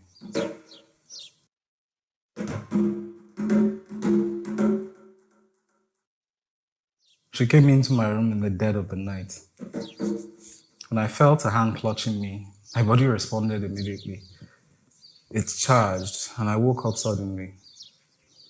I didn't think anything of my response at first because that charging, as my friends and I called it, had become a feature of our lives. Adults called it wet dreams. The lack of control was embarrassing, and we didn't quite understand it, but we knew it had something to do with becoming a real man. Not that we were aware of what being a false man meant. So when Faith fondled me, yes, that's the word, fondled, and it charged, I didn't relate the charging to her fondling. I just thought, what a time to charge. What I did feel, though, was a surge of pleasure that suffused my whole being and made me shudder involuntarily. I was uneasy. What was Faith doing, creeping into my bedroom at night, lying on my bed and touching me there? Supposing my mother walked in. As if she heard my thoughts, Faith whispered, "No make noise, oh. Make your mama no enter. Anyway, I locked door in case." I was alarmed. Locked door? In our house? I didn't know which would be the greater problem, Faith in my bed or my room door locked. It was family policy to leave doors unlocked, in case. Our parents never quite explained what the in case was. Even the maid was now saying in case. I didn't have time to find that funny. But even as Faith whispered, in case, she didn't stop. I was quite frankly more terrified of my mother walking in than I was desirous of this new head-to-toe body vibration. I just got up from my bed and asked her to leave. She just smiled, looked at me coyly and said, "AJ, you go soon see. That time, now you go dey beg me." I could not sleep for the rest of that night. New feelings had been aroused in me, but it felt all wrong. My mother always said that anything that had to be done under the cover of darkness could not endure the scrutiny of daylight. And I wondered whether to tell my friends or not. After all, I'd become an expert. An older woman had touched me there. I decided not to say anything about it because I instinctively felt that doing it with a maid was not something I could brag about.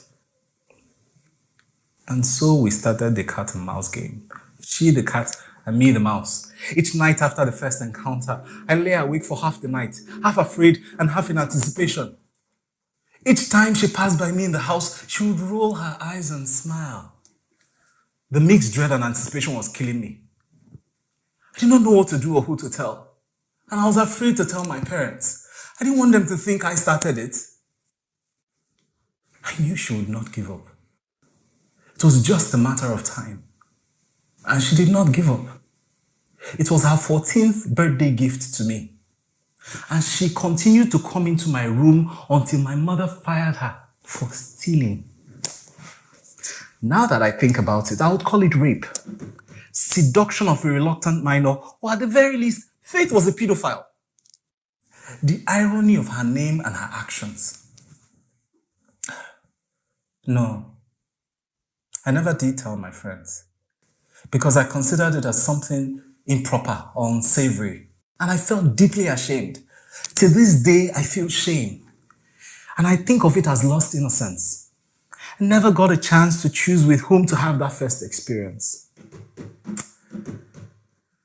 And I think also that it set me on a journey of addiction to illicit sex. You know that sexual experience that you have that gives you a thrill because you have to hide it.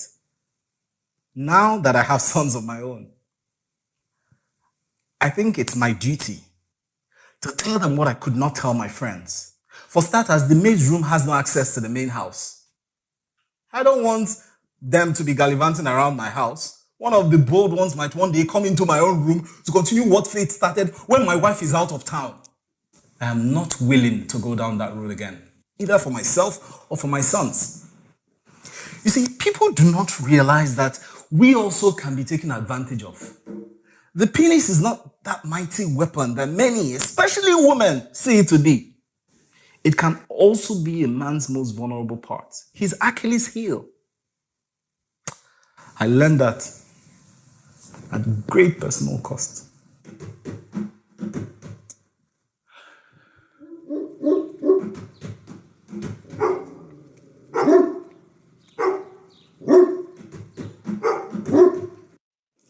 I'm the only boy in a family of 7, and I'm the last child. My mother never tires of telling the story of how her heart leapt when she heard those magic words, "It's a boy." When she tells the story, she claps her hands and raises her eyes to heaven. He did it for me after 6 girls. The way she tells it, you'd think my sister's births were commonplace events, or even sad ones, after the first girl, Isioma, which literally speaking is good head, was born. And no, brothers, not the head you're thinking about, dirty minds. Its proper meaning is good beginning, good firstborn. When a second girl is born, looks begin to be exchanged. Oh, another girl? Once a family gets to the 3rd girl in a row, appropriate names are given to console the hapless parents who are yet to be gifted with a boy. And so my 3rd sister's name is Indidi, patience. My 4th sister's name is Inkechinyere, the one God has given. My 5th sister's name is Umani Buma, a girl is a child. My 6th sister, my father invented a name, Chukwusim Chedu. God said I should wait. Then I was born and given many names to reflect this miracle of my birth. Tobe Chukwu, praise God continuously. Chukwuza Mekbele, God has answered my prayers. Chukwu-ebuka, God is so great. And finally, Hosanna. Yes, Hosanna. My name is Hosanna. I am consoled that it can be shortened to Osana or Osa. What if they had called me Hallelujah? There is much to be grateful for. And just so I don't leave her out, my 2nd sister's name is Ifeinwa. There is nothing like a child. My father was just warming up at the time. As you'll gather from the names, I am Igbo. My grandfather had 10 boys, and my father was his 5th. All his other sons followed suit with male children, 4 boys, 5 boys, 2 boys, 3 boys, and so on. The girls weren't counted, just the boys. And so imagine, one of these sons, my father, having 6 girls. That basically meant that to them, he had no children. Honestly, I think he was secretly amused, in spite of the dramatic names he gave my sisters. I even think he gave them those names to make his father think he minded. Or maybe he secretly minded. After all, he didn't want to eventually lose his share of his father's inheritance. Imagine. I saved him from that. I saved my father's name from obscurity. Me, moi, Hosanna. My mother, She felt like an outcast. She suffered snide remarks from her many sisters-in-law.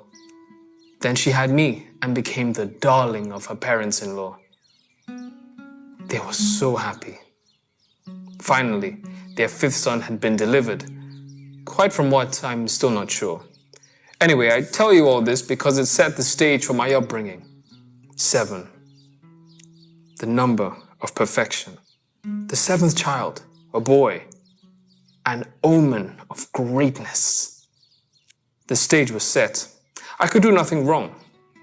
I got everything I ever wanted. And even some things I didn't want or need. I became the center of everyone's existence, and eventually the center of my own existence. Master of the universe. You're so self-centered. You think you're the only one who matters? You never think about anybody else. You better go back to your mother, you mommy's handbag. This rant woke me from a beautiful dream I was having, surrounded by women attending to my every wish. I was Caesar in Rome and living the life. What was that noise forcing me to abandon my hedonistic life? Real life. I shut up from the couch. My girlfriend Rita was raking, pointing, shouting, just fuming. She was standing over me, arms akimbo, eyes flashing. What could I have done? I was about to find out. I cooked a pot of native jollof rice this morning before going to church. I had a society meeting and didn't eat. Think of the jollof rice with prawns, smoked fish, and stockfish I was coming home to. I am hungry and tired, and what do I find? You and your good-for-nothing friends ate the whole pot. Did it occur to you that the person who cooked it wants some? All I see are 3 dirty plates and countless cans of beer. At this time, who goes to visit on an early Sunday morning? For the life of me, I couldn't understand what this rant was about. I was used to having whatever I wanted. She knew that by now. This was not the first time it was happening. Why didn't she take out some for herself? I couldn't get it. My mother and sisters always took out my dad's food. They expected me to help myself to whatever was in the pot, and they never complained if I finished it. They just cooked something else. Get it? My girlfriend gave a long hiss and disappeared into the room. I got up, changed the channel on the TV, and settled down to watch one of my favorite TV shows. I didn't know it was the last straw. All was quiet for about 10 minutes till I heard the bedroom door open and shut. Looked up and saw Rita at the front door with her overnight case. I am sorry, Tobe. I cannot do this anymore. I've been hoping that you start thinking of me if I showed you how by my own behavior. But I see that you're too far down the road of self-centeredness to turn back now. I wish you well. Before I could think of an answer, let alone get up, she had dropped the apartment keys I had given her on the floor and walked out. She didn't even slam the door. She closed it quietly. I really knew it was the end. Rita is very dramatic. Shouting, gesticulating, slamming doors. There was something ominous about how she left. And for the first time in my life, I felt empty. What was this feeling? What did it mean? That was when I began looking inwards. Who am I? Does anyone mean anything to me? All my life, it has always been about me. What would it feel like to think about someone else, care for someone else, do the kinds of things for others that had always been done for me? How could I do these things? I didn't know how.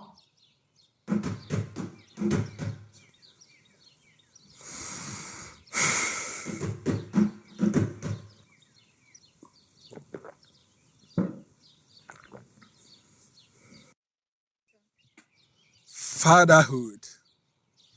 A baby.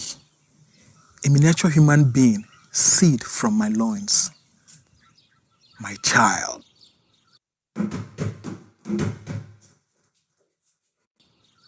I am a dad, a father, Papa, me. When I carried her for the first time, my heart was beating fast. My hands were shaking. I couldn't hold her for long. I was afraid my hands would crush her, and I quickly gave her back to her mother. Bridget did not understand. She still doesn't understand when I seem not to want to wake up at night to feed or change her. It's not like I don't want to. I'm afraid. She's so small. I don't want to be alone with her. I think I want to wait for her to get a little bit older, maybe like 3 months old. My little princess. But sometimes I think Bridget tries to hold her, clutching her as if I'm unreliable. My father says women do that they bond specially with their babies and sometimes shut the dads out. He advised me to be patient and to make out time for her as she grew older. He advised me to always volunteer to babysit her whenever Bridget wants to go out, to take her to school and to create special moments with her. He said many men have made the mistake of not being sufficiently involved in their children's upbringing, thinking there was still time enough. No, there isn't. Before they know it, the opportunity is completely lost. There is no real relationship. Too late. My father sounded sad. I was surprised. He pointed to me and said, "My son, are we close? How often do you come to me for advice? What do we do together? It is your mother you talk to. Your mother you invite to your house. And even when you come here, I feel she's the one you actually come to visit." I looked at him, sad too. I asked him, why did he always stay apart? He never made an effort to reach out to us. He was always busy, going out, watching the news.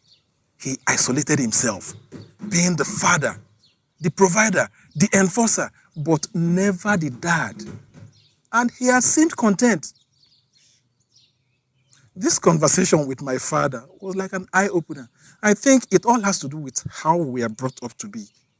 Unemotional, uninvolved. The ogre that keeps the children in check. Dad is coming, Dad is coming.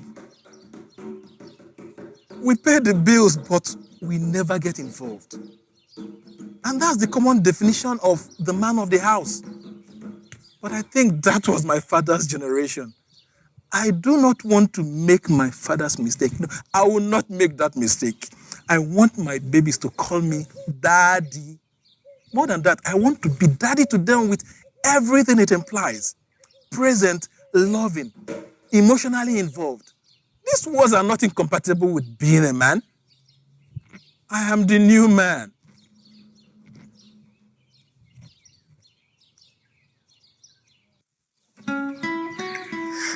They say nice guys carry last. Maybe they are right. I am living proof.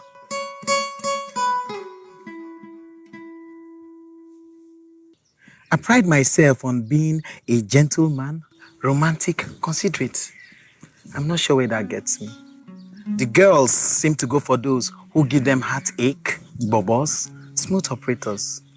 A girl actually told me I'm too nice, that I don't have game. I mean, what does that even mean?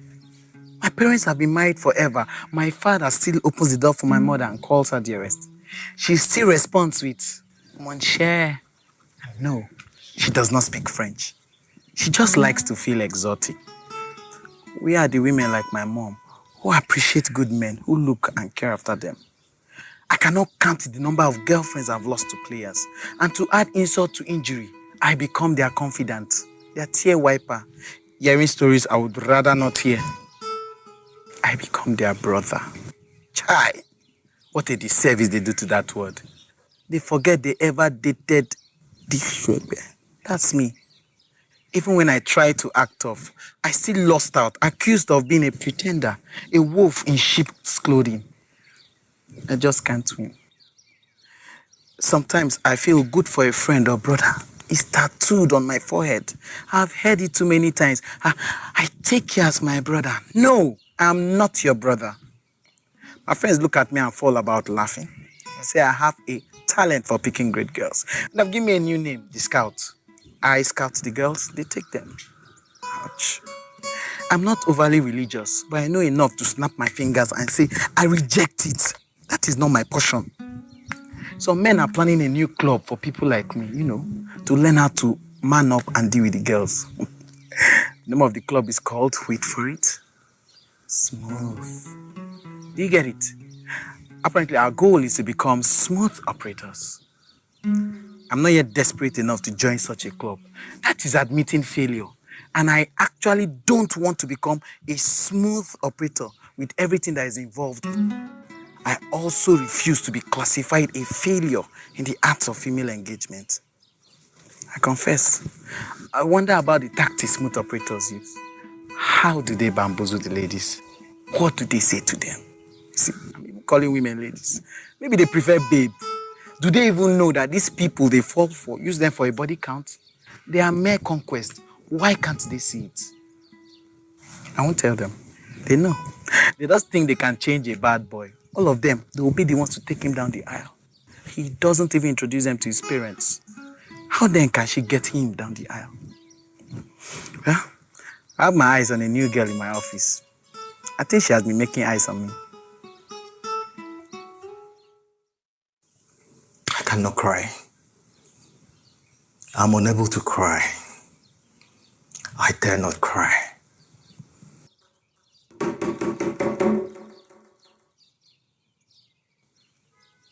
My sisters have been wailing all day. I have managed to sneak a cry while seemingly using the toilet. I am devastated. Our father just died, suddenly. Now, I am the man of the house. My chest feels tight. I don't know who to talk to. I feel I don't have permission to grieve as I would want to. People are looking to me to provide leadership. My mother is leaning on me. My wife understands. She rubs my arms. I wish I could fall down and wail with theatrics like my sisters, but that's an absolute no-no. I must be strong. I am a man. Men were born to take charge and solve all problems. Men don't cry, so we have been told. We believe it. My friends understand. Some of them have been there. They make jokes to take my mind off things. They joke that finally, I have ascended the throne I've been training for, unlike a certain prince still in waiting. The banter lifts my spirits. Only they, my fellow men, understand. They feel the same pressures. For a while, they take my mind off what must be done. They have started a collection. They know I need money, lots of money. They know I have heavy lifting to do. I am grateful. That is different for women. They mourn differently. Their friends console differently. They are inclined to go religious, and they are allowed to cry as much as they want openly. It's difficult for most men to grieve. Crying does not come easy, not after a lifetime of being repeatedly told that men don't cry. My head aches from the pressures of not being able to let up my pent-up emotions. I pop some painkillers and get on with it. I saw my father cry just once my whole life, heaving heavy sobs when his father died. He didn't know I was there. He came upstairs for a minute while the guests were still downstairs and just wept. After a long minute, he went to the bathroom, washed his face, put a smile on, and went back to hold the fort. Now he was dead, and I was trying to find a way to grieve him. We are men. We talk in strong voices, trying to give the impression that we know what we're doing. We too would like to turn to someone, to depend on someone else. If you have a brother or brothers who are responsible, you're not only grateful, you are lucky. I envy my sisters. There's no shame in women crying. We expect them to cry. In fact, we want them to cry because they make us feel strong. They are, after all, the weaker sex. We can look after them. I don't think we like strong women. They make us uncomfortable. Maybe they make us feel we're not in charge and less manly. Our egos resent that. We don't think these things consciously. We feel them. As I watch my sister's grief sincerely and openly, I feel I have so much to learn if I'm to survive these emotional, psychological, and mental traumas. We men have so much to learn. This so-called weakness of women is a strength that guarantees their survival. That is no weakness.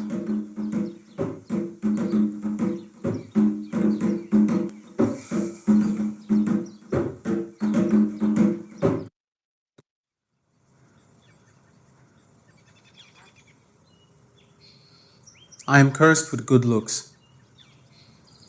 I didn't always consider my good looks a curse until a man raped me. Did I hear your sharp intake of breath? I am a man, yes, and another man raped me. It was a forced encounter. I too am a part of the Me Too movement. All in my mind, sure. I shall make no public confession. As a child, the boys and girls always thought I was too fine, and moms and dads could never take their eyes off me. And they would always exclaim, "What a beautiful child." Note, beautiful, not handsome. I was considered that good looking. Because of my so-called good looks, it was important to my parents that I excelled at school. My father would say, "You're a man. Looks don't put food on the table." I grew up knowing the value of hard work, whether at studies or anything else I set my hand to. My mother insists that I learn how to cook, so I must confess I'm a fairly good cook, even if I say so myself.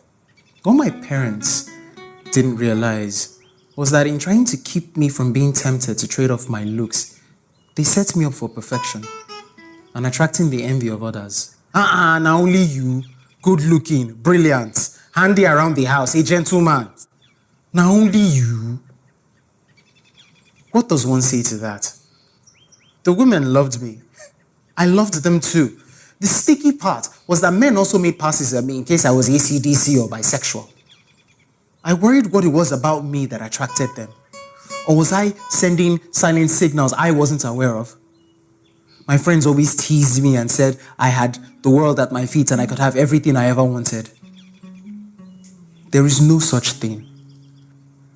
If you have everything, something will be taken from you because no one is meant to have everything. Anyways, for those who thought I had everything, one of them was about to take something very important from me. The first encounter was with someone I thought was a friend. In hindsight, he did always hold my hand seconds too long after we shook hands. And after clapping my back in boisterous greeting, he always squeezed my shoulders. I didn't think anything of it because he seemed to be such a man's man, the so-called alpha male. I was wrong. I was about to find out the hard way. So the gang decided to meet up at our usual Friday spot. We always go there from work. As he saw me, he got up quickly and asked if I could drive him home as he didn't bring his car with him. I didn't think anything of it because my friends are heavy drinkers, except me. So it's nothing unusual to see me come in Ubers, knowing that they would be in an unfit state to drive. Anyway, when we got to his place, he seemed so drunk he could barely walk. So I helped him to the front door, opened the door, and helped him to the settee. Next thing I know, I'm held in an embrace from which I cannot break free from. And as they say, the rest is history. Friend raping friend, a grown man raping another man. Now I know how women feel. I blamed myself. There's usually a gender, status, and or physical advantage, but in this case, I'm actually taller than he is.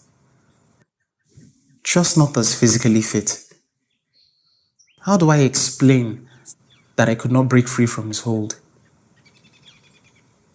Now I know what mad with desire means.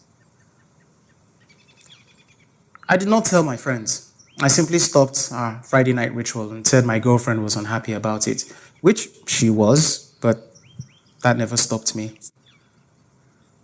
I felt defiled. I'm Catholic, so I went for confession and I got counseling from a priest. God sent therapy. Desperately needed. Rape can happen to anyone. And don't ask me what happened to him. He will get his just desserts. One day.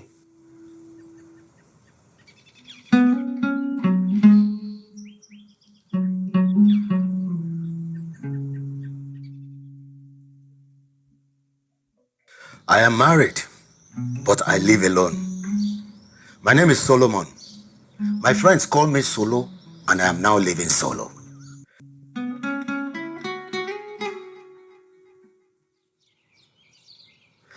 I'm over 60 years old. Where is my wife? She has gone for Omugo. You know, when mothers go to look after their daughters and new grandchildren. That is her job now. We have 5 children, 4 girls and a boy, and they seem to have new babies every year. In the past 3 years, we have had 5 grandchildren, and no end is in sight. My son's wife is pregnant with twins. Her people don't do Omugwo, so my wife will also go for that one. This Omugwo self, where did the name come from? I have been told it is an Igbo word. So Grace, my wife, mother of my children, grandmother, and Omugwoist, or parent nanny by any other name, is always absent from our home. I am officially a grass widower. I am lonely, upset, and jealous. The shoe is on the other foot. I'm the one now asking questions and complaining. My wife has exchanged me for our children and grandchildren. We have an informal club of grass widowers, men whose wives are largely absent, gone for Omugwo. I hate that word. And we are too old now to do what men tend to do when their wives are absent. We're too tired to chase those noble young things who will waste no time relieving us of our retirement savings and our dignity. No, thank you. Those days are gone. We miss our wives. We are lost without them. They, on the other hand, seem to be thriving in their new lives. They don't seem to miss us at all. Maybe we took them for granted for too long, didn't notice, didn't thank them, and now they don't care. Omugwo is the game they play, and we pay for it. Financially and with our loneliness. They are having the last laugh. We keep ourselves company, aging men. Now we talk whimsically about the good old days when our wives organized our lives and we pretended to mind. Pretended they were trying to curtail our freedom. Or maybe we were not even pretending. We were the men. It occurs to me now that what we call the good old days may have been the bad old days for them. And now they are living the life and have left us to our own devices. Except we have no devices. I remember when my wife used to ask that we do things together, especially when the youngest child left the house. I was too busy with the boys and chasing skirts. I liked going to bars to hang out. I didn't think of her needs. She would come and sit with me, wanting to gist, to share stories. I remember her eyes looking at me, but of course, I preferred to gist with the boys, so she stopped. Suddenly, we no longer made conversation. Sudden? It wasn't sudden at all. I started it and didn't even notice when she stopped asking. She started going out with her friends, revamped her life. So, I thought my wife was boring then. I was a bit embarrassed by her. You know, she wasn't fashionable or savvy. She was just a wife and a mother. Just. How I miss that just part now. Now she's always away on Omugwo duties. I am left alone at home. I no longer want my own time. I want us to do things together, to go places together. But she's not here. It's solo time for solo.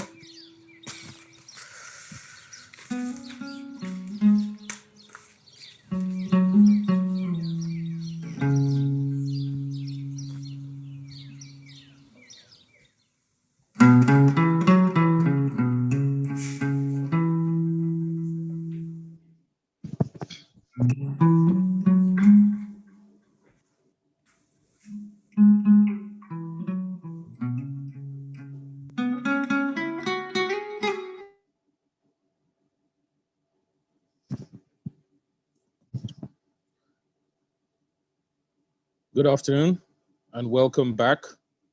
That was A Man's World in Monologues. A Man's World in Monologues. And with that, I will proceed to introduce the next session, which is basically having the conversation about a man's world in monologues. So to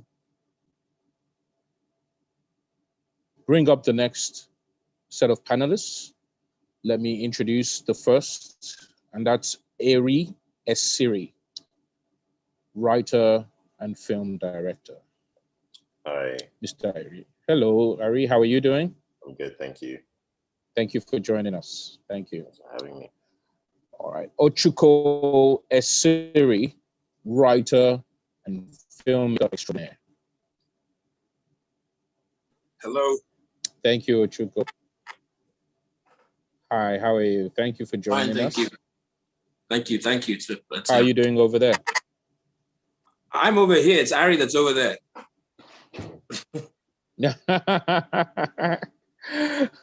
All right, next is Omoye Uzomare, actor, producer, founder of the Thespian Muse Production Company, and director of the Lagos Theatre Festival, amongst many other things. Omoye, how are you? Hi, I can't seem to find my video. You're very much here. Good to see you. Okay, good to see you too. Let me quickly rejoin. All right. Next, last but not least, is Mrs. Ifeoma Idigbe, financial and business analyst, founder and executive vice chairman, Boys to Men Foundation, and more importantly for this panel, author and conscriptor of the monologues. Mrs. Ifeoma Idigbe, thank you for joining us as well. Okay. Hello, everyone.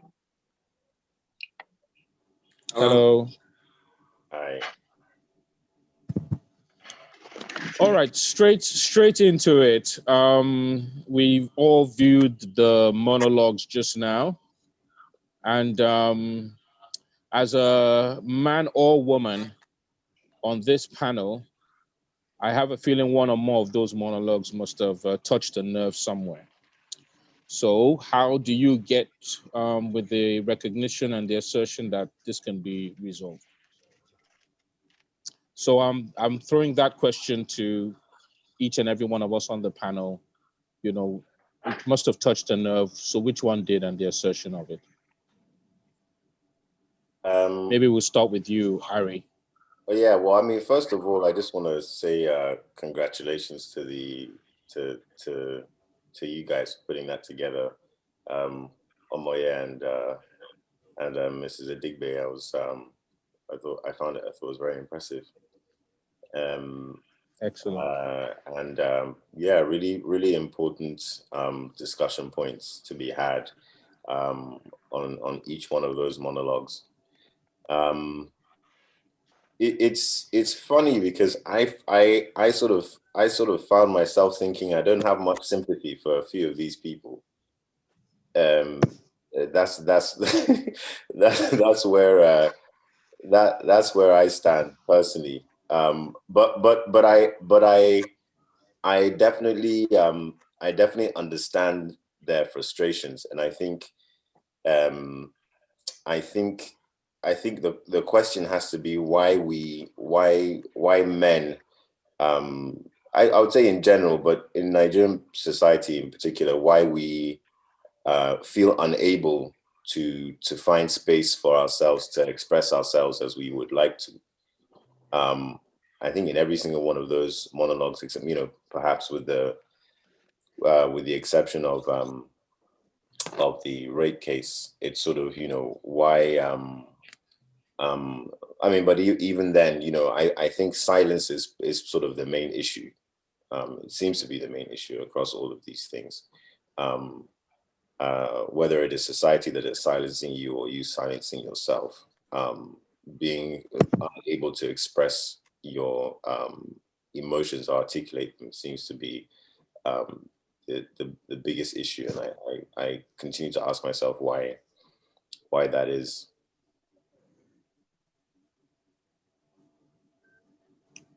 All right. Ochuko. Firstly, to echo Ari's words in congratulating Omoye and Mrs. Adigbe and all of the actors. I don't know if any of them are attending the conference, but if they are, the work was really wonderful. I likewise, actually, there were a couple of the characters in particular I too did not share any sympathy for, but I think for me the thing that every single one touched on was sort of the conditioning of men, or how like the world that we have built is designed to facilitate this our behavior in general. If it's being selfish, if it's being unable to speak or share your feelings with friends, yet alone be close to your child as a parent. So that's really it for me. It's this notion that we've built this world, and actually its structures are detrimental to society, to all of society, because it's a patriarchy. So if those on top are not thriving and are not conscious of others, then it'll trickle down, and that's something I really saw in those monologues. Okay, excellent. Omoye. Hi, thank you for the Hi, compliments, Ari and Chuko. I think that we all know that it takes a village, and as people in the creative space yourself, you know that this was teamwork, and you know the material was really, really strong, and that's a huge credit to Mrs. Idigbe for writing such powerful material. I want to quickly speak to the fact that, you know, when during rehearsals, we were opened to an array of backstories, you know, and every single man in the room had something or a few things in his life, you know, through which he connected with the experience of the character. And I find that it's a blessing to not be able to identify with certain things, because society conditions us a certain way. And when, because we are, as also I think that creative people have this edge, being able to see the world a certain way, being able to choose how to see the world, because in a sense, we are rebellious already, right? And so we're charting our own path. But not everybody has that advantage. Not everybody can see the world, you know, the way they choose to see the world. There's a re-education that needs to happen, you know, with every human being, with every man. Otherwise, these stereotypes will be forced on them, and that's just how they're going to live. So to answer your question, Tokwe, I think it's that each person has to decide how they want to live. Okay, this is how I've been raised. This is how I was conditioned. How is it working for me? And what impact does it have on future generations? What do I want to be different? What can I do to be different? And we all have to be responsible for it. And I think that's what it is, that each person has to be responsible for how they for their role in the world, you know, the role that they play in their society, in their world, and in the world at large, because everyone has someone who looks up to them. And if a man is raised a certain way by his father, he's going to just be like his father, and his son is going to be like him. And if there's a dysfunction, it's just going to be handed down, you know. So that's what I think. Okay. For me, just to say a couple of things. First of all, the monologues were written to create discussion points around what I think is really important. The idea that these things are a social construct, we created them, we determined what the values should be, we determined what behavior should be. And then all of a sudden, the people who are chief creators of this construct are the ones who are suffering the most. And what it means is that something needs to be done, that we need to go back to look at what we've created. We're seeing the fallout, but we have to go back to the beginning. And what is the beginning? I think this is something that has been talked about today through all the panels and by Aigboje Agimokode. The idea of thinking about consequences, the idea of being intentional in what it is that we do. The idea that the world we see, we created it. And if we created it, we can change it. And so if these things are the consequences on men of the constructs we have created, then we have to dial back. Because increasingly, loneliness is a problem. The inability to speak is a major issue. And social media only exacerbates the problem because people don't really connect anymore. And so I think that this is a conversation, it was really written as a conversation. And I have to say that I might not have written it if Dr. Martins hadn't said, why don't you write a book on these issues? Because I was talking about Boys to Men Foundation to him. And, you know, he said, why don't you write a book? And I said, oh, okay, because I was already going to write the monologues for a play, but not as a book. But then that encouraged me to write the book. So those are my comments. I really just wanted to generate the discussion. And I think it is sufficient for me that that discussion is being generated. Excellent. In fact, it's been more than generated. It's actually, I think, the beginning of the change to come. You know, people will look back on this conference and say, oh, well, the evolution, you know, or the change began with that seminar, virtual. All right, thank you very much. I'm going to the next question, which is, from the monologues, we can tell that situations were brought about by previous conditionings. But how can this be changed? Omoye said something about, well, it's the fathers, or, you know, we look to our fathers for guidance, but how can that be changed in a world where we know we can see better the things we have access to our parents didn't have in terms of social media as a mirror and even as a global village. So can we change that? Let me go to Ochuko first this time. Yeah, absolutely. It'll be a war of attrition because change happens, contrary to belief, change happens slowly. And you know, the idea is that it'll progressively get better as you fall down in the generations, right? If you had a prototype, what let's say a prototypical African father, and you know your relationship was distant from them, and they assumed this role of man provider that currently exists, then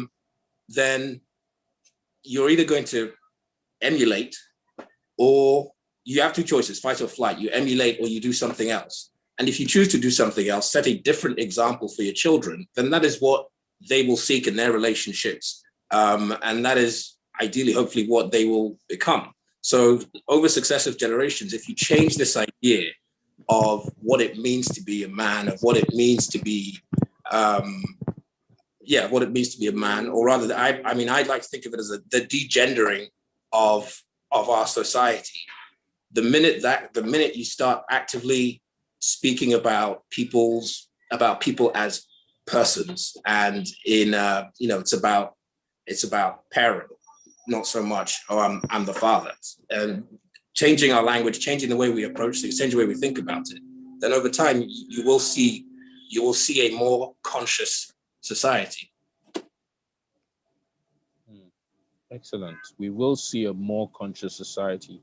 And that's kind of like what they even said in the last panel, where one needs to be intentional in terms of thinking and be deliberate. So nice one. Mrs. Idigbe, I mean, what do you think about, the monologues and the conditionings? I think it's a strange question to ask me. I was rather thinking of or looking forward to listening to the comments of the other panelists. What do I think of the monologues? I'll give an example. For instance, I said that in the opening, whereby in the beginning, it was God who was the ultimate father figure who created man in his image and likeness. And we are supposed to aspire to be this figure without flaw, who assesses things. So already, right from the get-go, there's already a preconditioning somewhat, even from the foundation or from the beginning. So we're now saying that to shoulder this whole responsibility, to be this father figure, perfect, who decrees and declares and only gets a woman to help him in his task of the day is already setting the man up for failure or for not meeting up. So that's the conditioning that I was already asking about in terms of that. Yes, I understand, but the thing is, when you say who is society, it's you and I. Who agreed to it? Who determined it? Who started it?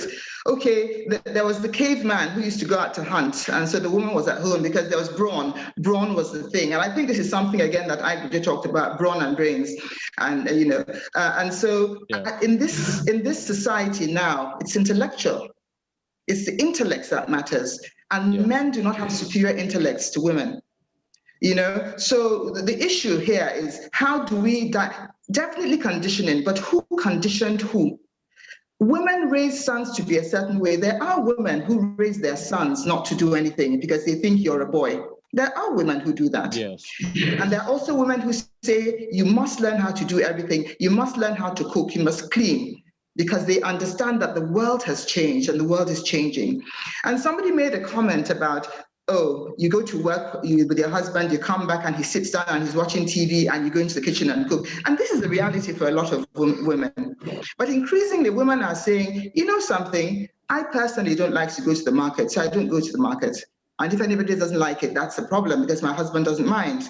And I have found that after doing all the cooking I did in the early days of marriage, I'm quite happy to leave it to a cook now. So, as I'm evolving and enjoying my life, I think that men should also evolve in those directions. For example, my husband doesn't mind getting his food. He doesn't see that I have to put it on a plate and serve to him on a tray or set the table for him. He gets it when he wants it.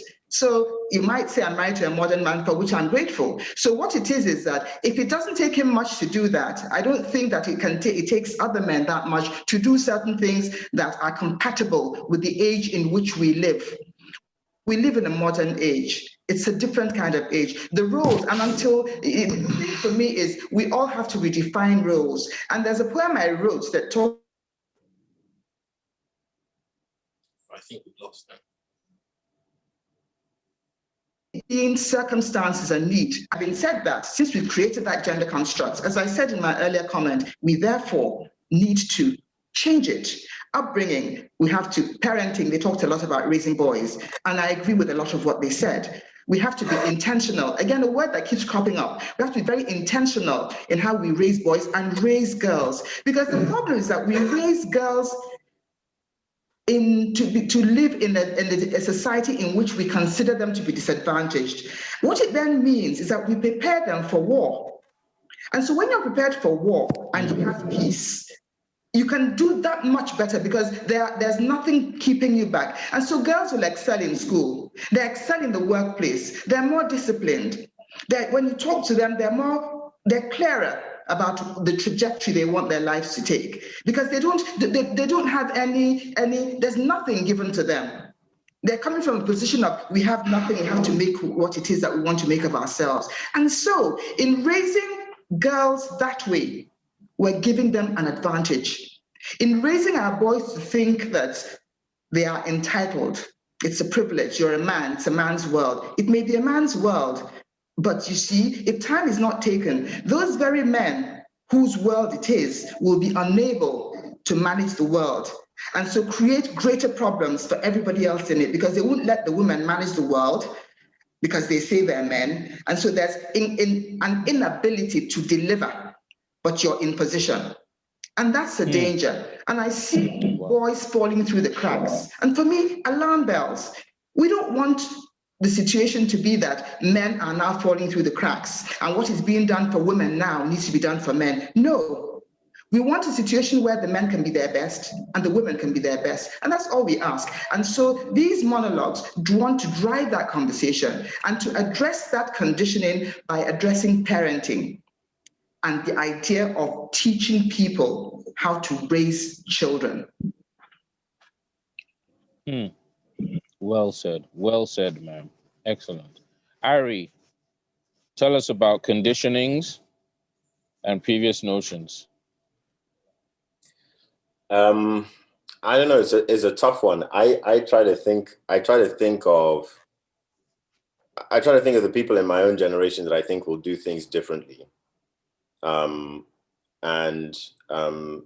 think about how they were raised, and how that might affect the way they raise their children. I think I don't think it's unfair to say that my parents' generation were pretty much brought up the same way that their parents, my grandparents' generation, were brought up.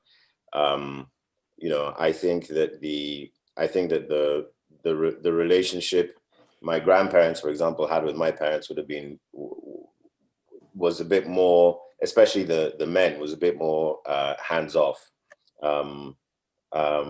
Traditional values, I think, were still very much upheld, and I see that with some people in my generation. So, thinking of what Chuko said about, you have two choices, fight or flight.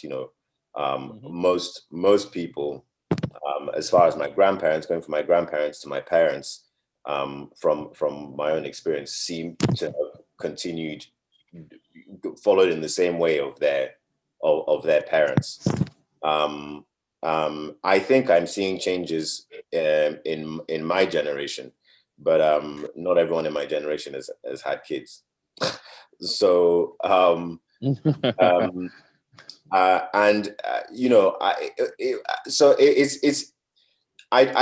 think it's one of those things that has to be a collective. I think most of the people in my generation, for example, have to decide to change things if things are really going to stick, and we're going to start seeing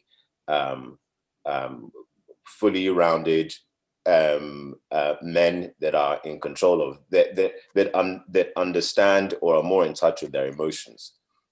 Again, that's sort of what I perceive from the monologue. This idea of silence, not being able to talk or communicate with people. I can't imagine my peers raising men and telling them that they're not allowed to cry, for example, or not being interested in hearing from them, and having having an intimate relationship. I can't imagine them not feeling the same way as the man from the Daddy chapter. And I think we're going to have people that want to be, quote unquote, who want to be daddies, if we are going to change the sons, if we're going to change the way sons behave. I agree. I totally agree with that. Excellent. Omo, yeah. So from the monologues. Yeah.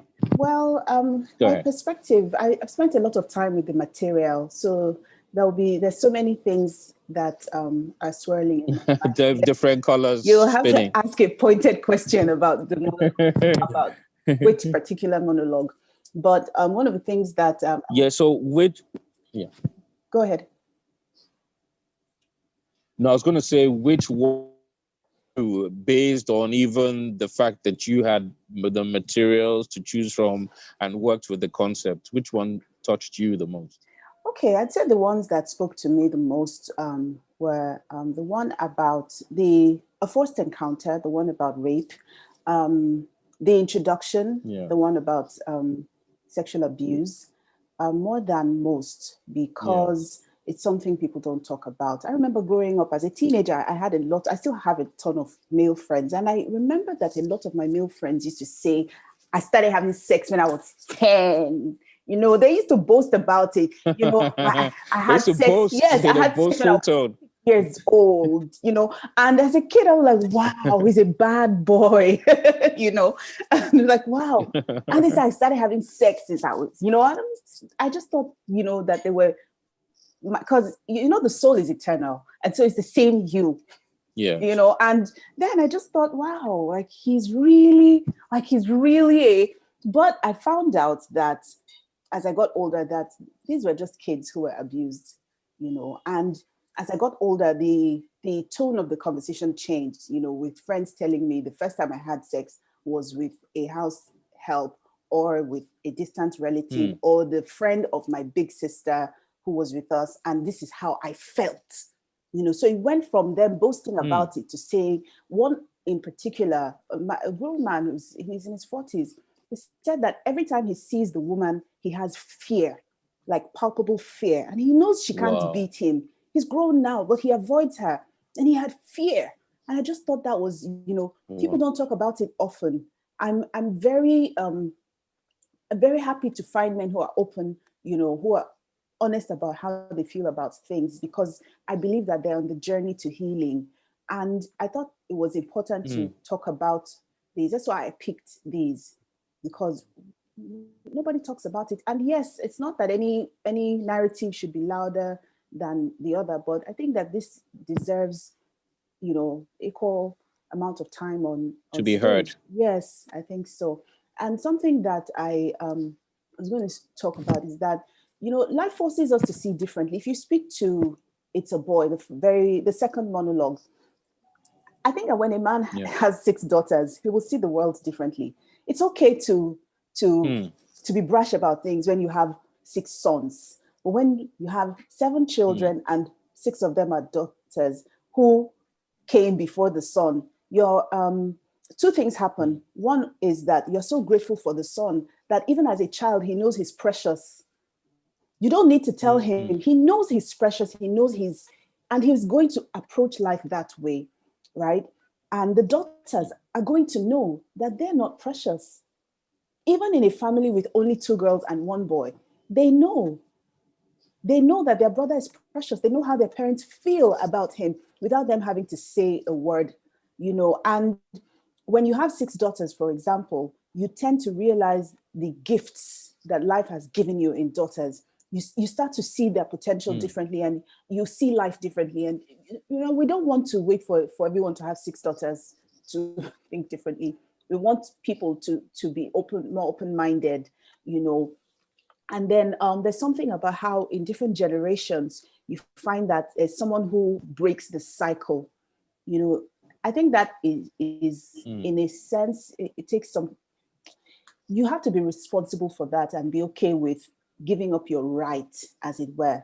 So for example, there's a woman who was forced to go through a certain ritual because she was a woman. And now that she's in a position to enforce the same on her daughter or her daughter-in-law, she decides, well, no, don't do it. You know, she goes against the grain. Yeah.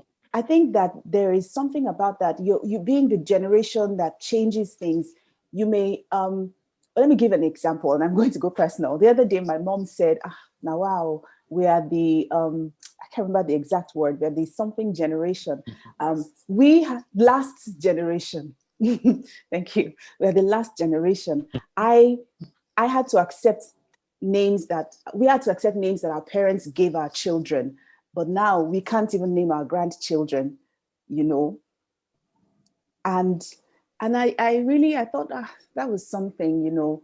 And as a daughter-in-law, she took hits, and she, you know, things weren't that easy for her as a daughter-in-law.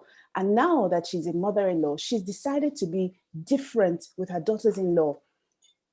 And that takes some giving up of certain perceived rights culturally. And I see that it's a sacrifice that she's made, and she's happy to do that because she doesn't want anybody else to go through what she went through. But that's just her. And I think that there can be more people like that, you know. I think we've lost him, but we can continue talking. I think on the back of what Mrs. Digby was talking about, and just every panelist in general, this idea of intentionality, I think it should be coupled with accountability as well. I think one of my pet peeves is this fallacy that, oh, well, you know, guys mature much later, but that is actually a consequence of the way we've built our world.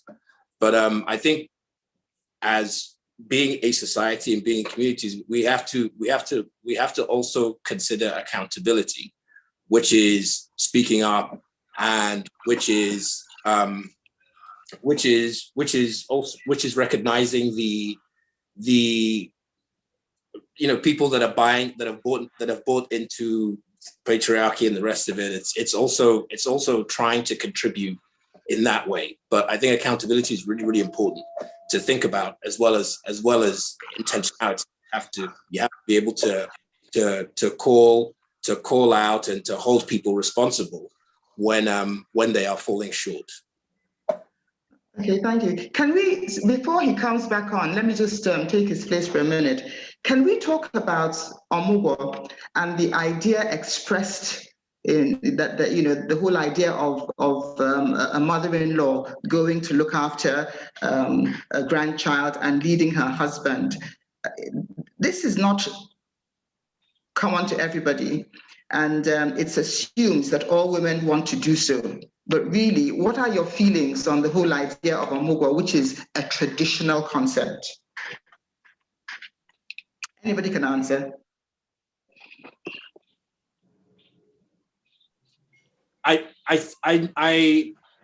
Okay, let me. I'm not sure I understand the question. Is it the idea of the mother, the grandparent has to go and help or take care of the grandchild? No, the idea that it's an escape. The idea that it's an escape. Oh, okay. Can I come in? Okay, yeah. go after you. No, you can go. Okay, so I think the reason it's an escape is because life isn't always the way one wants it to be. And so when you have to look after your husband like you were a child, there's no retiring from that. I mean, your child goes to boarding school at some point, then you get a break.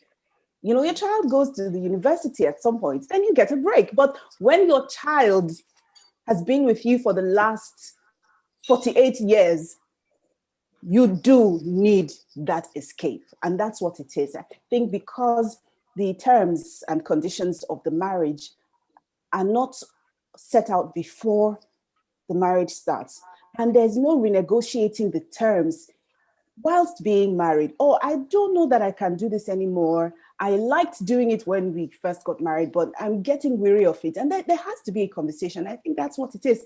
Every contract gets renewed. Every contract gets renegotiated.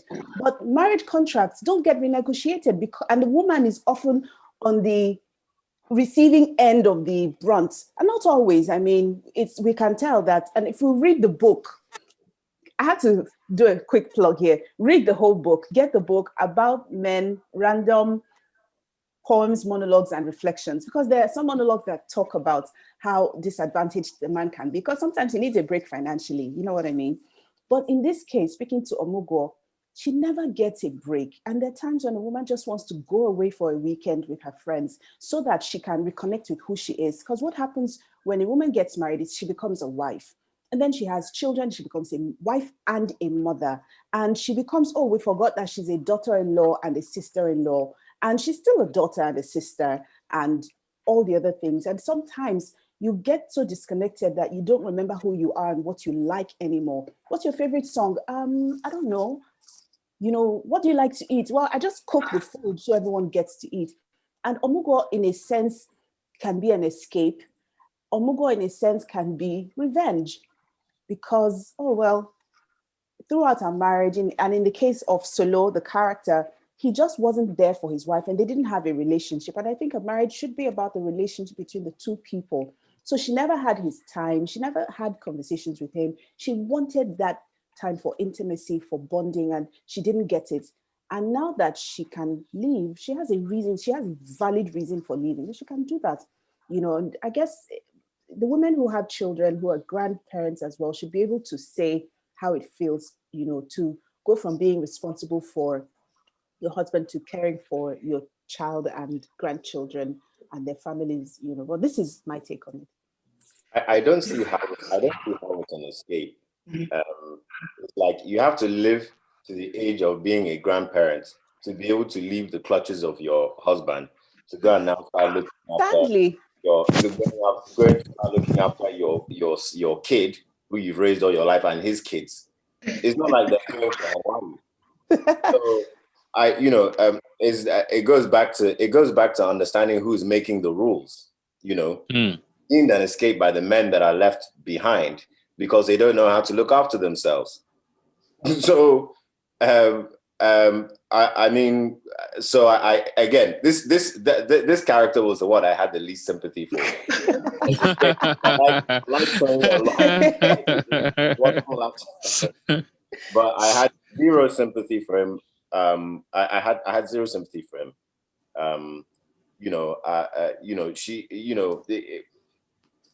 She should be allowed to go on holiday or something, or not have to keep looking after. Can I tell a story? Can I quickly tell a story? Yes, go ahead. Yes, please. I was at a Christmas party in December, and the convener of the party, it's a women's group, and she was talking about something. I think she was, let me just push to the story. This woman was getting ready for this gathering, this Christmas party of women.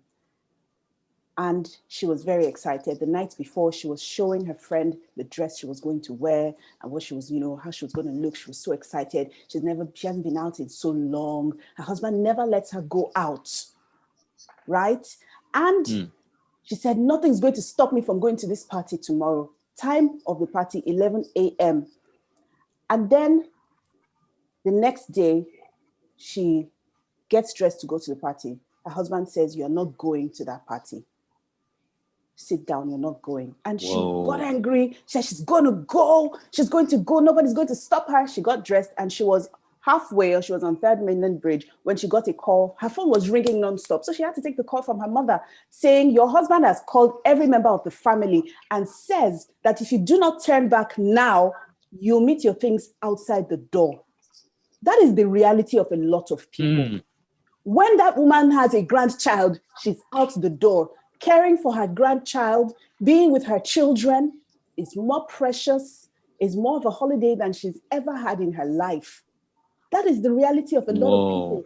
And this is why I talk about negotiating your marriage before you go in. Bruh, I don't like cooking. I can cook, I'm good at it, but I don't enjoy it that much when it's a chore. Put your best foot forward, no problem, but be honest about yourself, about your intentions. And I'm not even going to talk about marriage, but it's very important because these conversations are not had. At some point, oh, well, looks like I made a mistake. I actually don't like cooking. Please, can we renegotiate that part? There's Madame Sabi, there's Easy Shop, Easy Cook. There are people, there are even young people who just want to do this stuff for people. We can outsource it. If we can outsource carpentry and outsource the painting of the house and the gardening and opening the gates and the driver, why can't we outsource cooking? I think, if I may just say something, I think it goes back to that whole the upbringing thing that we were talking about at the beginning. But I also want to say something that, Amoya, you talked about relationships. I think that's the crux of the problem.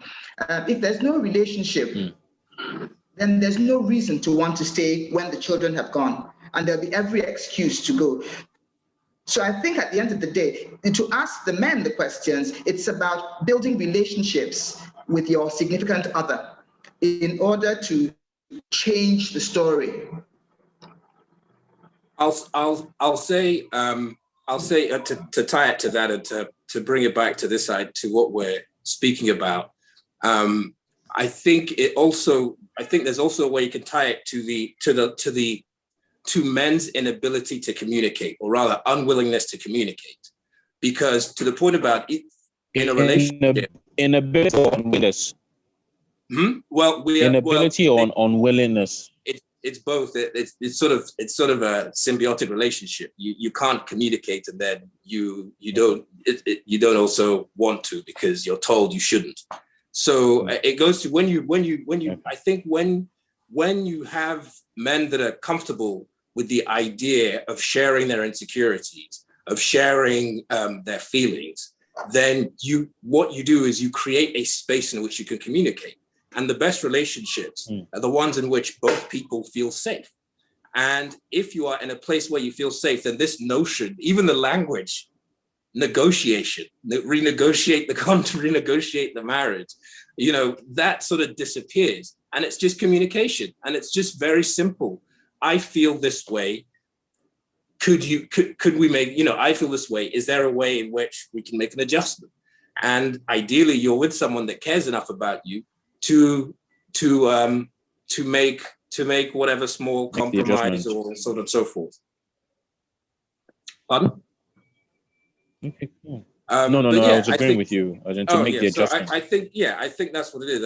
I think when you have a society in which men are allowed to say, I feel this way, or are allowed to be emotional, then it opens a channel for communication. And as soon as the better we are at communicating, then the less these problems or these things will arise.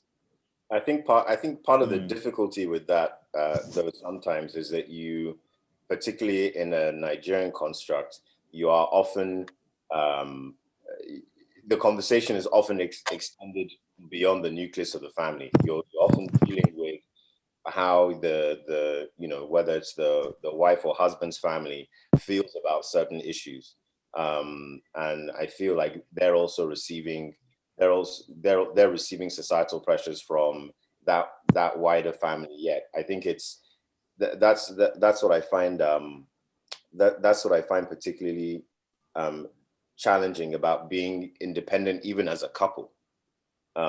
Is that there are all these external factors, and obviously the different traditions as well, that I have found tend to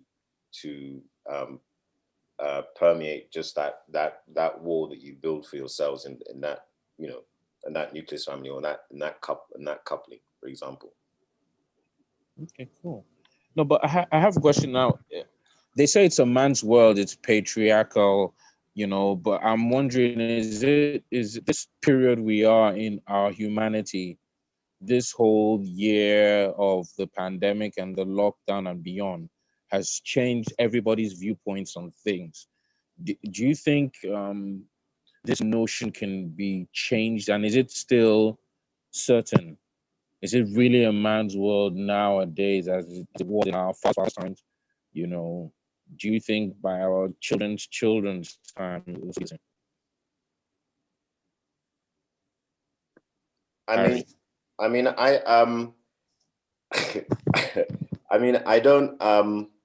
don't know. I think, for example, the other day, Omaya said we're artists, so I think generally we are constantly reshaping the way we see the world. So if I speak for myself, I feel like I'm very adamant about the things that I can and can't do, and I'm often in a constant battle with what society expects of me as a man. But I'm finding that people still have the same complaints that I imagine my father's generation. Father would have had. I was just like, a girlfriend sent to be, I can't remember what she asked me to do, but she said, are you not an African man? Or so, you're an African man. And I said, no, I'm an African mouse. you know, I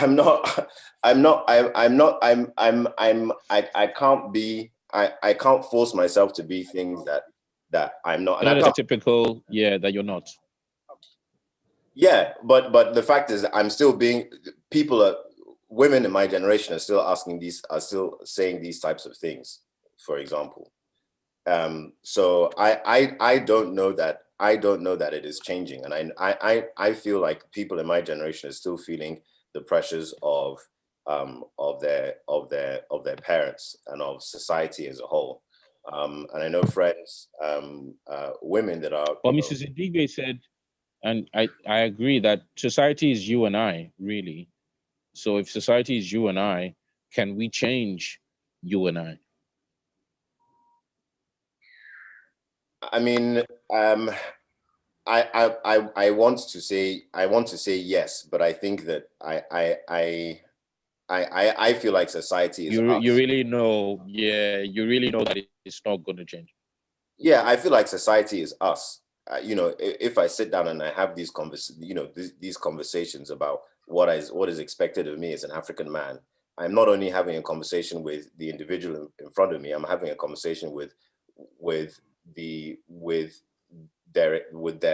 world. I'm having a conversation with what it is that their parents have told them, what it is they understand their role to be in their society, and what mine is supposed to be in their society as well.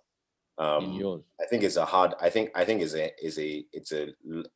you're dealing with far more external factors than what is just in front of you. You know, someone asked me to do something that I think is rather dangerous, and they're challenging me to do it and saying that am I not an African man? That why can't I go and do that thing? You know, it's beholden of me to say I like to be alive. I don't want to die. You know, if I have to be an African man, I'm happy to tell you that that's what I am. But you know, frowned upon. Don't know. Excellent. Omoye, yes. Sorry. Yeah, I was gonna. So is it a man's world? Is it really? And can this be changed? It's the human being's world, you know. Whatever we call it, it doesn't change what it is. The world is the world. The world is what it is. And maybe in some circles, it's But it the seems man's to world, be, and in other pushed circles, towards. I think that phrase is just something that I was saying it seems to be pushed towards. Yes, go ahead. It seems to be pushed towards the male. It seems to be male dominated, and that's why the statement is a man's world. You know, I know it's for everyone. We're all human beings, but it seems tilted towards the male in terms of domination, in terms of activity. So, do you think that is, or that's just a stereotype? Yes, but that's what I'm saying, that it's about how you see the world. And I haven't always been an artist, but I've never seen myself as a girl who was disadvantaged, you know, because I have 3 brothers, you know. I never saw myself that way. I've always been the way I am. Maybe because the way I am, I've become an artist, but, you know, I haven't changed, if you know what I mean. So I've never been in a situation where I felt that this was happening to me because I'm a woman and shrink back because of it. If anything, I'd insist that, you know, I've never seen myself as different from a man. We have our differences, we have our uniquenesses, we have the things that make us different. We have some things we're better suited for, but I don't see it that way. I don't think it's a man's world or a woman's world. I think this is the world and we're people in it, and we have different roles and responsibilities. In our relationships, we'll have different roles and responsibilities. We may need to define them. My brother is a better cook than his wife, you know, for example, and she try as she may, maybe she just, you know, this is just what it is. I'd rather fix the bulbs. I'd rather, you know, unscrew the dispenser than chop up vegetables. Because I was raised to do it, so I do it well. But honestly, like, you know, I don't know about it being a man's world. I think people may say that because it's what we see to cope with things. It's like it is well, you know. We say it is well even when things are not well, just so that we can comfort ourselves and say, oh, the man's world. You know, it's like boys will be boys. You know, these are things that we say just so that we can get by when we don't want to actually do the work it takes to make a difference. Or tackle the situation. Yes, that's it. That's it. I totally agree. I totally agree. In fact, the keynote speaker earlier on today said that he sees us as economic units. You know, it's not a man thing. It's not a gender. We're economic units, and we must act towards bringing our value to the society. So I saw that as very insightful, kind of like what you're saying as well. Yes. Mrs. Idigwe, yes, go ahead. Go ahead. No, I just wanted to talk about the monologue, Mr. Gentleman. You know, where there is pressure on this man to be a certain way. He's a gentleman. He's a nice man. He's thoughtful. He's kind, but it doesn't Is get that the him man anywhere. that comes last? No. The man that nice men who carry last. Yes, that's the one. And that's his. And he tried to be a macho man. It still didn't work out because he's just, you know, there's an expectation of He is him. the way he is. Yes, to be different, and there's someone for everyone. I think, you know. Perfect. Well said, Omoye. Well said, Mrs. Idigwe. Well, I was going to say that, first of all, I think that people are more individualistic and therefore more selfish and more self-centered than they used to be. And I think the concept of duty has changed somewhat. And so the idea of duty has to be qualified. So people won't do their duty just for the sake of doing their duty. They're asking themselves, what's in it for me? And how does doing that duty affect me? And I think that changes also the conversation about relationships, because it means that women increasingly are looking at relationships from the point of view of how does it affect my life? Of what benefit is it to my life? It may be a small number at the moment, but increasingly this is what you hear, you know, and because society is changing so much as well, society has changed and will continue to evolve. And it is these people who can say, you know what, if this is condition for getting married, then I don't want to get married. Those are the ones who make the difference ultimately. And people are saying that now, both men and women, which means that there's some underlying dissension amongst people, the millennials in particular. Millennials, I think, are slightly unique in the sense that they're the first ones we see as a massive group who are more selfish than any other person has been and who define things in their own terms.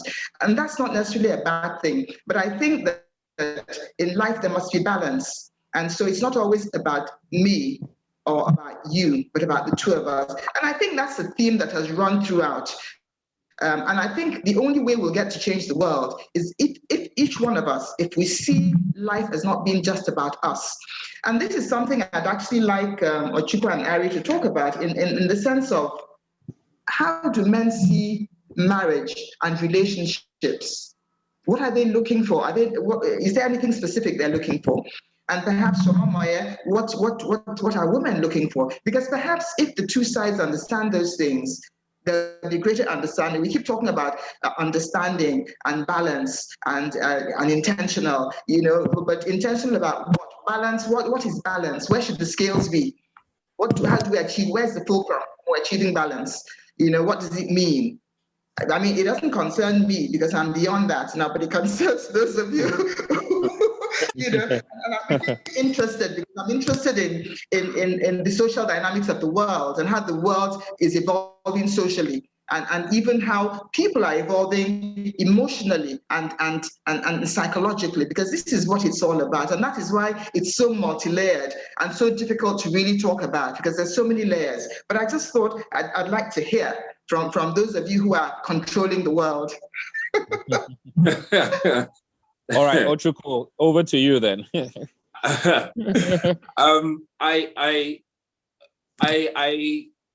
I agree with what you say about the world is becoming more me-centric, and I think for me I see it. I try to I try to see it as an optimistic. I try to be optimistic about these things, and I sort of see it as a birthing pain. I think when individuals know what they want and know what makes them happy and take the time to go through that exploration, then they are a more complete person. I think in terms of marriage, I mean, and what guys are looking for, I mean, it's going through from things, from looking at my friends, it's really a spectrum, and it's quite interesting because everybody's very different. But I have friends that are very much, that really want that old school defined roles, and they want the house to be disciplinarian in that way of I'm man, I'm husband, she's wife. And you know, if you could find someone that's happy to be wife, because there are women that thrive in that role. I have a friend who's married to a woman that's very much, she really enjoys the aspects of being a wife. The traditional, what we have traditionally seen or consider what wives are. Like she thrives in that. So hope if you can find someone like, good luck to you. I think it's less and less because the world is becoming more equitable. I also agree with Ome. I think language is so important, and I think the way we speak about things is so important. So when you talk of relationships and partnerships, rather than and you talk about it's a man's world. Well, no, it's not a man's world. It's just an inequitable world. So it's really about how do you make it more equitable. But with relationships, I think everybody's different. There are those that want things to be traditional, and then there are those that want partnerships, and those that want to share.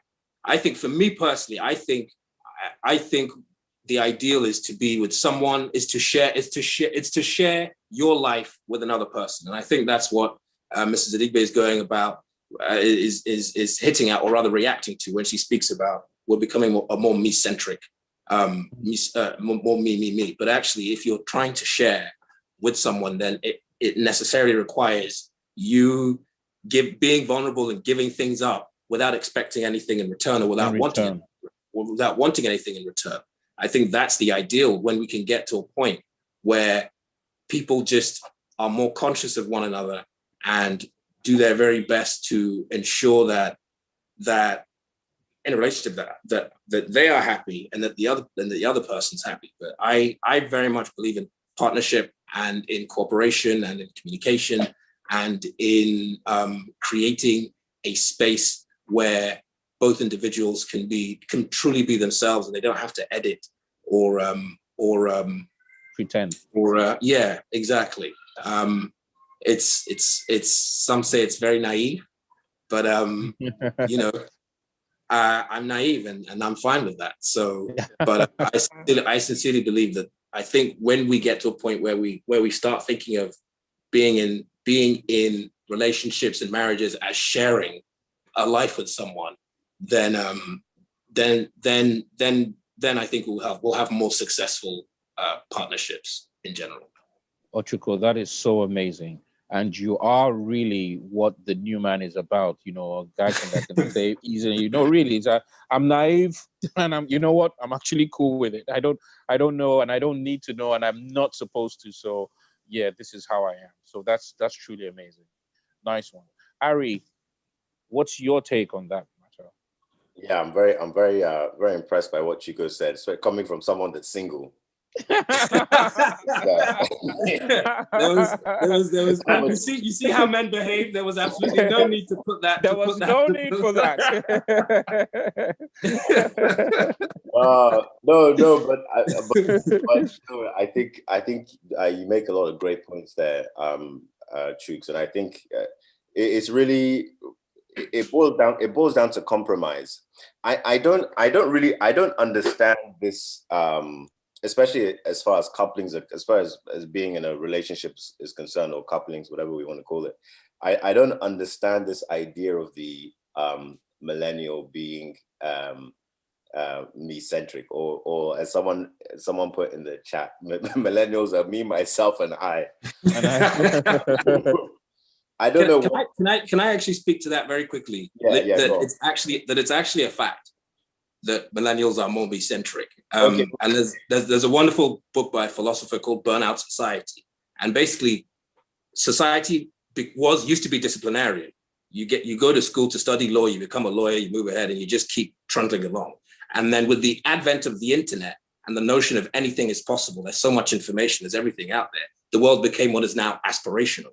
So it's like, well, if I can be anything I want. And so everyone sets about that journey of being, of searching and trying to be everything you want. But that's very much, that is actually a fact. The millennial were the first group to do that. Okay, so what does that look like in a pairing? What does that look like in a coupling? In a coupling, I think it looks like when you have situations where neither person is listening to each other, because I want. So you compromise, like you just said. Compromise is something that is seen as a negative thing. It's a negative word. The idea that if you're compromising, you're ceding ground. And I think Mrs. Digbe said something already about the dissonance and about how you prepare girls for war. And it's very much that. If I'm in a couple, you just have a couple that don't listen to each other, and well, it tends to fall apart. But it's very much that. It's just you're not willing to compromise because you think compromise is a negative thing, whereas actually it's not in any way whatsoever. Right. So I think that leads to more, let's say, like more higher rates of divorce. People unable to maintain being in relationships, but then how many happy marriages exist in the generation above us, where there's only one person making all the compromises, right? I don't know. I think but I know you happy marriages in the old days were more aligned with durable ones. So as long as they've been married together for 20, 25, 30, 35 years, it is seen as a happy marriage. If not, why would they have lasted so long? But nowadays, we no one wants to wait that long, and people aren't that patient to take stuff our parents and parents would take as a duty, as one of the speakers said before. Mm-hmm. Yeah, I mean, it's a tough one for me. Even when we talk about Omugwo, like I look at that last monologue, I can't imagine that man's wife has been very happy for 40 something, for however long they may have been married for, with all the stuff that with all of those years of him saying that his wife is doing boring, his own thing, to be a wife, and then she's escaping to go and look after more kids. How does that person get a break? Where is that?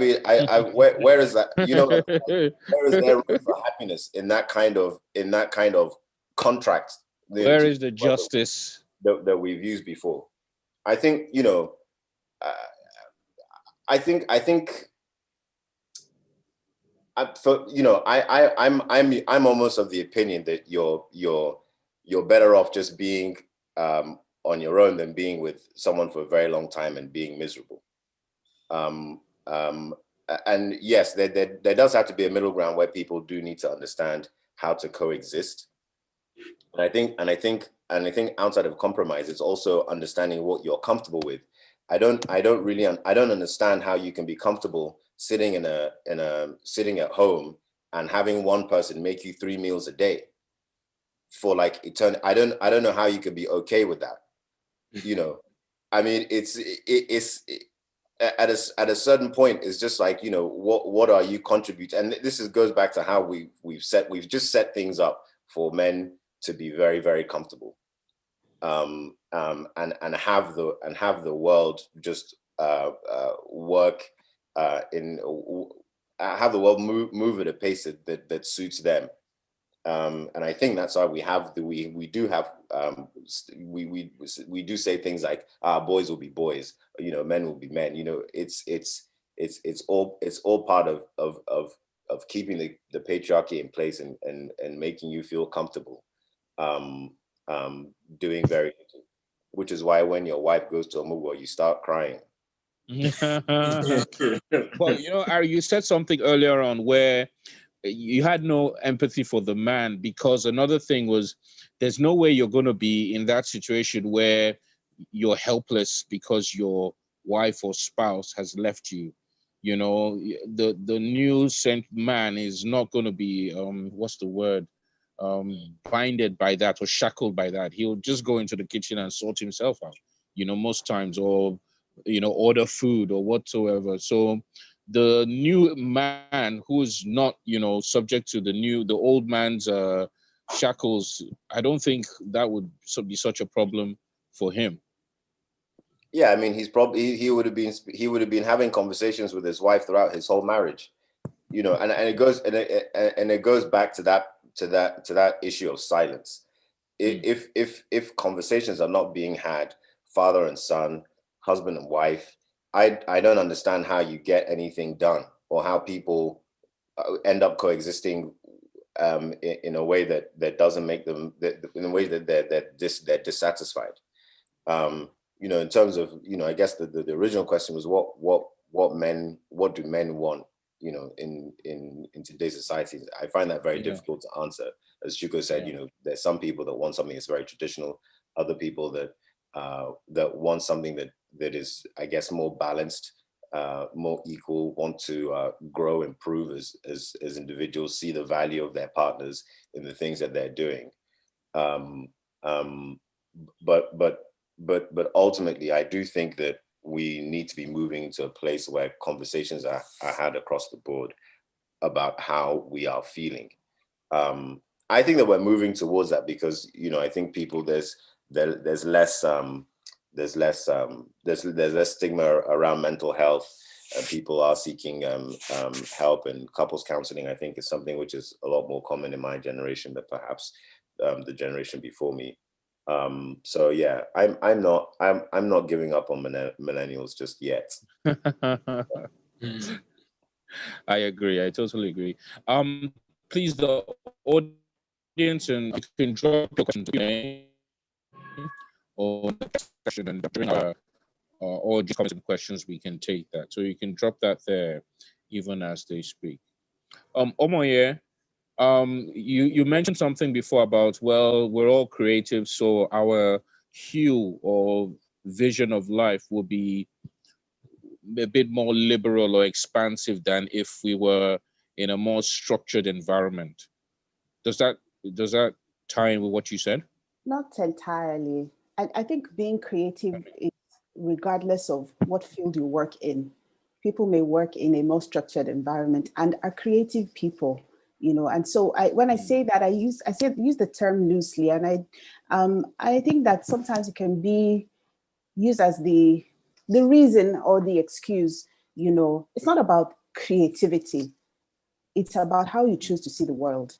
Now, generally speaking, people who are creative tend to see the world differently.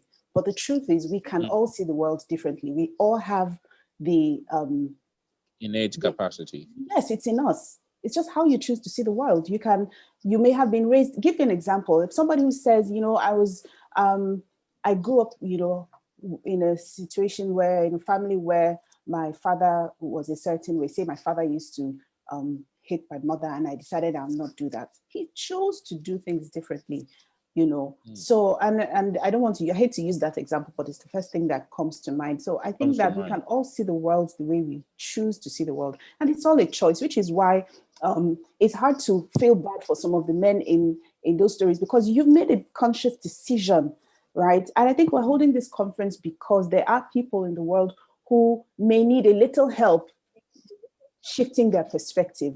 That's what it is about, really. You know, I just want to quickly speak to Omugwo. Mrs. Itswali said something about doing things in love. I think Omugwo can be done in love. And I'll use my parents as an example. I guess that's what we do, right? My mom loves to do Omugwo, but she has such a busy life that when time is done, she goes, and she would take time off every year when she was still working in the corporate industry. She would take time off every year to go and spend time with her daughter who lived abroad, because she needed help with the babies. She needed help with, that was her holiday, you know, when she started having grandchildren. Before then, she would go on holiday for herself. You know, I think maybe culturally, yes, that was a thing that she did, but she enjoyed doing it because she enjoyed spending time with her grandchildren. She wants to see them, but she's not going to, for example, go and live with, and she said she would never live with any child. I'm never going to live with any child, never, ever, ever, because she loves her independence. And I remember there was a time in her life when we kind of needed my parents to live with, and we had that conversation, and she said, she fought against it, and then she finally agreed. And then 2 months to the time, she said, I've been thinking, well, and she goes on, and then at some point she says, no, I'm not going to do it. I could see that she loves to spend time with them, but it's because she chooses the measure, she chooses how much time she spends with her grandchildren. I think it's okay for people to do Omugo because, we shouldn't look at Omugo as something in our culture that is bad. I think that Omugo helps families stay close together, helps families watch each other grow. That's just, that's my take on Omugo, just like, hate to take us back, but yes. No, it's actually taking us forward because a lot of the commentaries and questions have been around that. Yes, someone asked, I noticed I don't know what it is. Yes, that's why it's I mentioned that. You addressed it exactly. Yes, exactly. yes. Mrs. Idigbe, you have a very unique viewpoint in terms of being a mother and being in the new age and also having sons so could you just tell us a bit about how you see that shift? To be honest, I think part of the thing is that I grew up in a family where my parents didn't differentiate between male and female, and where you were allowed to choose what you wanted to do and to be whoever you wanted to be. My father's only comment was this, that you have to finish school so you can look after yourself. However it is you choose to do it, it's your own business. And I think that my husband and I have brought up our sons to be independent and to choose the direction that they want to go in their lives. But I remember that one of the things that was important to me was the idea of them treating women right. And I remember when I had that conversation, and then what my son said was, supposing she's the one who's behaving badly.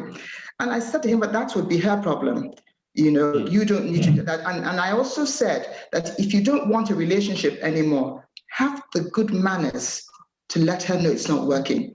These are things that may seem simple, but they shape the way, therefore, that people think and the things that they do. And I think that's something that parents forget. We're so busy looking at textbook answers. There are no textbook answers. Two children in the same family are different. They're brought up the same way, but they're different. And I'm sure Ari and Chuko are different, and they're twins. So theirs is even, more. So children are different. And I think that you have to recognize those differences when you're raising children, because again, it goes back to parenting. But I think we shouldn't also forget what the children see. So the parents can only do so much, but what they see and the socializing they get outside the home also influences them. And they may choose, because a lot of role models are the ones who now, quote unquote, parent children. They may choose that they like the way that celebrity behaves, and that's what they're going to do. But I believe that things that when you are taught values, those values never leave you. When you've finished all your bad behavior, you will remember those values, and also I don't consider myself hidebound by age. I often say to people that I don't remember my age until somebody is rude to me, in which case I will use it. So I'm quite happy to have conversations with people, and talk about things. And I like young people, and I like the way they think. And I think that in many ways, those of us who have lived longer sometimes fail them, because you never know how to do something, but if you've walked a particular path, you may know the bumps to avoid, and you can share those bumps with other people. And it doesn't mean you're telling them your path and theirs will not be the same, but it's just a way of sharing it. I think open-mindedness is very important, to hear people. And again, this is a comment that somebody made, I think it was Dakwa, I don't know, that we don't hear young people very often. We're so busy telling them what to do and how to be. But it's important to therefore raise children who can themselves communicate to you about how they feel, you know, and to give them permission to speak. A lot of parents don't give their children permission to speak. You know, it's like, oh, the olden days. The olden days is still very much with us. It's still very much with us. And I think that's really, for me, what I'm getting from all of this. Talking about it is the start. I think it was Ariel Chico who said it's going to take a long time. It will take a long time. But I think that talking about it helps us to begin to think about things. People have been sending messages to me, and somebody said she never thought about men being raped. But it is the truth. And therefore, mothers who are busy worrying about the steward raping their daughters should worry about whether the steward will rape their sons. It's a reality. And so it's really, for me, this is about looking at all the issues that come up from these monologues and beginning to acknowledge them. Because when you acknowledge them, then you can begin to do something about it. And so for me, I'm really happy with all the conversations today, because it means that people are thinking. All the panelists have had contributions that make you think. And again, it takes us back to the idea of thinking that Aiguju was talking about. Thinking is a very key ingredient in change happening. If you don't think about things, you can't think that they need changing, and you can't think about the way in which they can be changed. So that's really, you know, what I have to say on that. Excellent, excellent, excellent. Omoyo, you haven't answered the question about what women want. Sorry, I jumped over to.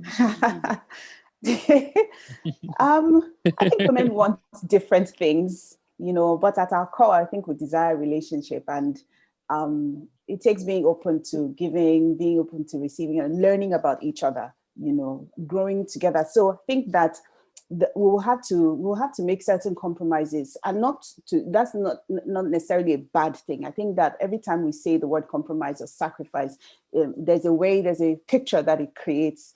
But I think that for two people to do well in a relationship, even if it's a business relationship, there's a degree of compromise that needs to happen.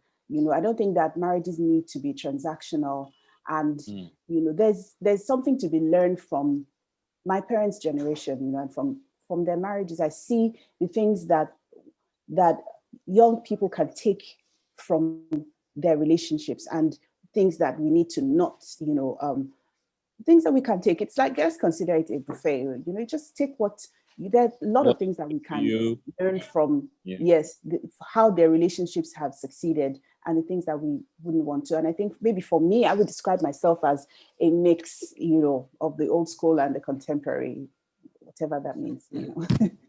So I think women just want to be able to discover themselves without being looked on as rebellious or irresponsible or selfish. You know, women just want to be, you know, just want to discover yourself, because you're not always going to know yourself. You get married at 22 or 30 or 40, you're growing, you know, and the man himself is growing. And so there are two people growing. I think we can be more accommodating of one another, is what I'm saying. Excellent, excellent. So we're going to go to the audience comments and questions. You've already answered one about Omugbo. Someone asks from Adeswa, is that they do not see it as rape? I don't know which one she was referring to. About men random points, do they not receive that as rape? I'm not sure what she was referring to with that. Okay, but the conditionings that we talked about earlier on. Go on, Ari. Or is that Ochiko? I think she was referring to the fact that the men and like the maid situation. I think she was saying that they do not see those instances as being as rape. They don't classify them as rape. Oh, yeah. Is what I think she was. And the ones where the male being raped by a male, or no, where a housekeeper, someone in authority, is indecent with a child, with a boy child. Yes, they don't see it as rape. They just think, oh, he's a boy, you know, he's male. Like, they dismiss it, essentially. And if you know the sheer numbers of people, as in now that we're having conversations about it, and that's really the major thing, let's have conversations. We just find that there are so many people who've had this very same experience of being fondled by a housemaid, an auntie, an older sister's friend. And the assumption was, like in the monologue, the lady says, I think her name was Faith, that very soon, now you go one time more, now you don't know the value, so it's the mindset as well. She felt she was bestowing something that very soon, when you know what it is, you'll be the one running after me, and did not in any way consider it a crime or a violation of that little boy at the time's rights.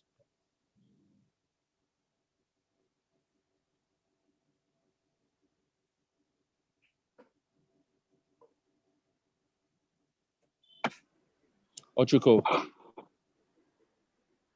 Yes. Hello, Ochuko. Okay, so yeah, are you there? Yeah, I'm here. Okay, so I was asking as well that in this new age, I think it was was it Ari that said there will be no connection between it was one of the monologues. There will be no direct connection between the main house and the servants' quarters, and so on and so forth. Now, in light of new age, do you still think that's a problem, or will it simply change somewhere else? Will it move to now virtual, for instance? Will guys get harassed and, like someone said, one of the panelists says, do you know that it's no longer okay to even say, we've heard you, in this new age, and where the rage was all about, oh no, men have been taking advantage of women for so long. So some of the men were silenced and coerced into total silence, and they couldn't even agree that, hey, we actually agree with you, and so on. So what do you think in this new age? About how antagonistic, if I believe it's antagonistic, is that what you're asking? Yes. Yes. Yeah. Well, I think you look at, use cancel culture as an example. It's definitely the internet, and the internet has definitely made it harder to have substantive conversations, because it's a lot of a tweet is literally just like a fleeting thought. So it's a lot of stuff that it's a lot of first reactions. And there's this sort of mob mentality that builds around it in certain instances. But I think, but that being said, and what Mrs. Adigbe has been saying is you have to start talking about it first. So I think it begins with acknowledging that, there's that male abuse of females is rampant. And I think that allows you to then have a discussion about females also abusing males. But it needs to start. You need to open the channels. I think it's unfortunately this people taking advantage of people is part of our current wiring, and that is something that for that to disappear. I mean, we're looking at millennia and millennia. I think people will always find a way to hurt one another. So I don't expect that to change anytime soon. But if we are speaking about it, then we can put structures in place to make sure less people get hurt. And we can also put structures in place that when people are hurt, they have an opportunity to heal. It's like the monologue with the forced encounter, where he said he was fortunate because he was Catholic and he got counseling. I think when you speak about these things, like looking at like thinking about the question about, again, it goes back to how we've conditioned and built the world. whereby a woman can't rape a man. It's, you know, it's like, well, men don't get raped by women. It's not seen as rape. But I think once you start speaking about all these things, we allow ourselves as a society collectively to heal and to make improvements. But again, I like to be positive, so I like to see everything as a birthing pain. Right now, you know, there's recognition of outrage and people want to vent. Let them vent. I think the key is, as an individual, is to not get caught up in it and be like, well, you know, they don't even want me to speak. Find a place, find your way in, or, you know, I think, and also have a bit of patience with these things. It takes time. Change is a slow process. Yeah, I agree. So one of the comments is from Adeswa, and she says, "Thanks, Omoya. Thanks, Ari." She says, "As a girl mom, I find that certain people expect me to be more protective of my children. Boys can be and are abused." So she's saying that boys really need to be more protected. Recently, we saw the case of where the Catholic priest confessed to, for years and years, having molested, you know, the sheer numbers of children that he had access to and did that with, and then the damage, you know, for all that. And there's so many people that could not speak out. Yes, from that. So she says, she finds that as children, the boys actually can be abused. All right. I think because of time, I won't be able to take any more questions and comments. Yes, I won't be able to take any more questions and comments. We will. I want to thank the panelists. You guys did an amazing job, as in you've clarified and really expanded this. Even from the talks yesterday, I learned so much from that and this, you know, so it's really been amazing. Thank you, Ari, Ochuku, Omoye, and Mrs. Idigbe. Thank you for the monologues as well. I can say that it's a gift. It's a gift to humanity and to men folk as a whole. And it will help to, you know, just to set the place for where these conversations can be had. Because one of the comments was that, where can we have these conversations that we've all been talking about between father and son, husband and wife, people as a nation? Earlier on talked about his experience when he went to Israel and how he thought about it, the age range when people are the most productive was between 16 and 25. And because they were losing out, they now re-engineered it just by thinking. And now the best minds are taken to the army straight away, you know? So there's a general thinking towards the good of the land. And I think that's where this needs to go to. So thank you once again. Can I ask Mrs. Idigbe a question before we go? Yes, is that please. possible? I just want, I'm curious to know how much of an outlier you are in your generation, if your thoughts are considered as radical, because this thing that you say about being allowed to speak and be open, be open with people in a generation above us and voice our frustrations is something that I don't really experience, and having this type of platform is something that, I mean, this is the first time that I'm you know, doing this or engaging in this way with someone from my family. I'm wondering if you are alone in this, or well, there are many of you out there. I doubt that I'm alone, but perhaps there aren't too many of us. But I think it's also about how you raise your children, whether you give them the permission, and I think that's the word I used before, to have an opinion.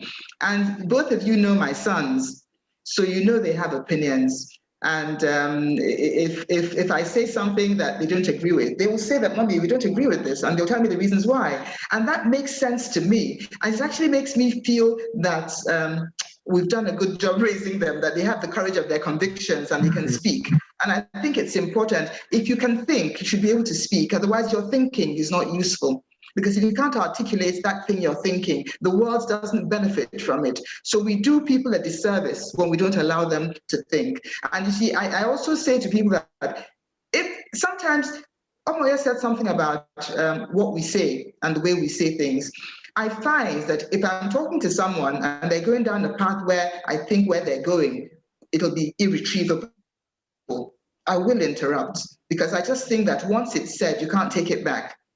You just can't take it back. So I think very often it's not in people speaking, it's in how they speak. People can air their opinions once they're respectful of you. That's fine.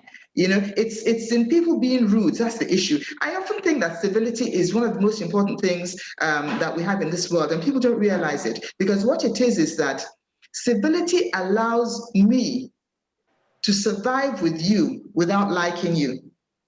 All I'm required to do is to be civil to you. And once we've interacted, we go our separate ways. We're not friends in that instance. And if we're friends, a different thing. Again, the example I give when people are friends, we think that with our friends, we shouldn't be civil, or with our children, we shouldn't be civil because they're familiar people. But all of us have feelings. And the example I always give people is, if your friend says, come with me to the shops, I'd like to try something, I'm going for a wedding or whatever it is, and you both go, and she or he puts on something, and you just think, if you know what you look like in it, you could also say, I'm sure there are other things that would suit you better. You're saying the same thing. So civility is very important. And I think if we understand that, then I don't think there's any danger or fear in the age differences, being able to express your opinion. I have older friends, and we have great conversations, and they're not gagging me. So again, it's a choice, you know, and it's also how you present yourself. Because I think when you present yourself as saying sensible things, nobody's going to gag you. But I find that sometimes children, we're socialized to behave a particular way. So we're socialized not to talk back to older people. And I don't know whether it's talking back or just expressing an opinion. So all of these are part of this same culture that we have, and it's called high power distance. It's actually a cultural factor that has been studied, but in Asian and African countries, there's high power distance, which simply means that because you're older than me or you have a higher position than me, I respect you in a certain way, and so I can't say things in a certain way. And I think it's one of the things drawing us back. Because when you then work in an office and you have a great idea, you're thinking of how to package the idea so that your boss finds it acceptable. And your boss is thinking of how you sold it to him that he doesn't like, and therefore he's not going to do that. You know, so it's very defeatist. And I think that moving forward, we all have to learn how to accept ideas, this thinking thing. And to accept ideas, you have to hear people speak. If you don't hear them speak, you can't accept ideas. So all of those notions of high power distance, you can respect a person even though they're older than you, and you still say what it is you want to say.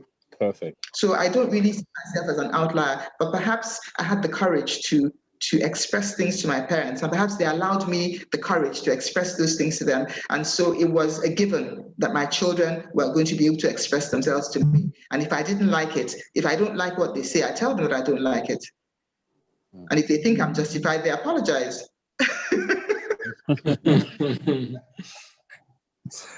Excellent. That is excellent. Well put. Omoye, I know we've said thank you and all, but there's a movement that we are looking forward to seeing, which is the Million Man Movement. And this is the precursor to that. I'd like you to just, in a few words, as you're signing out, just say a couple of words to this Million Man Movement. What is the Million Man Movement? Just the new man. I need to explain it. I need to explain it to her. Okay. What it is simply getting enough men together to be like part of Boys MEN Foundation. and to be a force to change this narrative, because it cannot be changed without the cooperation of men. And at the moment, there aren't enough men who have that mindset. They may have it inside themselves, but they need to be willing to speak to it and to change it. So that's what the Million Man Space is. It's about getting lots of men so it's a movement to change the way that men see things that is self-defeating. Yeah.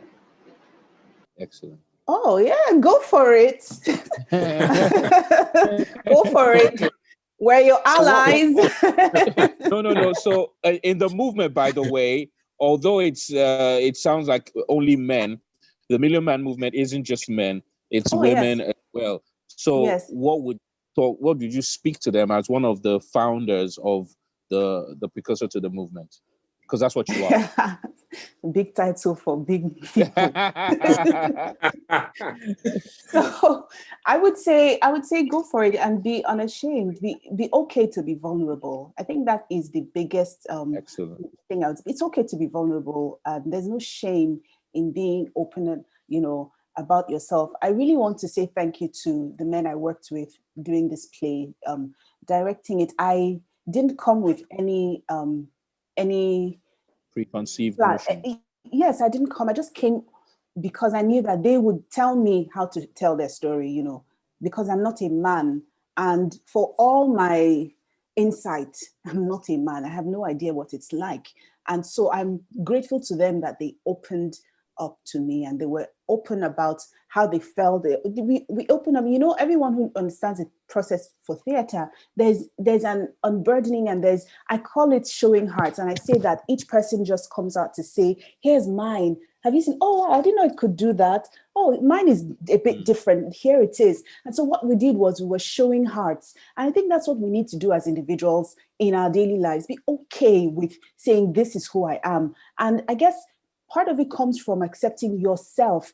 And so I'll say to the men, be okay with who you are. Look at yourself in the mirror and say, this is me, with all my flaws, with all my imperfections, and with all the great things about me. This is who I am, and I'm okay with that. If there's something I need to change, I'll change it. If there's a way I need to improve, I'll improve. But I've accepted who I am, and I'm okay with people seeing me for who I am. Whether I cry, in fact, even my inability to cry, I understand why. And I'm okay with that, but I'm growing and I'm changing. And that's who we are as human beings, And I say this to men and to women because yes, there's a women's movement and sometimes it feels like a gender war, but it's not. And with the men's movement, it might feel like another gender war, but it's not. Because as human beings, we are, can I say we are one? No, we are one, really. We are one. As cliche as it sounds, it's true.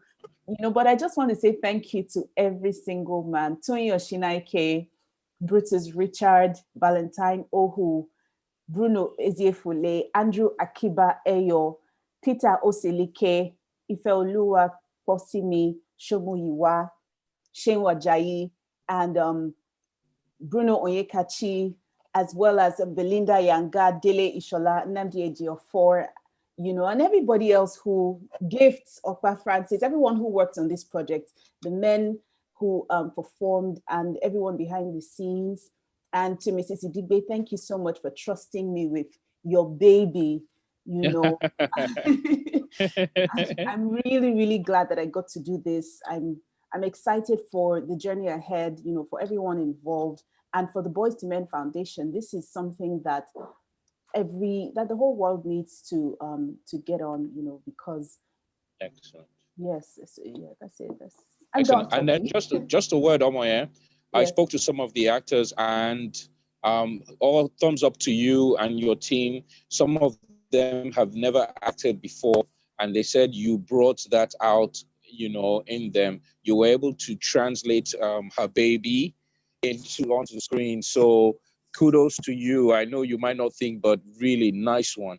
You're able to bring it out and tell the story as it is. So nice one. Big ups. All right, Ochuko, you're the one who's, with your statement, struck me the most, where you says, look, I'm naive and I'm okay with it, Indeed is the new man. So please talk to the Million Man movement. Just final words as we move on to the next. Well, the final words, I'm really just reiterating what Moya said and what everyone's been speaking about throughout the day in the conference, which is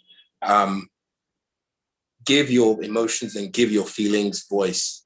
You'll be so much happier for it. And I think when we begin to actually speak, what the greatest gift when you learn and you begin speaking is all the channels it can take you to, and how much richer your life will be. We're here for a finite amount of time. Really try to get the most out of it. And getting the most out of it means connecting with yourself, connecting with your fellow human beings, and trying to make this place, this earth that we are one in, as welcoming and hospitable a place as it can be. The very best version of it, the very best version it can be. But that's what I'd say. Communicate, talk. Once you start talking, everything changes. Excellent. Ochuko, I sense a book in you, and I'll tell you I'll buy that book immediately. Seriously. Seriously, the wisdom, honestly. Anyway, let me not talk too much. Harry, go ahead. Talk to the million. No, I mean, again, obviously, really, really well done to Amoya for getting those wonderful performances, and of course to Mrs. Edigbe for writing the piece and conceiving it and bringing us all together.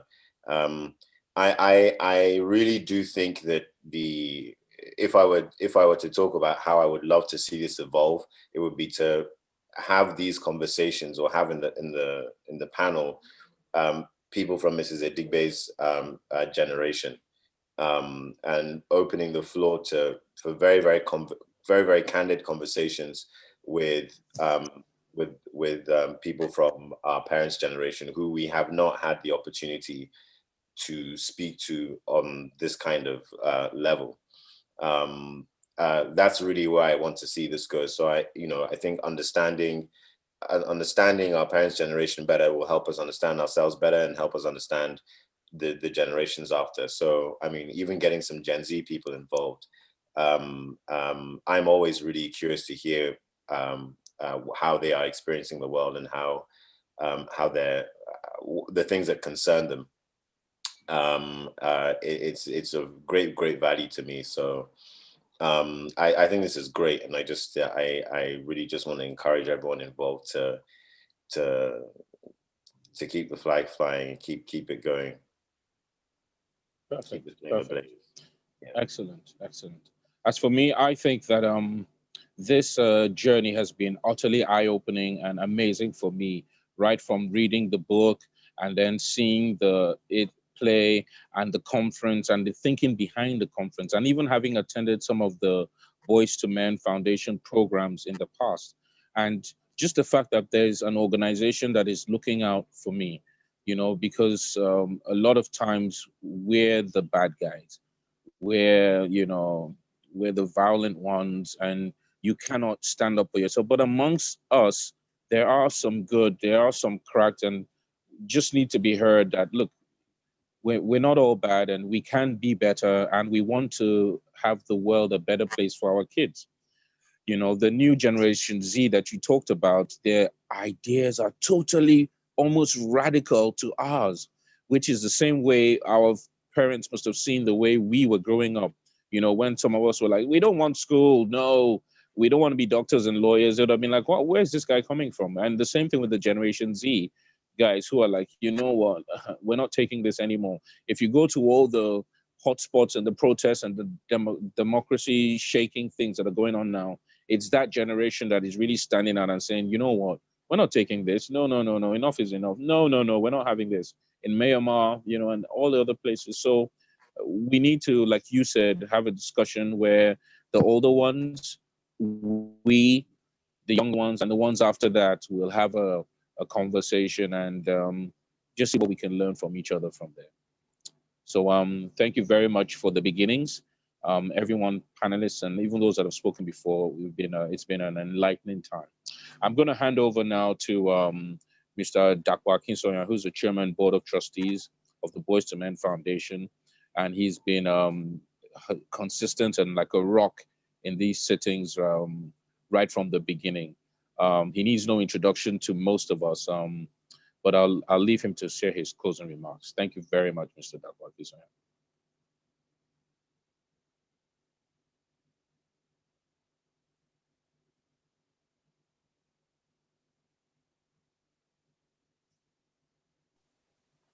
Thank you very much, Tokwe. I hope you can hear me. We can hear you loud and clear, Dakwa. Thank Excellent. And thank you for the kind introduction. Good evening, ladies and gentlemen. It's been a very interesting day. And personally, I have found the conversations to be very rich and enlightening. And I hope this has also been your experience. A key message that resonated very strongly with me during the keynote address was the centrality of independent thought and choice and the imperative to positively influence these human attributes for the advancement of society. This is at the heart of our mission at Boys to Men Foundation. Therefore, Mr. Agboje Agmokwede, CON, our keynote speaker, on behalf of the Board of Trustees, Boys to Men Foundation, I thank you for the excellent address and for sharing your time and ideas on the evolution of the new man. We look forward to your continuing support of our activities.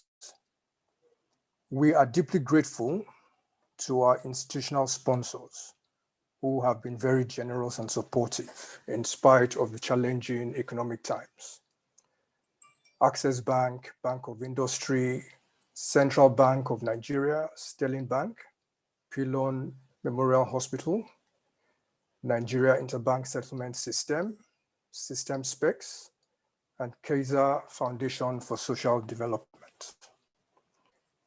I also express our sincere gratitude to the many individuals and several other organizations who have contributed in one way or another to the success of this inaugural conference and to our various initiatives, whether by giving of their time, ideas, or via financial support.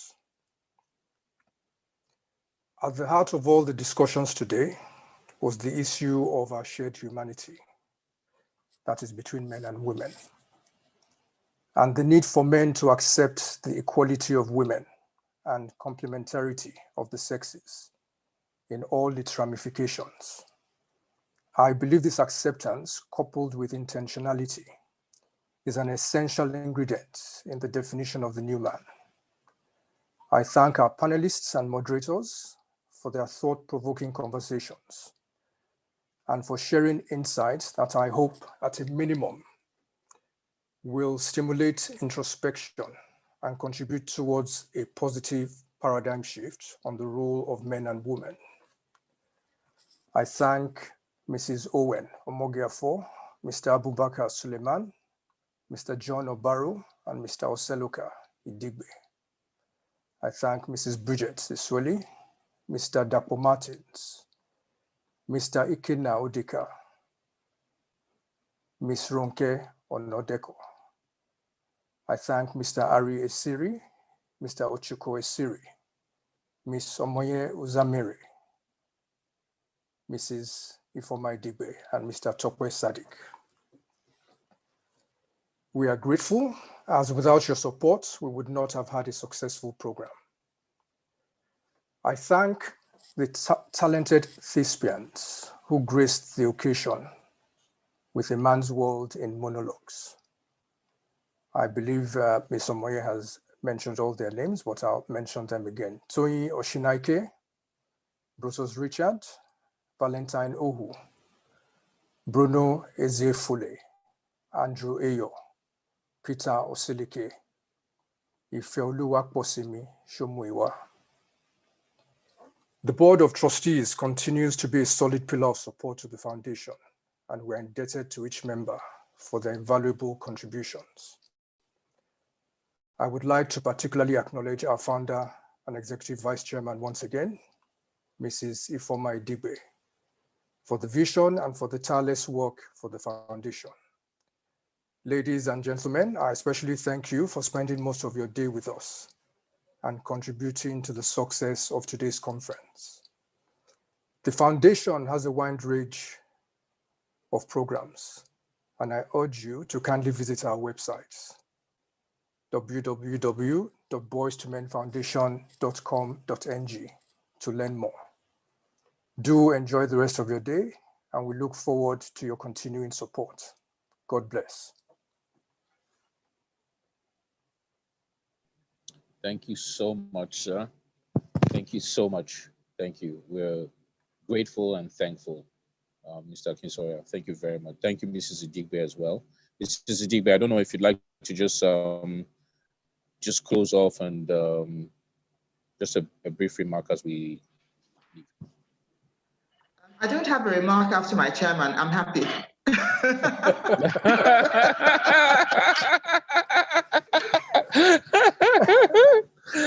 That being said, thank you so much, everyone that has spent the day. Thank you. God bless and have a good evening. Good night.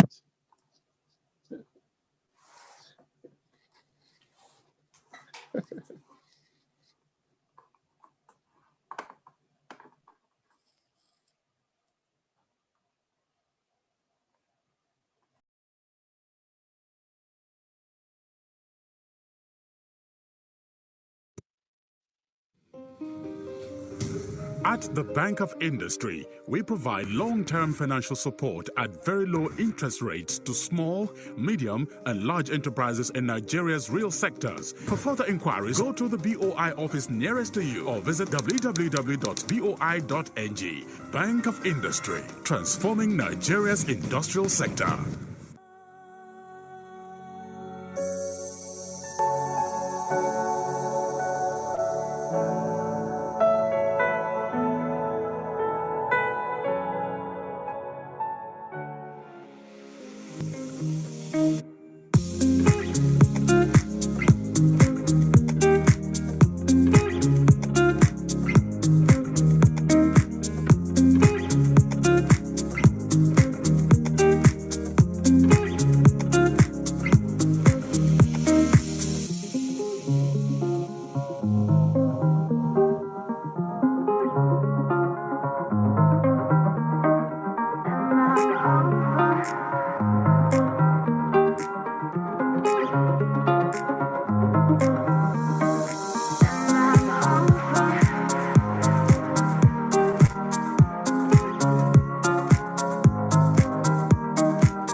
Some dreams are big.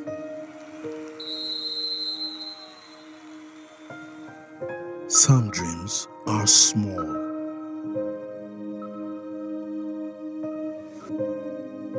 Some dream to go from place to place. Dreams of love and ever after. Dreams and sacrifices that builds the future.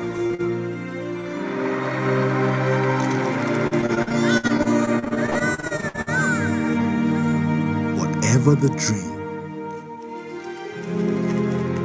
or step or journey, you can do more with a partner that cares about your dreams.